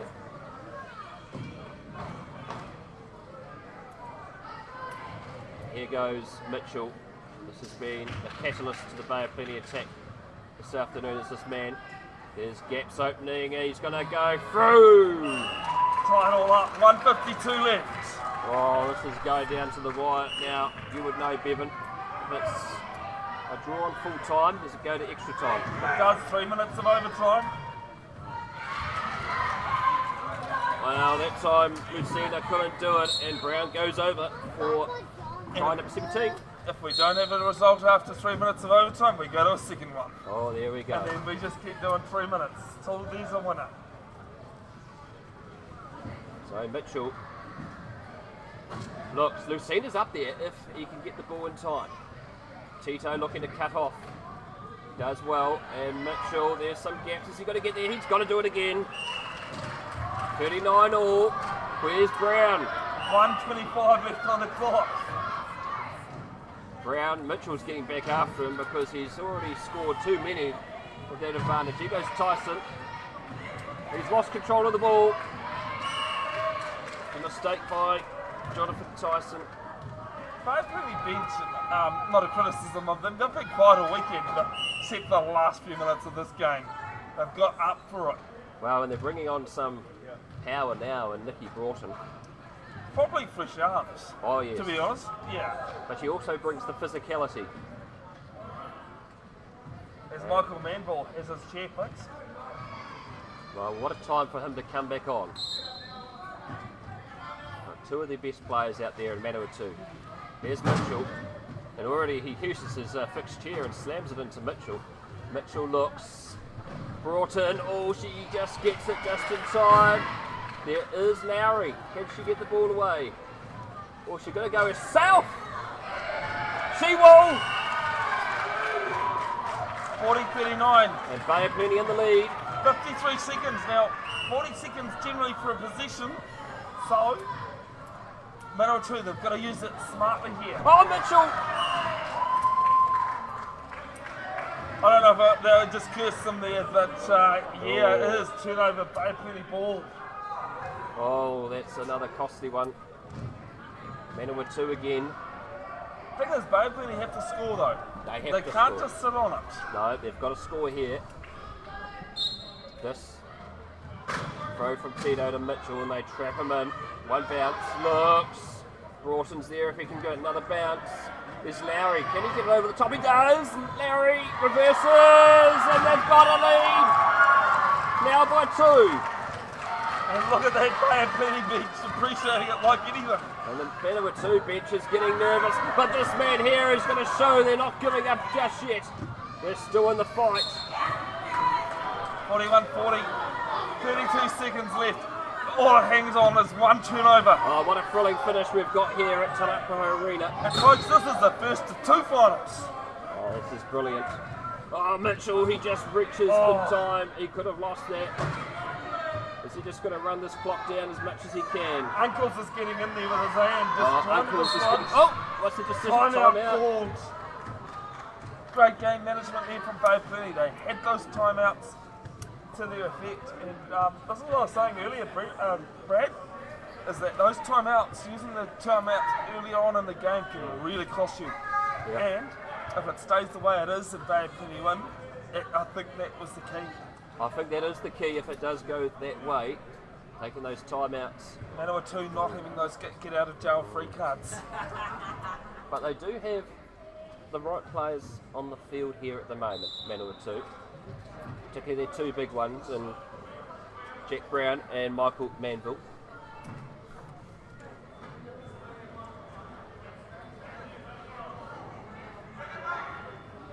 So look at this. So Henry Mitchell calling for the inbound. Well, Mitchell is the throw-in here on the right-hand corner of the screen. Tito to Mitchell. They need to get it over halfway and just kill it from there. Well, they're going to try. They're wrestling with him. Here comes the throw. Uncles is getting there, but Broughton's got it. Oh, absolutely great spotting from Phil Washbourne. We've seen us taking it in the front court and taking it inside to the back court again. No. Turnover ball. That is incredible. Here we go, here's Brown. Brown looks to get around. There's a gap, they shove him off. He's over! 41. 2 seconds left. I think we got overtime. This could be overtime. 41 all. We're That off to clock overtime. expires. It's We are overtime. off to overtime. And Manawatu absolutely celebrating that one. So it's 2 minutes before we start the period of overtime. Wow! Take a breath, go toilet, do what you can, come back in a couple of minutes, folks. 3 minutes of overtime, and we need to have a winner. If we don't, we go another 3 minutes, and we just keep doing that. Two's the most I've ever seen. We're in for an absolute ripper for the Division 2 final here, Brad. Oh, it is. It's a ripper of a match.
Alright, welcome back to Ruaparaha Arena in Porirua, Wellington. Te Whanganui, Atara. Division 2 final between Bevin and Manawatu. We saw a hiding from Manawatu in the first game, Brad, but we have overtime now. We have overtime now, 41 all, and the first game of the morning these two played each other, and it was 50 points to 33 to Manawatu. But as they show in finals, it can be completely a different story. And here, Bay of Plenty looked like at the start of the fourth quarter, they looked like they were out. And then it looked like a minute ago they were going to win. The tip-off is underway. Quick introduction to every overtime starts with a tip-off. 3 minutes, it is stop clock. If we don't have a winner after those 3 minutes, we just keep going with another 3 minute period. We must have a winner at some point. Well, here's Lowry. She bounces it to Broughton. Broughton is looking for Mitchell. Mitchell is trying to get himself free. He finally gets the ball. Manville is looking. Here comes the gap, and Mitchell is through. In 13 years of wheelchair rugby, Brad, it's probably the third time I've seen it live. Well, this is impressive. Over That's goal number 25 of Mitchell. He nearly gets him. Here goes Brown. They try to cut him off. Broughton's working hard, but she can't get there. Well, that's goal number 20 for Jack Brown. 42 all, 2 minutes 20 to go in that first period of overtime. I'm actually picking the Division 1 final to be similar. Well, if it's anything to go by in this game, it's going to be a thrilling afternoon. Here's Lowry, and we've got double blast of the whistle. Yeah, clock hasn't started, so they'll go back to the inbound at the start. So 42 all, 2 minutes 11 remaining in overtime. And the pressure's getting quite high for the coach of Manawatu. Trying to hold it together. The mayor of Porirua is here, Nita Baker, wearing her iconic purple top. She was here yesterday as well. Yeah, she's a good I was mayor. told after the fact that that the mayor was here. Yep, so. Also videoing and taking photos and all sorts. In her second term as mayor of Porirua. Oh, this is risky. Turn over! Brown has the ball. Manville looks to try to cut them off, but they surround him like dogs around a carcass. He finds a gap, he's been blocked off. He looks for the options to pass. Broughton, oh, very lucky not to be touching the arm. He goes, oh, he's got a tumble. Oh, big moment. Big moment, and celebration there by Mitchell. But yet again, I think that must be about the 8th time that Manville's fallen over. Oh, 8 or 9, take your pick. Yeah. And this time, not for the first time in this match, Brad, we have a holding foul. It's a turnover ball because he's basically fell into another player's lap. That's right. So the foul's gone against him. Well, he's back up right now. And he's just adjusting himself.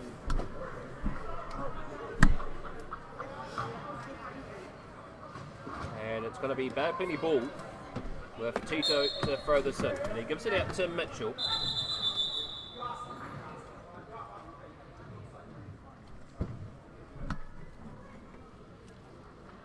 So there was no equipment timeout called, even though Michael Manville was actually fixing straps. Oh, wow.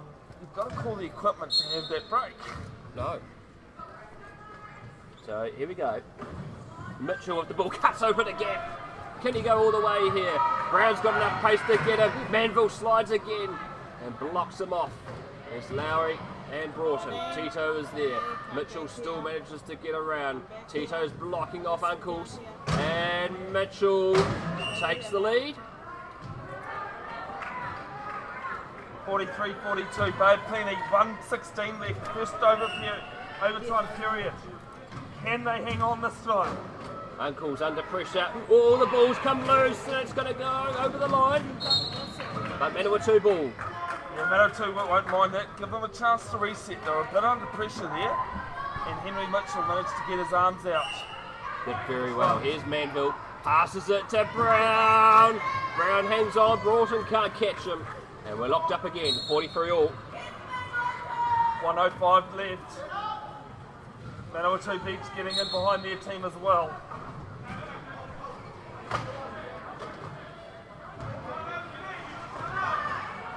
Lowry looks. It's a time. Yep, timeout call. Now also with overtime, each team gets an extra timeout. An extra 30 second, not an extra 60 second. Yeah. So Manawatu will have an extra one more. Not 100% sure. I think Dave Plenty might have one, if that. Okay, each team has one 30-second timeout left. Well, there we go. Thank you, Phil Washbourne, for explaining that. There's Mitchell. Brown. Manville. Brown gets knocked out of the way. Uncles tries to get him. There's some dodges coming in for Bayer Peter. Pass comes. Broughton! 44, 43, 50 seconds left. There's Brown. He's getting up there quickly. Tito's trying to block him off. Is the pass going to make it? Manville. Slammed by Mitchell. Nearly grabbed the ball. He was quite risky. There's Broughton. Manville's going to go all the way, is he? Tito's coming in to block him off, but is it going to be enough? It is not. 44 all, 36 seconds left. 14th goal for Michael Manville. Go to another overtime period, folks, if it stays the way it is. Mitchell is trapped. He needs to get rid of this ball. He bounces it. Looks. Calls that timeout. 27 seconds. Oh, it's a tight one, this one. Timeout's been called, but there's still a bit of tussle going on. Uncles is frustrated. What I love is that Auckland D-Sport and Waikato down there in the background just having a look and saying this is decent wheelchair rugby. Oh, they're waiting for their games in the Division 1 round. Auckland plays Canterbury in the final and Waikato playing D-Sport in the 3rd versus 4th. No penny, no timeouts left for this overtime period. Mitchell is stuck. Broughton, oh, heavily marked by Brown, but Brown's got twisted around. And Broughton's going to go. There's Lowry if it's going to be available. Broughton has to turn. He's under pressure. Can she get it to Lowry? There's one bounce of the ball. Mitchell is there. Mitchell gets the ball. He twists around. Mitchell passes to Tito. Tito! He can't get it. And it's turnover time. And Brad Hudson, we've got a second period of overtime. Oh, who could pick this? This is just outrageous. Overtime number 2 coming up, folks. 44 all here at Ruaparaha Arena. Division 2 final, folks. 2-minute break. We'll be back for another 3-minute overtime period.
Alright, welcome back. We are overtime period number 2.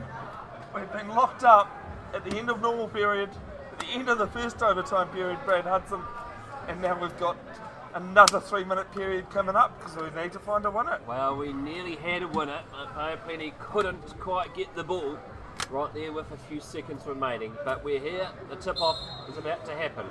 And the referee juggles it, Mitchell gets it. It's in the hands of Lowry, and Mitchell has the ball. He's going to be key to Bo Plenty in this last part of overtime.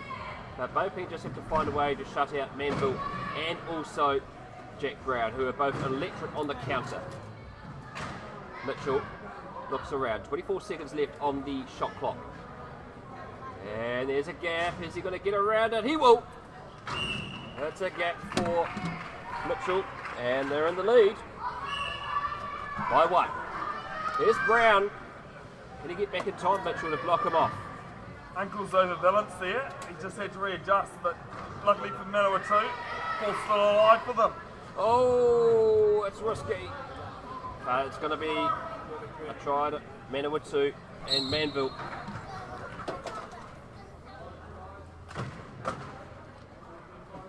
You can feel the tension and elation, even the other games that are supposed to be on soon. I'm watching this. Oh, is that risky? Brown's got up the back. Coming back is Manville. It's tight tussle, and then there's a juggle. Oh, it's an illegal use of hands. Sharila Sina's in the bin. She'll be in there for a minute of game time or a try from Manawatu. Well, she's not happy either. She's shaking her head in disgust. I think it was a 50-50 call on the jump ball. It certainly was. So what can Manawatu do now? Is this going to be the moment that changes the perfection of the game? Jack Brown with the ball. Plays with Mitchell, and he's over, and they're in the lead. So, Bo Plenty trailing. That hot, I've even had to take my jumper off. Oh, you can just feel the temperature rising here in the stadium. And Mitchell having to be the catalyst here for his team. But they had a mistake before. Lowry hangs on. No try! No try! Well, I thought she had it, but she must have been over before she got the ball. The Manawatu being really ecstatic about that. Well, 1:45 left, second overtime. Big moment. Here goes Brown. He's gonna send this out to 2. And how big is that call gonna be? Oh, Washburn a lot closer, a very experienced referee. Yeah.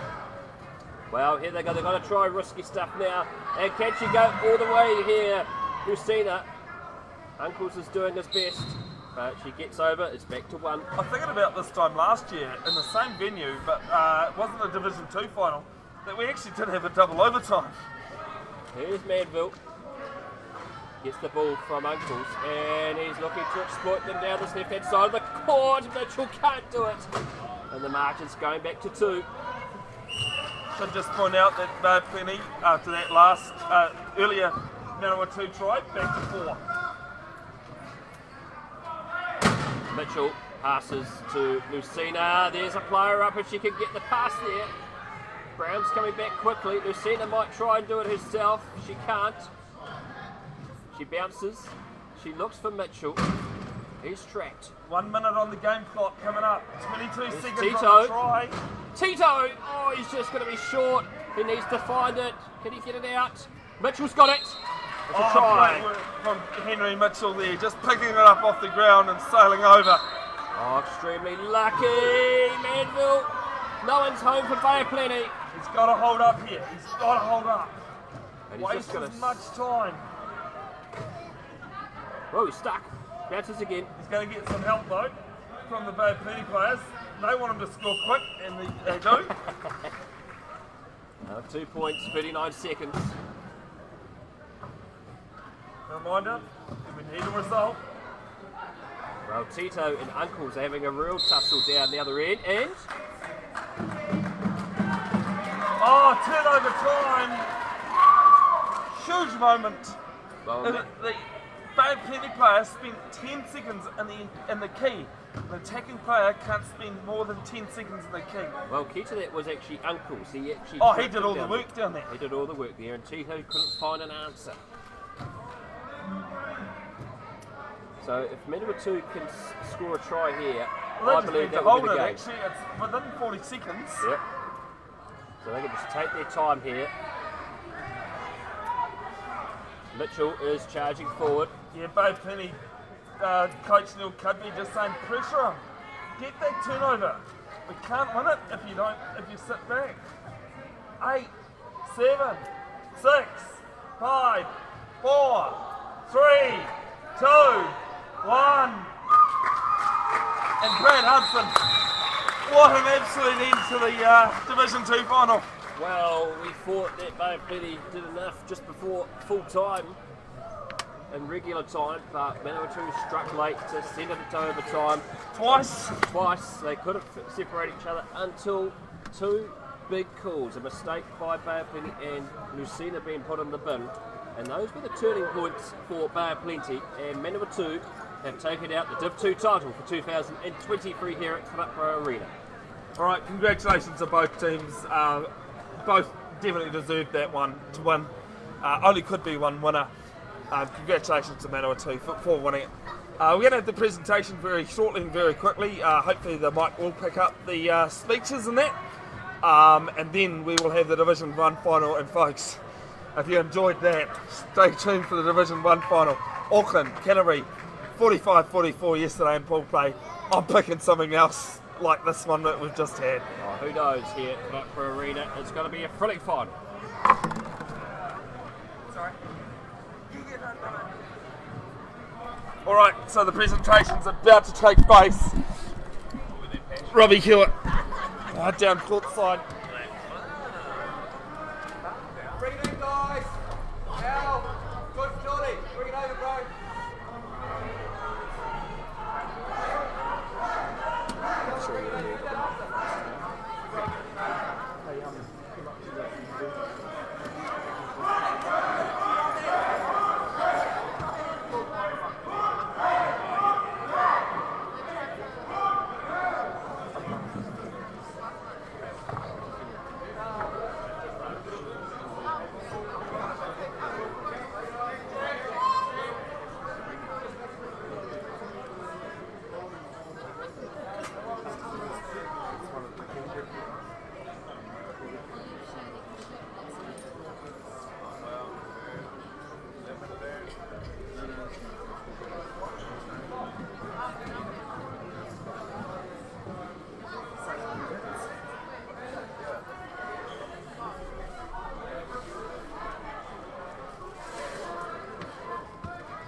Don't worry. Hey, Bev. Bev, we're just going to do it out there, apparently. Okay. Okay, I really do apologise, folks, because of time restraints. Myself and others need to get on a plane. We can't do the presentation on the live stream. They need to get this Division 1 final underway, and as I've said to you, Brad, really expecting this not to go to overtime as well. Well, it's anything to go by how both teams have played this tournament. It's going to be an absolute thriller, and it's going to be a pleasure to watch this one here on Bev's Broadcasting, this final of 2023. Yeah, Auckland Rhinos top qualifier after pool play, taking on the Canterbury Chargers. Auckland, defending champions from last year. Canterbury had their flight cancelled at the last minute, so couldn't make it last year. Auckland Waikato final, as I just said, came down to another 2 overtime final. I'm not expecting this to be much different. Oh no, it's going to be a tight affair, that's for sure, and it's going to be a real pleasure to bring you this broadcast. And look, thank you so much, Brad Hudson, for your work today, helping me out. I actually don't think I would have had a voice before that WRC 2 final, let alone after. Well, you worked extremely hard yesterday, and it's great to have people like yourself, Bevin, that are able to give up their time to broadcast sports like wheelchair rugby. It's absolutely brilliant. If you're in the Wellington area, folks, please get and want something live stream, get hold of Huddy Sports, huddysports.co.nz, and That's on the one. Facebook. And Yep. Facebook, and also YouTube as well. And YouTube. Yep. Big thanks, New Zealand Wheelchair Rugby would like to thank these following for the continued support of the sport in New Zealand: Aotearoa, DG Sport, Dylan's Creative, Lynn River, and Melrose. Coming into this one, Canterbury lost to Auckland 55-54, beat B Sport 55-40, and also had a big win against Waikato. Auckland have won all their 3 games, 2 of them by big margins, the only one being that Canterbury game. Well, it's going to be absolutely brilliant, and it's going to be a thrilling match. Strap yourselves in, folks, wherever you're watching. This one's going to be great. Underway. Maya Marshall Armai to start.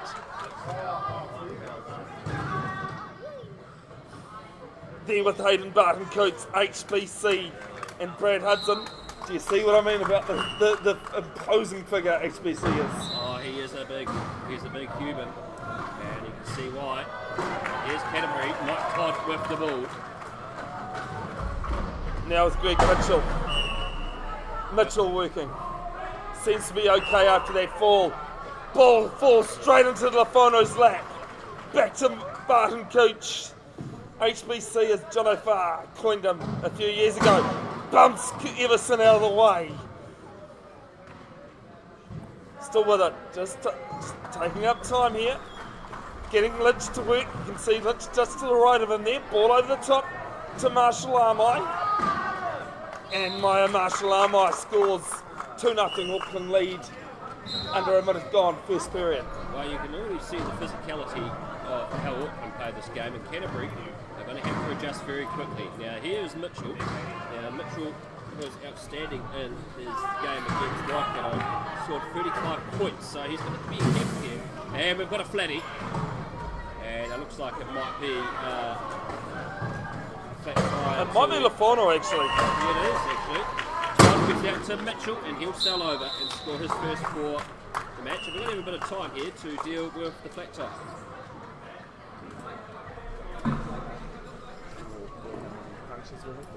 That's it.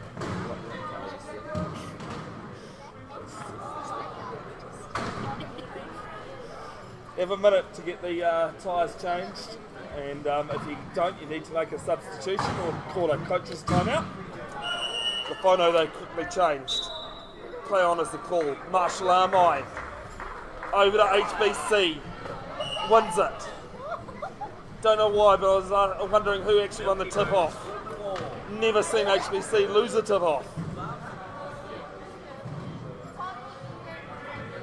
The men and ladies from Tamaki Makoto in Auckland. Away through goes HBC. It's 3-1, 6:26 to play, first period. Dominant frame of the Blue Black is really showing presence here. 3-1 the score. Auckland ahead of Canterbury.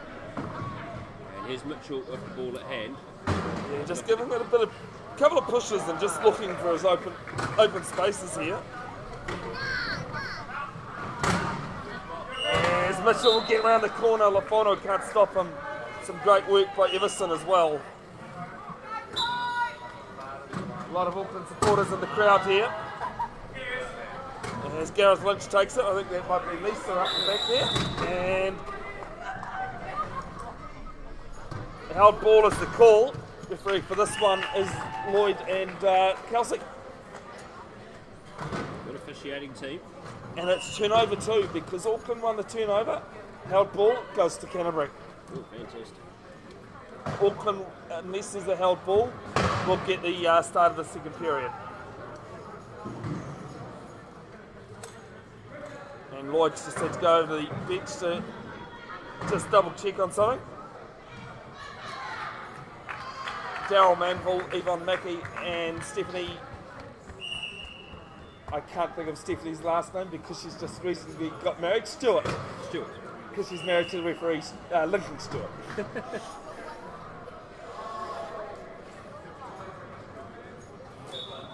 Actually, Brenda Manville's on the bench. Not Yvonne Mackey. There with Mitchell. Mitchell bringing it in towards the key, decides to stay out. Mitchell now comes left to his right, through the middle, Lafono lets him go, and it's 3-all, 5:46. It's just like that. Greg Mitchell can certainly change the game. 3 goals already. Now with Lafono. Lafono gets a bit of a wacky-do from Everson. Lafono going wide, has to get it over halfway, and it's a timeout called. Important timeout, early one here. This is going to be quite crucial. Very good sense that this game, even though Auckland got out to a bit of a lead, is now drawn back, and it's going to be a real contest throughout. Get out of jail free card that you can use 4 times per team. Over on the other court, D-Sport up over Waikato, 5-3. Play there with Hayden Barden-Coots, and as I called in that last game, you'd see the Canterbury side defending up high as 4 on the key is called against Ian Simpson. He will go to the bin. So defending team can't have all 4 players in the key. Yep. On the attacking side, and a player can't spend more than 10 seconds in a key at one time. Oh wow, that's a good rule. Yeah. Makes it just that little bit more strategic. There to Lafono. Now works for ACC, Maya Marshall-Armai. Famous first cousin of Benji Marshall, the New Zealand league player. He absolutely took the mickey out of me when I met him with Maya. Oh yes. It was deserved, but yeah, it was a good, they laughed hard. I stuffed up, yeah. Greg Mitchell. It's 4-3 in favour of Auckland. Mitchell over to Todd. Todd working hard to get over halfway. He does. Now to Mitchell. Mitchell just on halfway. Passes the ball over to Todd. Todd's there. Barton Coots. 12 seconds over the shot clock. And a great try there by Cody Everson. Cody Everson, nicknamed the Lion, the World Cup captain. He scored 11 points versus Waikato. Expect him to just do a lot of work. That 1-pointer. Marshall-Armai. Breaks away. 5-4, 4 minutes 30 to go, first period. Oh, and she's got 3 goals as well. Maya Marshall. Nice, Maya. Greg Mitchell took an absolute tumble from a hit from Georgia Mekia in the Waikato game earlier on today. Doesn't seem too bad for it. Backs out, goes around, tries to get through. Marshall-Armai stops him. Barton Coots is there, Todd's there. And Todd scores. Lost sight of the referee there, but Kelsey did well, given his space to be able to check the whole baseline. Well, it was physical in there too as well. There goes Hayden Barton-Coots. Good. Ball from Maya Marshall. Centre Marshall was free. Can she get the ball? Easy as you like. Sets up lovely for her. That's their 4th goal. 6-5. Who has scored the other 2 there, Brad, for Auckland? The Hayden Barton-Coots has got the other 2. Yeah, I actually would think it would be the other way around usually. Yeah. Auckland sitting back in the key. Mitchell coming towards, looking for holes. Can't find a way through. Lynch being frustrating for him. Mitchell comes to the right hand side, flicks it to Todd.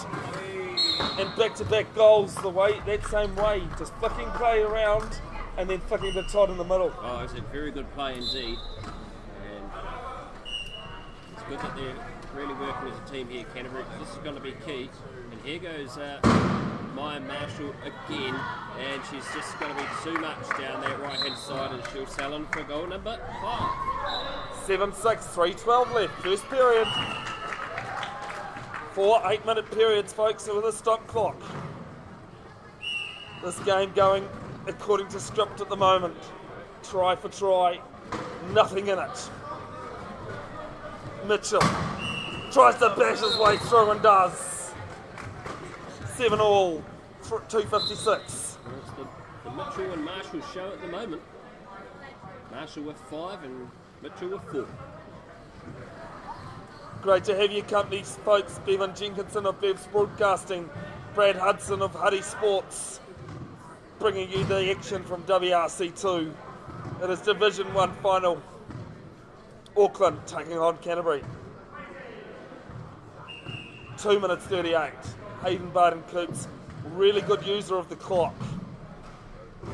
If there's a stoppage, I'll give you a funny antidote from the WRC1. Lynch, Cody Everson backs up on him, flicks it to Marshall. 10 in the key. Right, so when Waikato were playing Auckland at WRC1, Hayden Barden-Coops was killing time and he was told to stop it, and he turned around to the guy and said, "What are you going to do about it?" Wow. And it was very well said. Everyone got it. It was quite a funny moment. Back to the action here though. Mitchell making his way up. Greg Mitchell, one of the ward councillors in Christchurch City, brings it to an 8-7 margin. And is that the first time Canterbury in front? Yes, they are. They're the first time they're in front now. They're Bevin. So, good effort there by Canterbury, and 5 goals to Greg Mitchell, 2 to Mike Todd, and 1 to Cody Everson. But here's the big man himself, Hayden Barden-Coops. Passes it out to Lefono. Tainafi Lefono. 8-all, 1:51 left first period. Greg Mitchell has it. Mark there well, gets off Maya Marshall Armai though. Coming up high. Flicks it over to Cody Everson. And Lyon scores another. 9-8 Canterbury in front. Yep, second go for Cody Everson. He scored 9 versus Waikato this morning. Give and go with Lynch and Marshall Armai. Trying to get around Simpson, does. Count coming in from dry weight. And it's a little bit ugly, but cleaned up by Gareth Lynch. Lynch has it, tries to give it off. Marshall Armai flicks it. And some great teamwork there from Auckland. Lucky Lefano has 2. That's great teamwork. In particular, there Maya Wilson under pressure. And she managed to get that ball away. 9 apiece, 1:14 left, first period. Mike Todd flicks it. There was Greg Mitchell. Mitchell flicks it over to Everson. Bit of a higgledy pass, and it's a try. 10-9, 1:02 left. So good effort there by Cody Everson.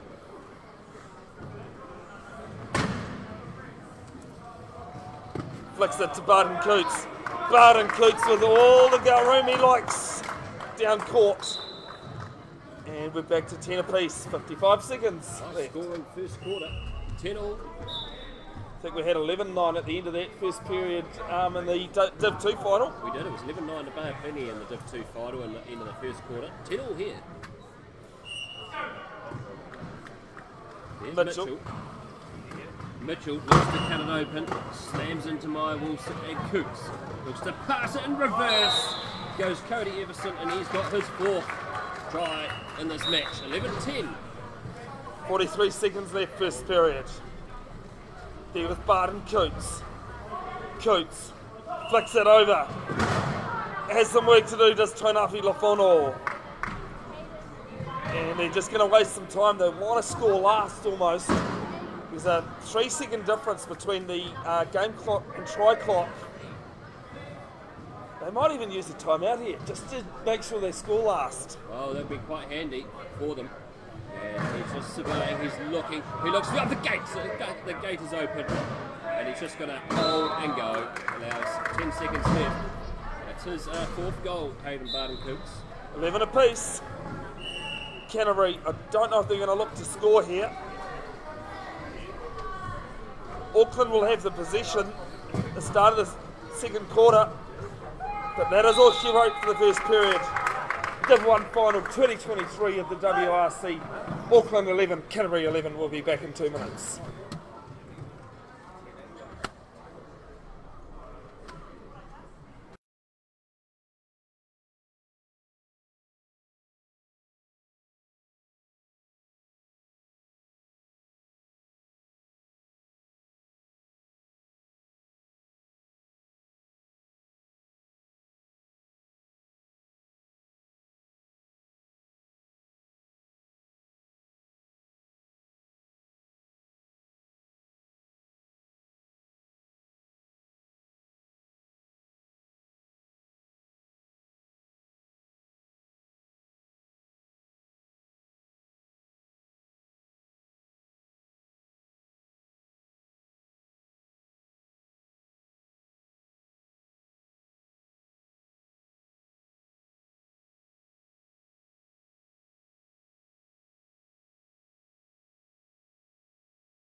Alright, welcome back to Ruaparaha Arena. WRC Division 1 final. Brad Hudson, Bevin, Jenkinson on camera and commentary. Brad, we've had a tight one first period. Nothing that we didn't expect. Well, Auckland got out to a flyer. They were 3-0 ahead, and then Canterbury clawed their way back. And at one stage, were ahead, and this man here has helped Auckland get into a good contest, and he's got them into the lead here temporarily for now. It's his fifth goal, Hayden Barton Coops, so him and Marshall are going to be key to Auckland's chances for the rest of this game. Tucked up all over the place, it's messy. Canterbury chasing, Mitchell gets it, and timeout called before he threw it. Lloyd being the man on the spot. Over on the other court, the first period has ended. D-Sport rocking the boat a little bit over DG Sport. Waikato Stampede, 13-10 the lead. Well, they certainly are, and you're not really hearing the loud cheers from the Wellington bench like we heard earlier this morning. Yeah, interesting. Because Rose's mum is still over there, I can see it. That's right, so it must be the early nerves, but we've got play back underway here, and Everson passes on to Mitchell, who's got Todd on his right hand side if he needs him. Auckland just to wait in earnest for the charge. Mitchell turns, has a look, sees Marshall, there's a big gap, and he's over. That's his 6th goal, Greg Marshall. Tell you what, they've tied up Hayden Barton Coots here, and he's had to call him bound. Yeah. Not a bad thing for Auckland though, because he has got one long pass. This time he goes short to Lafono. Lafono has Todd with him. Gives it back to HBC. Ball down court, Marshall Armai. All over it. Good work by Marshall Armai. It's 13-12, Auckland Rhinos lead. 7:01 left, second period, first half. Here goes Canterbury, Greg Marshall. Looks got Marshall to beat. Can he get around? He spins those wheels hard, and Marshall has no answer. And that's try number 7 for Greg Marshall. Oh, Greg Mitchell, I mean. Not Marshall, Greg Mitchell. I'll tell him he's got a new nickname. Here we go, Auckland. 13-all on the scoreboard. Hayden Barton Coots at the top, looking for the options. Has Marshall if he needs. He decides to go. There's Mitchell. He tries to cut through Todd. Oh, and Mitchell's managed to get a hand, and it's been picked up there by Emerson, and it's a turnover for Canterbury. Under pressure is Emerson. Loose ball. Hayden Barton-Coots has got the ball again. There's the gap. And Auckland are through. Good pressure applied by the Rhinos. Some of the Auckland supporters in the crowd there. Mitchell clashes with Marshall. Barton tries to stop it. Loose ball. Emerson knocks it forward, grabs it. There's Todd in the middle. If he can get there, Barton slams him. That's a heavy hit. And Todd manages to secure the ball, and it's going to be someone sent to... Yeah, Lafono will go to the bin. Illegal use of hands. Off to the dog box he goes. If you're new to the sport of wheelchair rugby, illegal use of hands is pretty easily explained. There's more to it, but you can strike the ball and try and hit it out of the lap. You can't strike the arms or the hands. 14-13 is the score. And Canterbury to throw the ball in. 6:03 left, second period, first half. Pass comes in at the top with Todd. And Todd looks around. Sees Emerson trying to cut through, but Marshall has done well. Gives it out to Mitchell. There is a big open pass here if he can get it. He doesn't decide to. He gives it out to Todd. And Todd takes it over the line. And we're just going to have a bit of time. No, it's an inbounder call from Lafono. Realised Simpson was going to tie him up. Yeah. Lafano has come back onto the court. In the hands of Lynch. Forward to Marshall. Can she get the ball? Oh, she's done extremely well. And it's goal number 7 for my Marshall Armour. 15-14 Auckland Rhinos lead. 5 minutes 40, second period. All on script at the moment. This Division 1 final, WRC 2. Pleasure, absolute pleasure to be bringing this to you folks, wherever you are. I will read the comments later on in the day. As Mitchell ties it back up with 5:27 left. Oh, he just glided through the gap there. Auckland had no answer for the effectiveness of that glide there by Mitchell to go over and score. Some nice passing there between Lafono, Lynch and Barton-Coots. Oh, it's good teamwork. And there's Lynch. Oh, the pass has just moved away. But there's Marshall chasing after it. And unfortunately she won't get there in time. But that was lucky there for Canterbury. They nearly got caught out because Marshall really spun those wheels hard to chase after that ball. Yeah, if it was a rugby ball, I would suspect it might have bounced differently because it's round and only going to bounce one way. That's exactly right. In the hands of Mitchell. Greg Mitchell, one bounce. Barton's over halfway. Barton Coots and Marshall surround him. Emerson comes into the middle. Mitchell looks. Todd's there in support. Mitchell decides not to use it. There are 23 seconds left on the clock, and Cody Everson goes over for his fifth. And we're locked at 16-15. Who's the score? Canterbury back in front, yeah. No, because there was a turnover. There was a turnover, yes. Barton-Coots with a good wacky-do on Mitchell. Ball over to Lafono. I thought Lynch had stolen it. Sorry, Emerson. Lynch now gets it. And Lynch gets his first. The Wheel Black gets over. Back to 16 all. Canterbury on attack. Oh, Todd can't get it. Emerson's having to chase back. Here comes Barton-Coots. The time's been called. That was lucky. Yeah, needed to be called as well. 4:30 second timeout. So get out of jail free cards that you can use at any time. And I think that's one apiece now. One apiece at the moment. With timeouts, I should clarify. I knew you meant. I know you know what I meant. Jai White, former Wheel Black, gold medalist in 2004 with the Wheel Blacks. Just giving his instructions out to his Auckland team. So Canterbury will have the throw from the timeout. Officials just check everything. So we're going to get playback underway. 4 minutes and 22 seconds left. Just see Hayden Barton-Coots coming out to meet Mitchell, but now he turns back. Well, Auckland just waiting here until he advances and they close the gate quickly. Marshall down there on the right hand side of the court. Look, oh, there's a puncture. I think that's Barton-Coots. And it's a legal player leaving the court.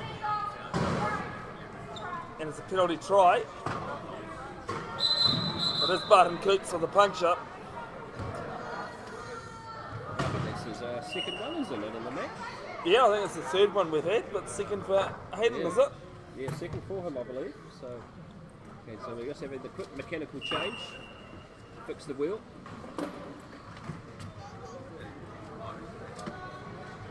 So far this game has been about a lot of tactics,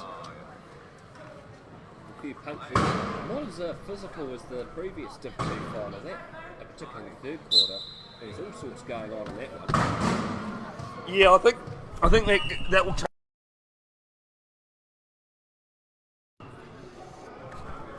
Just with the, when the game gets a bit closer to the finish. Collision. That time Barton Coots at the top. There's a gap. Oh, he slams into Jenkinson. Shunts Cody out of the way. Gets over the line. Says, don't argue with me. 17 apiece. 3:47 left in the second period. First half. Div 1 final. Oh, clever work there by Marshall to slow down Canterbury. And that's a good take by Cody Everson. Goal number 6 for him.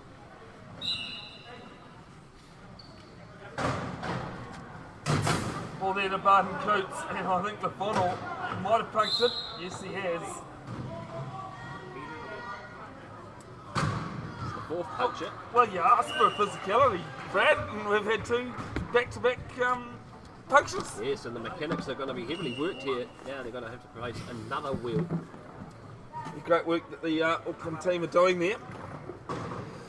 Like every team does, it's not just the players involved with the coaches, it's the support staff, the carers, the mechanics. And there's one thing you have to do is pretty much anything and everything. Oh, that's exactly right. And it's when you get to these pressure cooker moments such as the final, they become very important as this match goes further in its length. It's blue ball, just waiting to see. Alright, it's going to be inbounded now. Lynch.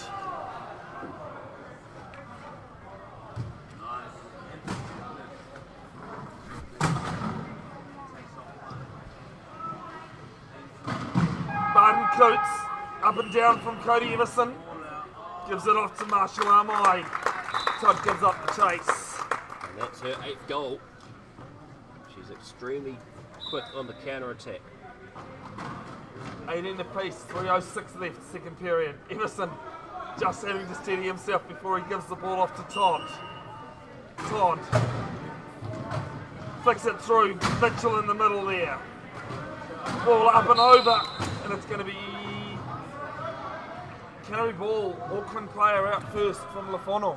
Well, it was a possible error there by Mitchell, but lucky enough there was already the other error, so Canterbury will have the throw-in, because it was a straight pass by Greg Mitchell that time. Auckland coming up to meet the Canterbury team this time. Mitchell trying to wiggle his way through, knows Everson's there, so is Marshall Armai though. Back to Mitchell. Well, it's a game of dodges at the moment as they're all crashing into each other, and here's Mitchell. He looks, he's got heavy pressure on him. There's only 10 seconds left on the shot clock, and here goes Todd. He needs to get this in. There's Emerson, and he catches it. And Canterbury extend their lead by 1. 2 minutes 38 left. 19-18. Canterbury lead. Ball from Lafono. Finds Marshall Armai. Gives it back to Barton Coots. HBC. HBC gives himself time. Gives Lynch time to find a hole. He doesn't need Lynch. He just goes around Mitchell. Locks it up. 19 apiece. 2:16 left. It's easy as you like for Barton Coots there. Big pass here by Everson. Finds Mitchell, who is stuck down in the corner. It's loose and it's going to be turned over. Oh, a spin there by Lafono. I don't know how he's managed to stay upright there. Lafono, he's done very well. And illegal use of hands going against Greg Mitchell. Excellent work, he's done extremely well. And Mitchell is off to the sin bin.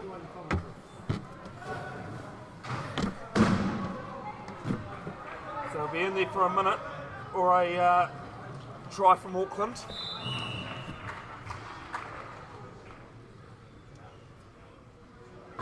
Barton Coots. Canterbury just sitting there talking. You can see the three of them on court. They don't want anything to do with it. They don't want to have another player in the bin. Oh no, it can be risky if you get another player in the bin. They can put them possibly potentially further on the scoreboard. I think a referee that might be behind us here might remember a couple of years ago we had 4 players from one team in the bin at one time. It was incredible. So a minute and a half to go in the second quarter. 20 points to 19 to the Auckland Rhinos ahead of the Canterbury Chargers. And it's coach's timeout called from Canterbury.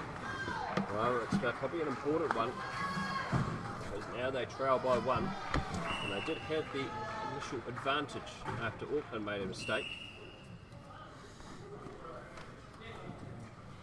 If you have just joined us, folks, Manawatu in double overtime, winning the Div 2 final against Bay Plenty. Good result by Manawatu. They went into overtime 2 periods. In the second overtime, they came away with the victory. 2 errors by Bay Plenty. And it was a shame because Bay Plenty nearly won in that. You had to flip a coin almost, didn't you? Yeah, they nearly won it. It was just one little error by them that resulted in Manawatu sending it to overtime.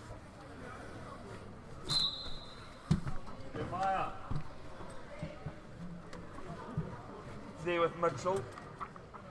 Auckland sitting back in the key. Looking, going around.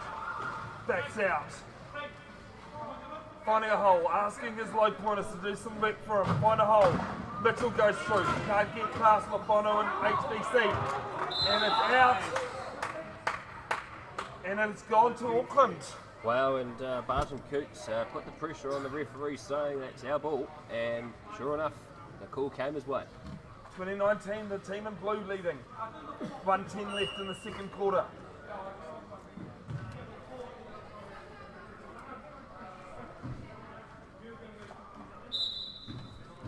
Lynch. Finding Barton Coots. Those big mitts of his you can't miss. Barton Coots gives a good push. Big wacky do. Huge one coming in. Flash, it's the smash.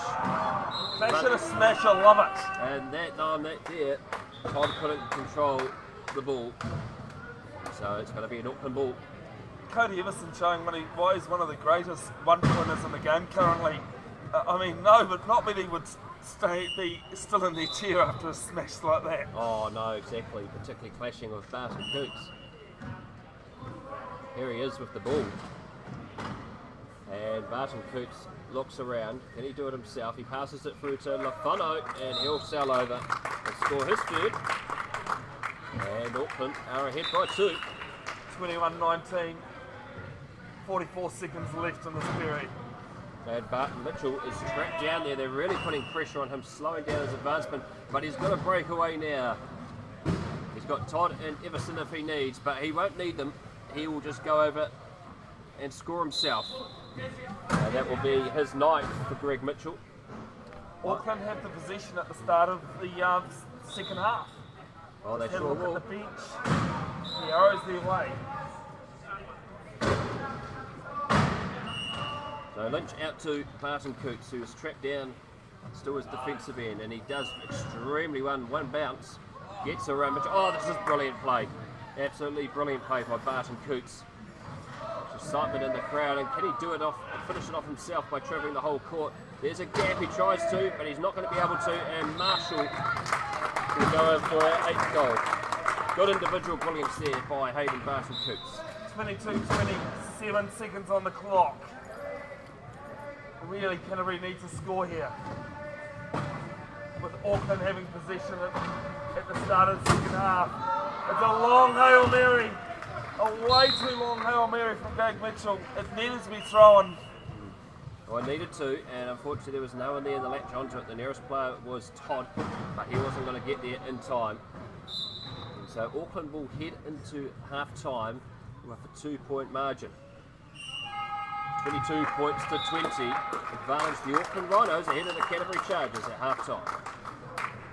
Back very shortly with second half action, WRC final, Division 1. We've already had a game, the Division 2 final go to 2 overtimes. Are we in for another one? We'll wait and see.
Alright, welcome back. Third quarter action. It is WRC Division 1 final. Canterbury Chargers taking on the Auckland Rhinos.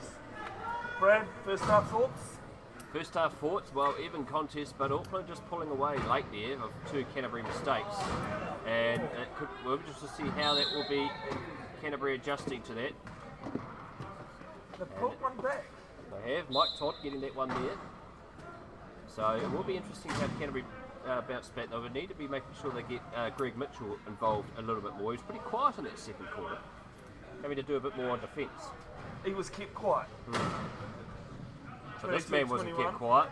He's going to go all the way, and he's going to go score his 10th as Hayden Barton Coops. Oh, you can't keep HBC quiet. No, you can't. No, he's pretty good.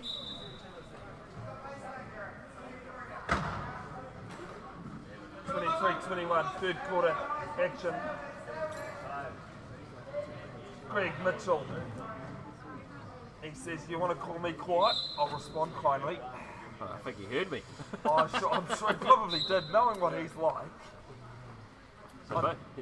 On the other court, 29-25 at half time, D-Sport leading DG Sport Waikato Stampede.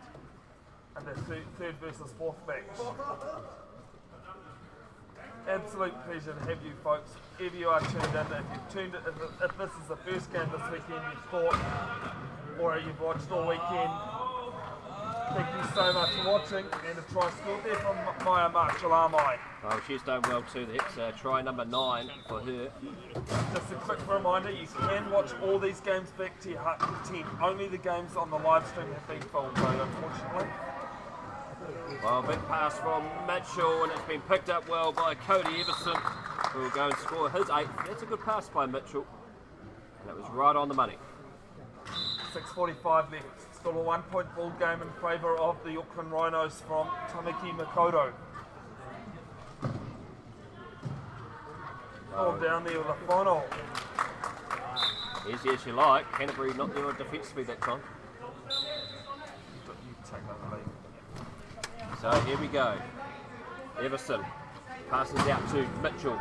Mitchell has to turn and looks around. Marshall Nova's pushing him back towards his defensive line, but he manages to get round Marshall. Oh, nearly stolen there by Lynch and smashed was Everson by Hayden Barton Coops. And it's been turned over. Excellent work there by Lynch, but Hayden Barton Coops was key to that. And it's going to be Nafi Lefano who will just glide over and extend the lead here for Auckland to 3 points.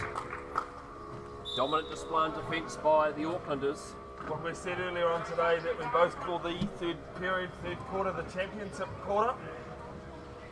Well, and it's certainly playing trumps here at the moment for Auckland. Mitchell looks to find Everson. Can he get there in the ball? I don't think he's going to get it. He has to take it over the line. So that time there he didn't have enough to hold on. So Auckland will have the ball, and they'll throw this in from the side, courtesy of Lynch. you know, even with halfway through the last period and Auckland are out with a good margin, I still would discount Canterbury. Oh no, exactly. You never write off a Canterbury team, and regardless of any sport. And just Sporting City down there. Time has been called, and that was just in time for Auckland. Yeah, some good game management by Auckland coach Jai White down here with Levi Mihaka. Calling out the time for getting over halfway so that they can call the time out. Exactly, they did that very good indeed. All back with lunch. And here's Hayden Barton-Cooks. He's got Mitchell in front of him. One bounce, Lafano cutting him off. Mitchell gets around, Hayden Barton-Cooks looks up, throws to Marshall, quick pass to Lafano, that is excellent play. And Mitchell has got there just in time, and Hayden Barton-Cooks pushes forward. There's 8 seconds on the try clock. Here it comes, the lobe over. Marshall reverses over just in time with 1 second. 1 second on it. Casual as you like, but she knew she was going to get it. Don't worry, that hooter is for the other court. So Everson looks, throws to Todd. He'll catch by Todd. Looks for Mitchell. And Mitchell, using one hand, spins it, all in his lap. And Hayden Barton-Cooks in a match with him clashes, and it's lost control, and Barton-Cooks wins the battle. It's a reset timer. Hayden Barton-Cooks looks up. Marshall's there if he needs, and it's going to be a time. Yeah, the Auckland's third, I believe. It is their first, so they're relatively confident now of 27-23 ahead with less than 5 minutes to go in the third quarter. They're obviously backing themselves here. Yeah, and I mean, you don't get to keep those timeouts for the next match. Not that there is a next match. No. Use them if you have to. Well, this is a earnest discussion here by the Auckland dugout. And Canterbury will be thinking carefully about what they're going to do here to shut out this Auckland attack. They haven't had much answers here in the third quarter. Okay, so just had it confirmed by Lloyd that both teams only have 1 30-second timeout left. Oh wow, just the one each, eh? Yeah, that's gonna count. For Canterbury more so, I would say, at this current stage. Well, I think they'd be happy. Even though they're down by 4, they've forced Auckland into using those timeouts. Oh, they certainly have. They forced them. And here we go. Lynch throws it in. Hayden Barton-Cooks, ball in the lap, takes it forward. Canterbury matched up on defence, a slam by Mitchell. Todd has to turn, they surround Barton-Cooks. Marshall trying to wiggle the way out. Lafano has the ball. Lynch down here on the left wing. Lafano's going to have a go himself. The referee calls time. 4 on the key, you're being called against Mike Todd there. And so he's off to the sin bin. It's Mike Todd. Explanation there from Kelsey was spot on. Wasn't given a penalty try because the ball carrier had turned away. So he's in the bin there, or the dog box, as Brad called it earlier. Well, And, we've got Lincoln Stewart streaking across there. That's just the ball from the other game that Megan Menace as it was knocked out.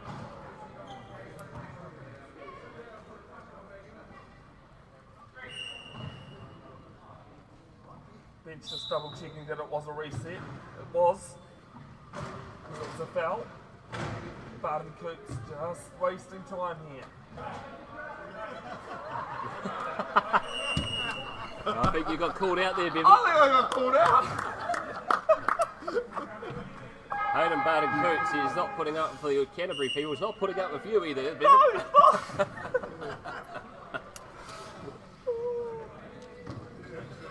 And he's just going to take his time. I don't think he likes people from the Waikato. Because the other the Waikato person in the WRC 1. Yep. People south of the Bombay Hills, not impressed.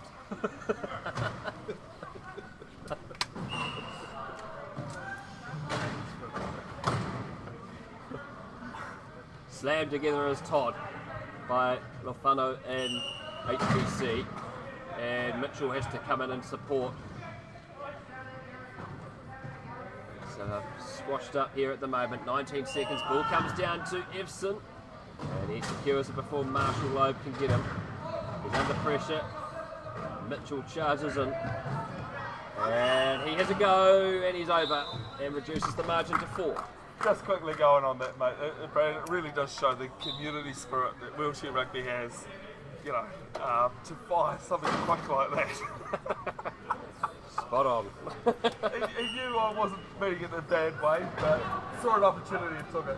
And he took an opportunity here, and Lafano latches on, and he'll just wheel over to extend the margin to 5.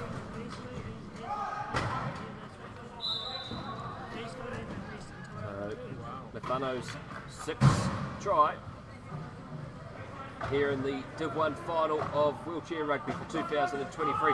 Blocked by Hayden Barton-Coots. And it's going to be... out of court. He's out of court, yes, so it's a big call. Not going the way of the Cantabrians this afternoon.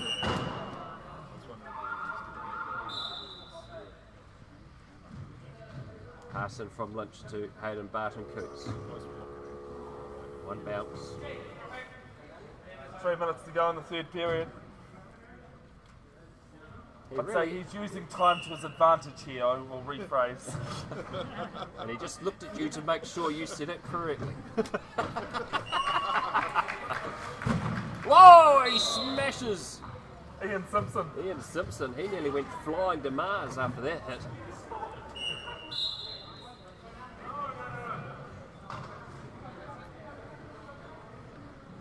Everson latches on. Marshall surrounds Todd in support. The Auckland defence swarming around them. And here goes Mitchell in a race with Hayden Barton-Coots. Who's going to win? And it's going to be Mitchell, who's not going to waste any time. I think that's the first drag race we've had in this game. That is the first drag race. Yep. And Mitchell came up trumps. Barton-Coots passes out to Lafano.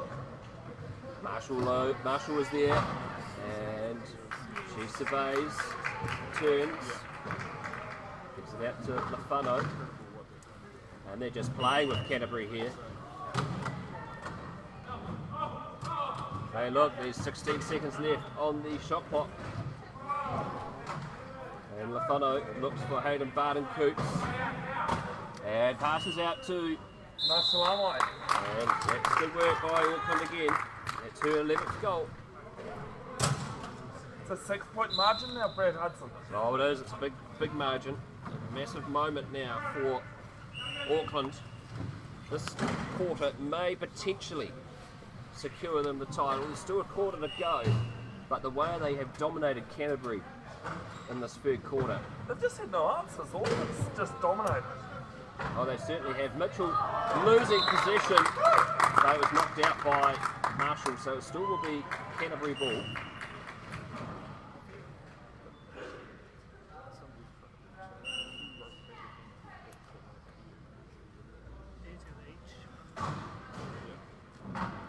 Canterbury bench very quiet. No answers to what's been going on. I have to say, Auckland's pretty quiet as well, but it shows the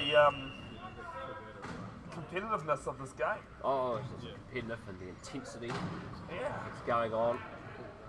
Mitchell outside swarming, looking around. He finds potential gap, but Lafano shut it off. Has he? Not enough though. And Canterbury get on the board. Yeah, 31-26, 1:08 left in this 3rd period, 2nd half. Apologies for the camera work. I've just seen Georgia Mekia take a real nasty tumble there to my left. Well, she gave one of the contemporaries a good... She gave Greg Mitchell, yeah. Yeah, gave him a good one. And here's Hayden Barton-Coots. 12th try. I'm actually wondering whether that injury he sustained there might just be affecting things in this game for him. Well, yes, you are probably right. You see, he has scored 13 goals, but he's not his normal dominant self. And that could be restricting his range of movement in the game. But that's a good vision pass out there. If Todd can get it, and he does. Good work there by Mike Todd. That's his 5th goal.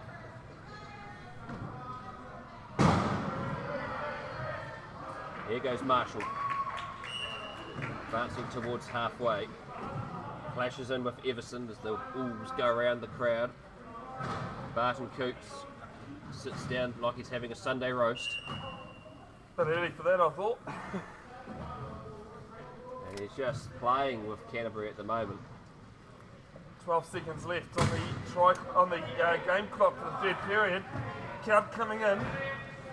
Here he goes, he puts on the afterburners and charges through. Individual brilliance there by Hayden Barton Coots. 33-27. And Mike Todd and Greg Mitchell says, let's have a rethink about this. There's a lot to be talked about in this period. End of three gone. Well, Canterbury that time only 7 goals. And Auckland dominating with 11. I think that's an indication of how dominant Auckland were. 33-27. We'll be back very shortly with the fourth period action of WRC Division 1 final.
Alright, welcome back.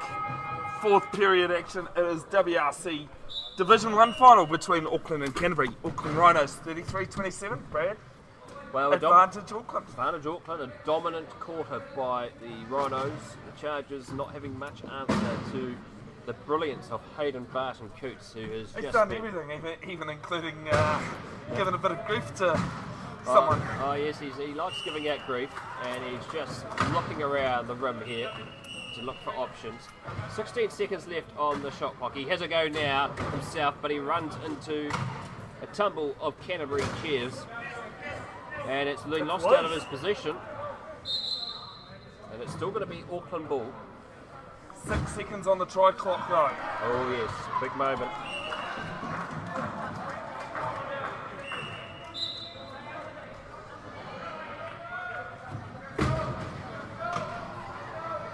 Here he comes again, Hayden Barton Coots. And a timeout's been called as the last. Well, I was going to say the last, but we don't need to if Mike Todd's got all over it. I know, yeah, no, he called it out for us. So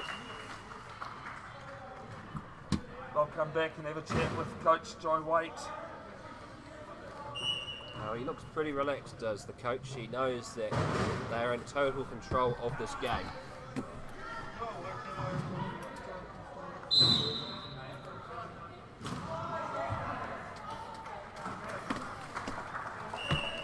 Yeah, well, Paralympic gold medalist with the Wheelbacks in 2004, now team coach. And, jersey 3 is on now for Auckland. Yeah, Levi Mihaka. Sorry, Brad. Right, Mihaka onto the paddock. And the turnover. Canterbury have got the turnover that they wanted. Well, it's the man that they need to help them get back into this game, and it's Greg Mitchell, who just cuts open the Auckland defence and sails over. Mitchell, Marshall, whichever name you want to take. Mitchell, Marshall, take your pick.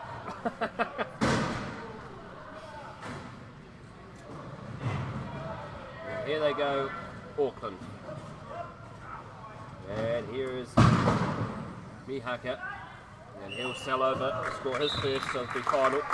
Yeah, the only substitution Auckland have, and he's not a bad player to bring on either. Marshall Armoy off at the moment. Oh, she's had a stellar game. She's been in and out of the sport with a few health issues, so it might just be catching up with her. And I mean, always health first. Yeah. Yeah. Well, here's Mitchell again, and he's starting to open up now is Greg Mitchell. Has now his 15th goal in the final, 34-29. Auckland just got to be careful here, they don't relax too much.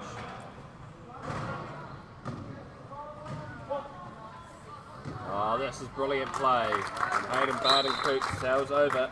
The thing with what's excelling for Auckland, they don't have any able-bodied players. The only player out of the 5 in their squad that's not a wheelback is Levi Mihaka. Marshall Armoy was in the squad for a long time. A long time. And one of the best female players in the sport. Oh, a terrific play here. Here's Mitchell again. And Mitchell passes out to Todd, and he latches on. And Todd scores his 6th goal. 35-30. 6 5 minutes points. to play. Sorry. No, that's all right. That's all good. Auckland under pressure. Mihaka resting out of Todd's grasp. Oh, it's been stolen. And can Hayden Barden-Coote get there in time? He does. He throws a big Hail Mary. Lynch can't get it. And Mitchell has got it. He wrestles out of Hayden Barden-Coote and sail over. He'll probably say as he goes past H there, thanks very much, mate. I'll take that. So, goal number 16. And it's a coach's timeout called by Jai Waite. Well, it's only 4 points now. And a bit concerning, probably for Auckland. They've just made some mistakes. Yeah, 35-31, Auckland had that 4-point buffer. Big thanks to all the volunteers, referees, bench staff, carers, everyone that's been involved this weekend. Huge thanks to D Sport for putting it on here, and to Ruaparaha Arena, as you've said, Brad, all day. Great arena. It's awesome to keep coming back. New Zealand Wheelchair Rugby would also like to thank the following for their continued support: DG Sport, Dylan's Creative, Lynn River and Melrose. Fantastic facility here is the arena. It's also where the Central Colts play some of their home games. And it's a great asset for the community here in Porirua City. I'm assuming on these courts as well. On these courts, yes, Yeah, they do. Yep. same courts. Yep.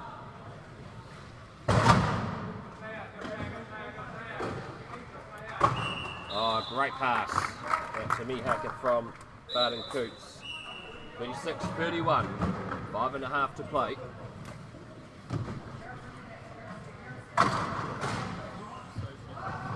Mitchell throws a pass. Hudson does well. Whānau blocks him off. Oh, heavy collision, and Mitchell throws it, and Todd is unmarked. And he wrestles the contact of the ball. Mitchell has it now, and it's gone to him. But Pittery try. The whānau just came across the baseline there to try and prevent the try, and Mitchell just shunted them over. well, that's the second penalty try for Canterbury in this final. Hayden Barden-Coote over to Lynch. He latches on and scores his second of the final. 37 plays 32. Auckland ahead. Canterbury definitely not out of this at the moment. Excellent fight back by the Cantabrians. Really fighting hard, and this man is doing it for them as Greg Mitchell. One bouncing over the line, 37-33. 4 minutes 30, and Brad, I wish they had to fight like this on Friday night. Cantabrians. Oh yeah, but they didn't have to. They will this Saturday though, I'm sure. Looking forward to that Super Rugby final.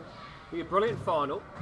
The Chiefs have only one loss this season against The Reds? the Reds, it was.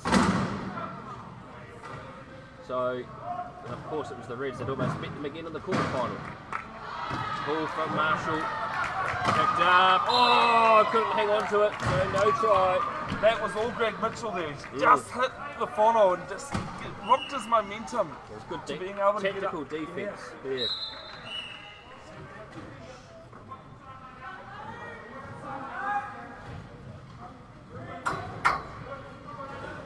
There they go. Mitchell, the man that has fought Canterbury back into this final in the final quarter, passes out to Evson under pressure. He's stuck. Bounces, secures it, looks forward. Hayden Barton Coots is double him in height. And it's going to be a turnover as he was out. They're arguing with the referee. Yeah, I think Kelsey might have just been confused over which line was which actually. It's been a long 2 days. Well, it certainly has been. And wasn't quite in the right area for that, so it's a ref's error. I think Joe Wade not happy. Oh, you can see a bit of frustration on him. Well, the try clock also gets reset to 40 as well. That does too. And this is opportunity for Canterbury. Everson, Todd Mitchell at the top. There's Barton Coots to beat. Passes it to Todd. And Todd goes in. That's his 8th goal. 37-34. Oh, it's just a tight game. 3:36. Auckland have only scored 4 tries this quarter. Oh, this is loose off ball. Everson. Canterbury are hunting. They don't want. It is timeout. They will have the ball. Oh, they just got it in time, didn't they? The time came. Another big moment here, though. It is Canterbury's last timeout. It sure is, and it could be a crucial part for their performance in this final. The good thing for them, though, is Auckland have none either. None either as well. And we've got a flatty here by the looks of it. Yep, Cody. Line, as they call him. And he's already had one in the first quarter. Actually, even took a tumble yesterday as well. So here we go. 37-34. 3 minutes and 21 seconds left as the mechanics get to work. And if you weren't watching that marathon, that was the Division 2 final. Oh, that's right. If we're locked up at full time at the end of 4 quarters, we go to overtime. Over time it will be if they lock themselves up. And at the moment, Canterbury have got a lot of momentum behind them. And, that Division 2 final was 2 overtimes in the end. Yeah, it was 2 overtimes with Manawatu sneaking home in the end over Bay of Plenty. I'm kind of hoping not, because I don't think the plane will wait for me. No, I don't think so. They're pretty quick on not letting people on the plane. Here goes Mitchell. Thrashes into his teammate Everson. Hayden Barton Coots trying to slow them down. Slow coming, he looks at the bounce. Todd's at the top. Todd has a turn to readjust. There's a gap opening it up. Todd goes. Lynch slows him down. It comes to Mitchell. He can't hang on. Auckland ball. Well, he just couldn't latch on to that ball. And Auckland get the throw in. 2:48, margin is 3 in favour of Auckland. 2023 WRC final, Division 1. And here he goes, and there's the breakout through Lefono. By number 7, 38-34, back to a 4-point margin.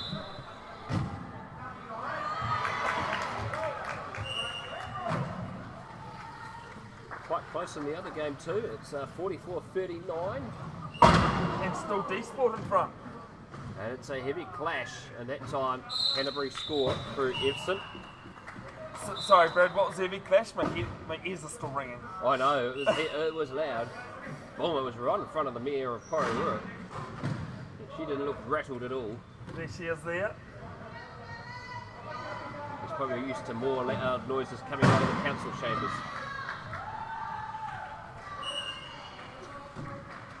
Hayden Barton Coots at the top. Swivels and turns and goes himself. Goal number 15 for HBC.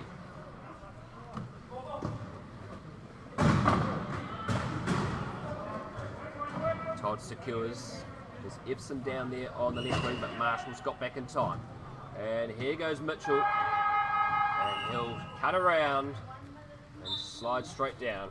39-36, 1:55 to play. Auckland in front at the moment. Don't count out those Cantabrians just yet, folks. 18th goal for Greg Mitchell. Only scored 35 against Waikato this morning. And this is a good technique to slow down time. Stefano goes over, scores goal try number 8. Just gives his side a chance to get back on defence quickly. Just turn around and worry about that. Mitchell again slams. One bounce.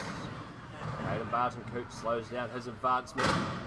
Lynch comes in to block him off. Todd grabs it and scores.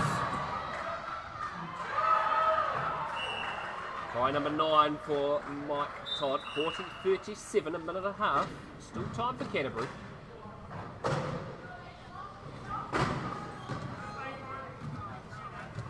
But this could be a big moment. Good pass from Marshall to Barton Coots. I've seen Barton Coots play a long time. I knew he had that. Yeah.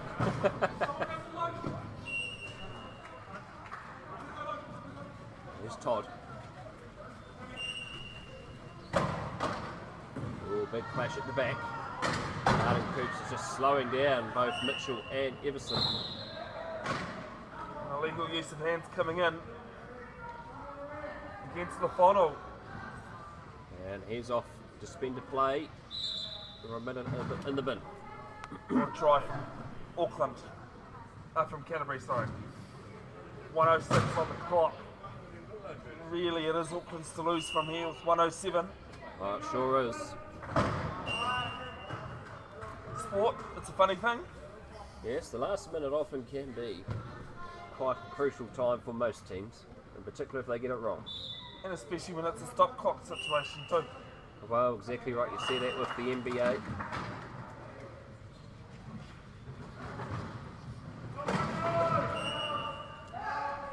And Mitchell glides over again. 41-38. Canterbury just need to get in there and start searching for a turnover. 19th goal for Greg Mitchell. Big throw from Lafano. And Hayden Barton Coote says hello to Greg Mitchell. How's your day?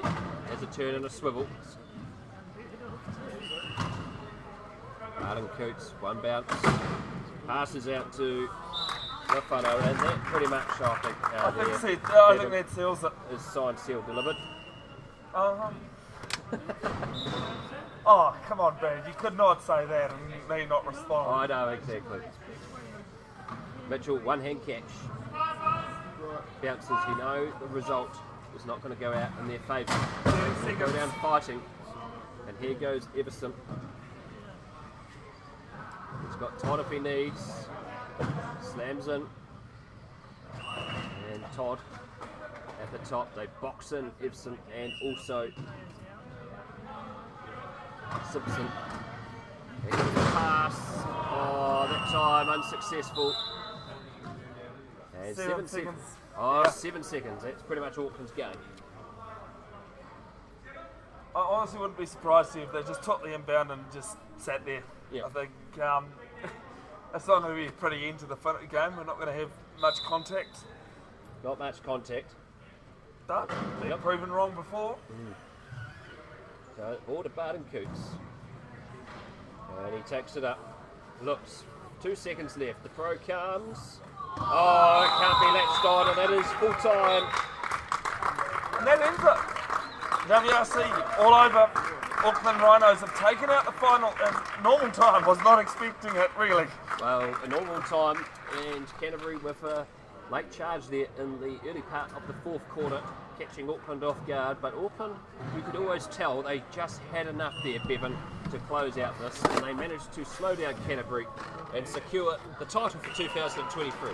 Yeah, it was the top 2 inches basically from Auckland. It really did enough. It was about the smarts in the end. So for me, it was that championship quarter, the third quarter. Yeah. Well, that was a big one because it was 33-27 at the end of that third quarter. 22-20 to Auckland at half time. So the third quarter really was the catalyst for Auckland's victory. A round of applause from the crowd to Auckland on a well-deserved victory here. They are your Division 1 champions for 2023. We'll stay on there, folks, for the prize giving that will take place very soon. Thank you very much, Brad, for your help today. It's been an absolute pleasure calling with you. And folks, if you need some help, Brad, what are they going to do? Well, you just look up Huddy Sports. HuddySports.co.nz is our website. You can find us on Facebook and Instagram at Huddy Sports, and also on YouTube, Huddy Sports on YouTube. That's where we do most of our broadcasting here in the Wellington region. So if you need any assistance with any live streaming, flick us a message. And so if you're listening up north, give Bev's Broadcasting a bell as well. You had to look at my shirt there, didn't you? I did, yes. It's been a long day, mate. It's been a long day, so I don't blame you. I will have the placings up on the screen very shortly. Over on the other game, 51-45, D Sport are currently leading in their third versus fourth match over DG Sport Waikato Stampede.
Yeah. They normally have them on To do morning. with them on now with fucking what's on there.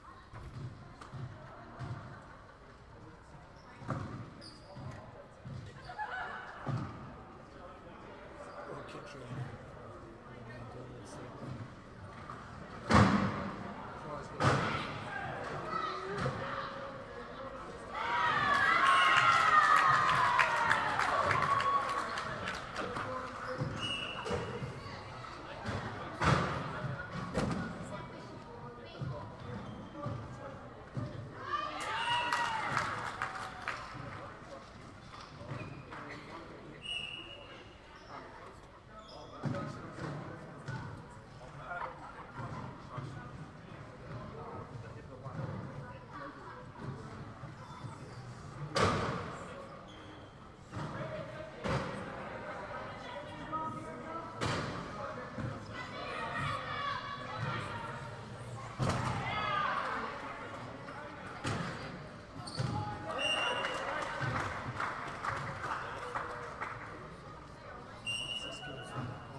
Girls and Robbie.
Even when I get told off. Did you see that?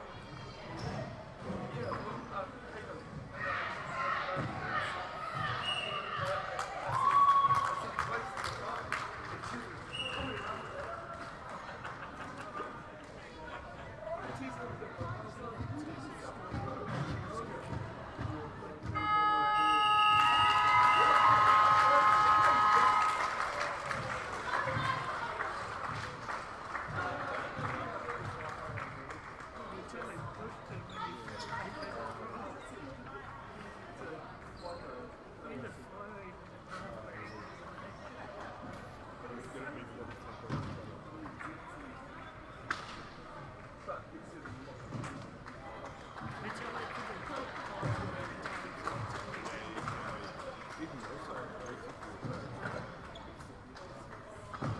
Not afraid to.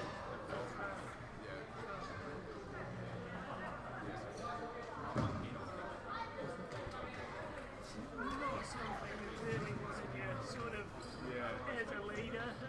You know? It's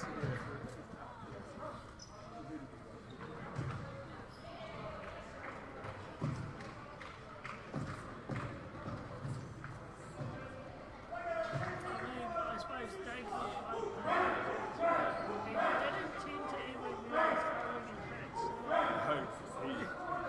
aggravate somebody else. Someone else had That's to actually been the one. never been the first one to throw a hit.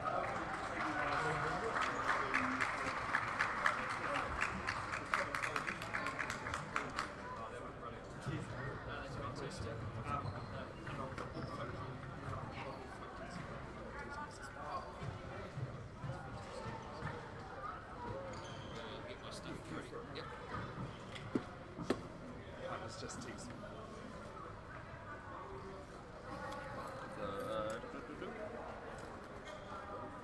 You can just hear him say it, but see the finger to the lips.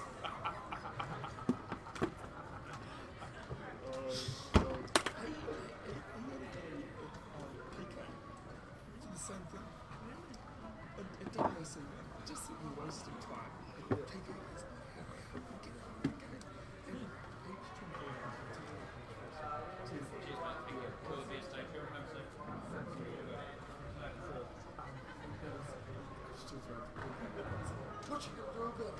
He's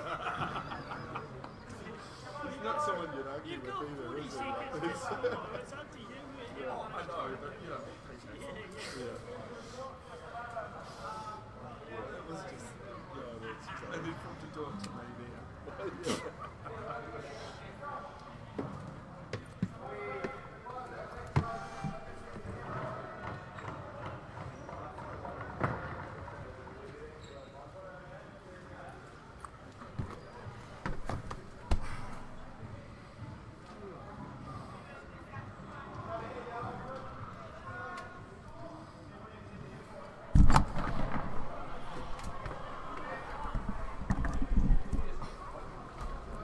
Alright folks, presentation time. WRC, it's been a long weekend. An enjoyable one. Don't forget to go over and like Chelsea Rebecca Photography on Facebook and Chelsea Rebecca Portraits on Instagram. She does amazing work from the Manawatu, Brendan's uncle's partner. And she'll have photos up there at some time eventually. I'll put some photos up that Amber Lim from Otago has taken for me. It was a tad hard to commentate, film, stream, and photograph at the same time. Yeah, there'll be some more results, some bloopers. D-Sport there just off to the right of screen. No, I've got the camera that way at the moment, but yeah, I'm waiting for you. Apologies folks, we're just getting it all sorted.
Robbie, sorry, who's giving out the medals?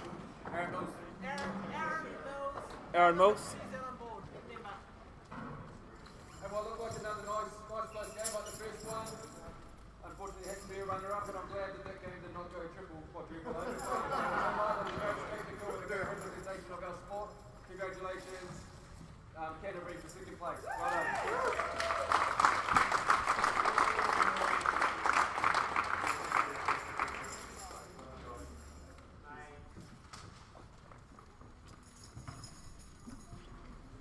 And of course, the team everyone's chasing for the last few years, the Auckland team. Congratulations, guys. Some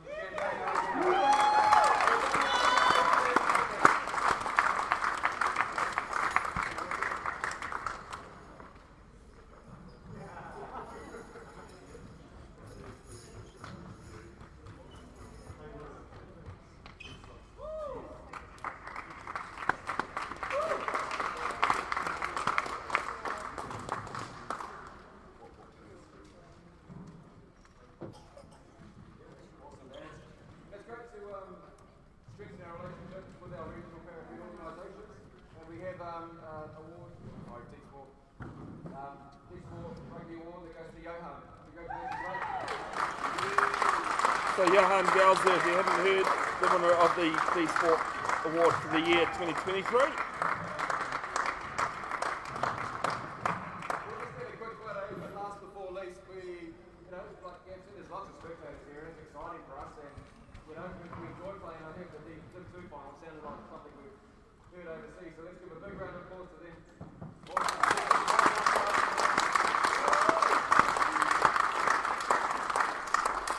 And this weekend, the World Blacks are about to embark on Asia Oceania as our first chance to try and qualify, so good luck everyone, and we'll be NTWR will post all the live streams and stuff like that. So we wish everyone best of luck, and then we've got our own little Bevin Jenkinson who's the media liaison, which is quite cool. Good luck, everyone. Okay. Everything's done now, guys. Let's help get you in a big run in and travel safe. Alright folks, that is the end of the live stream. I need to pack up and head to the airport. Thank you very much for tuning in. Take care of your mental health out there and look after each other. Until next time, ka kite anō.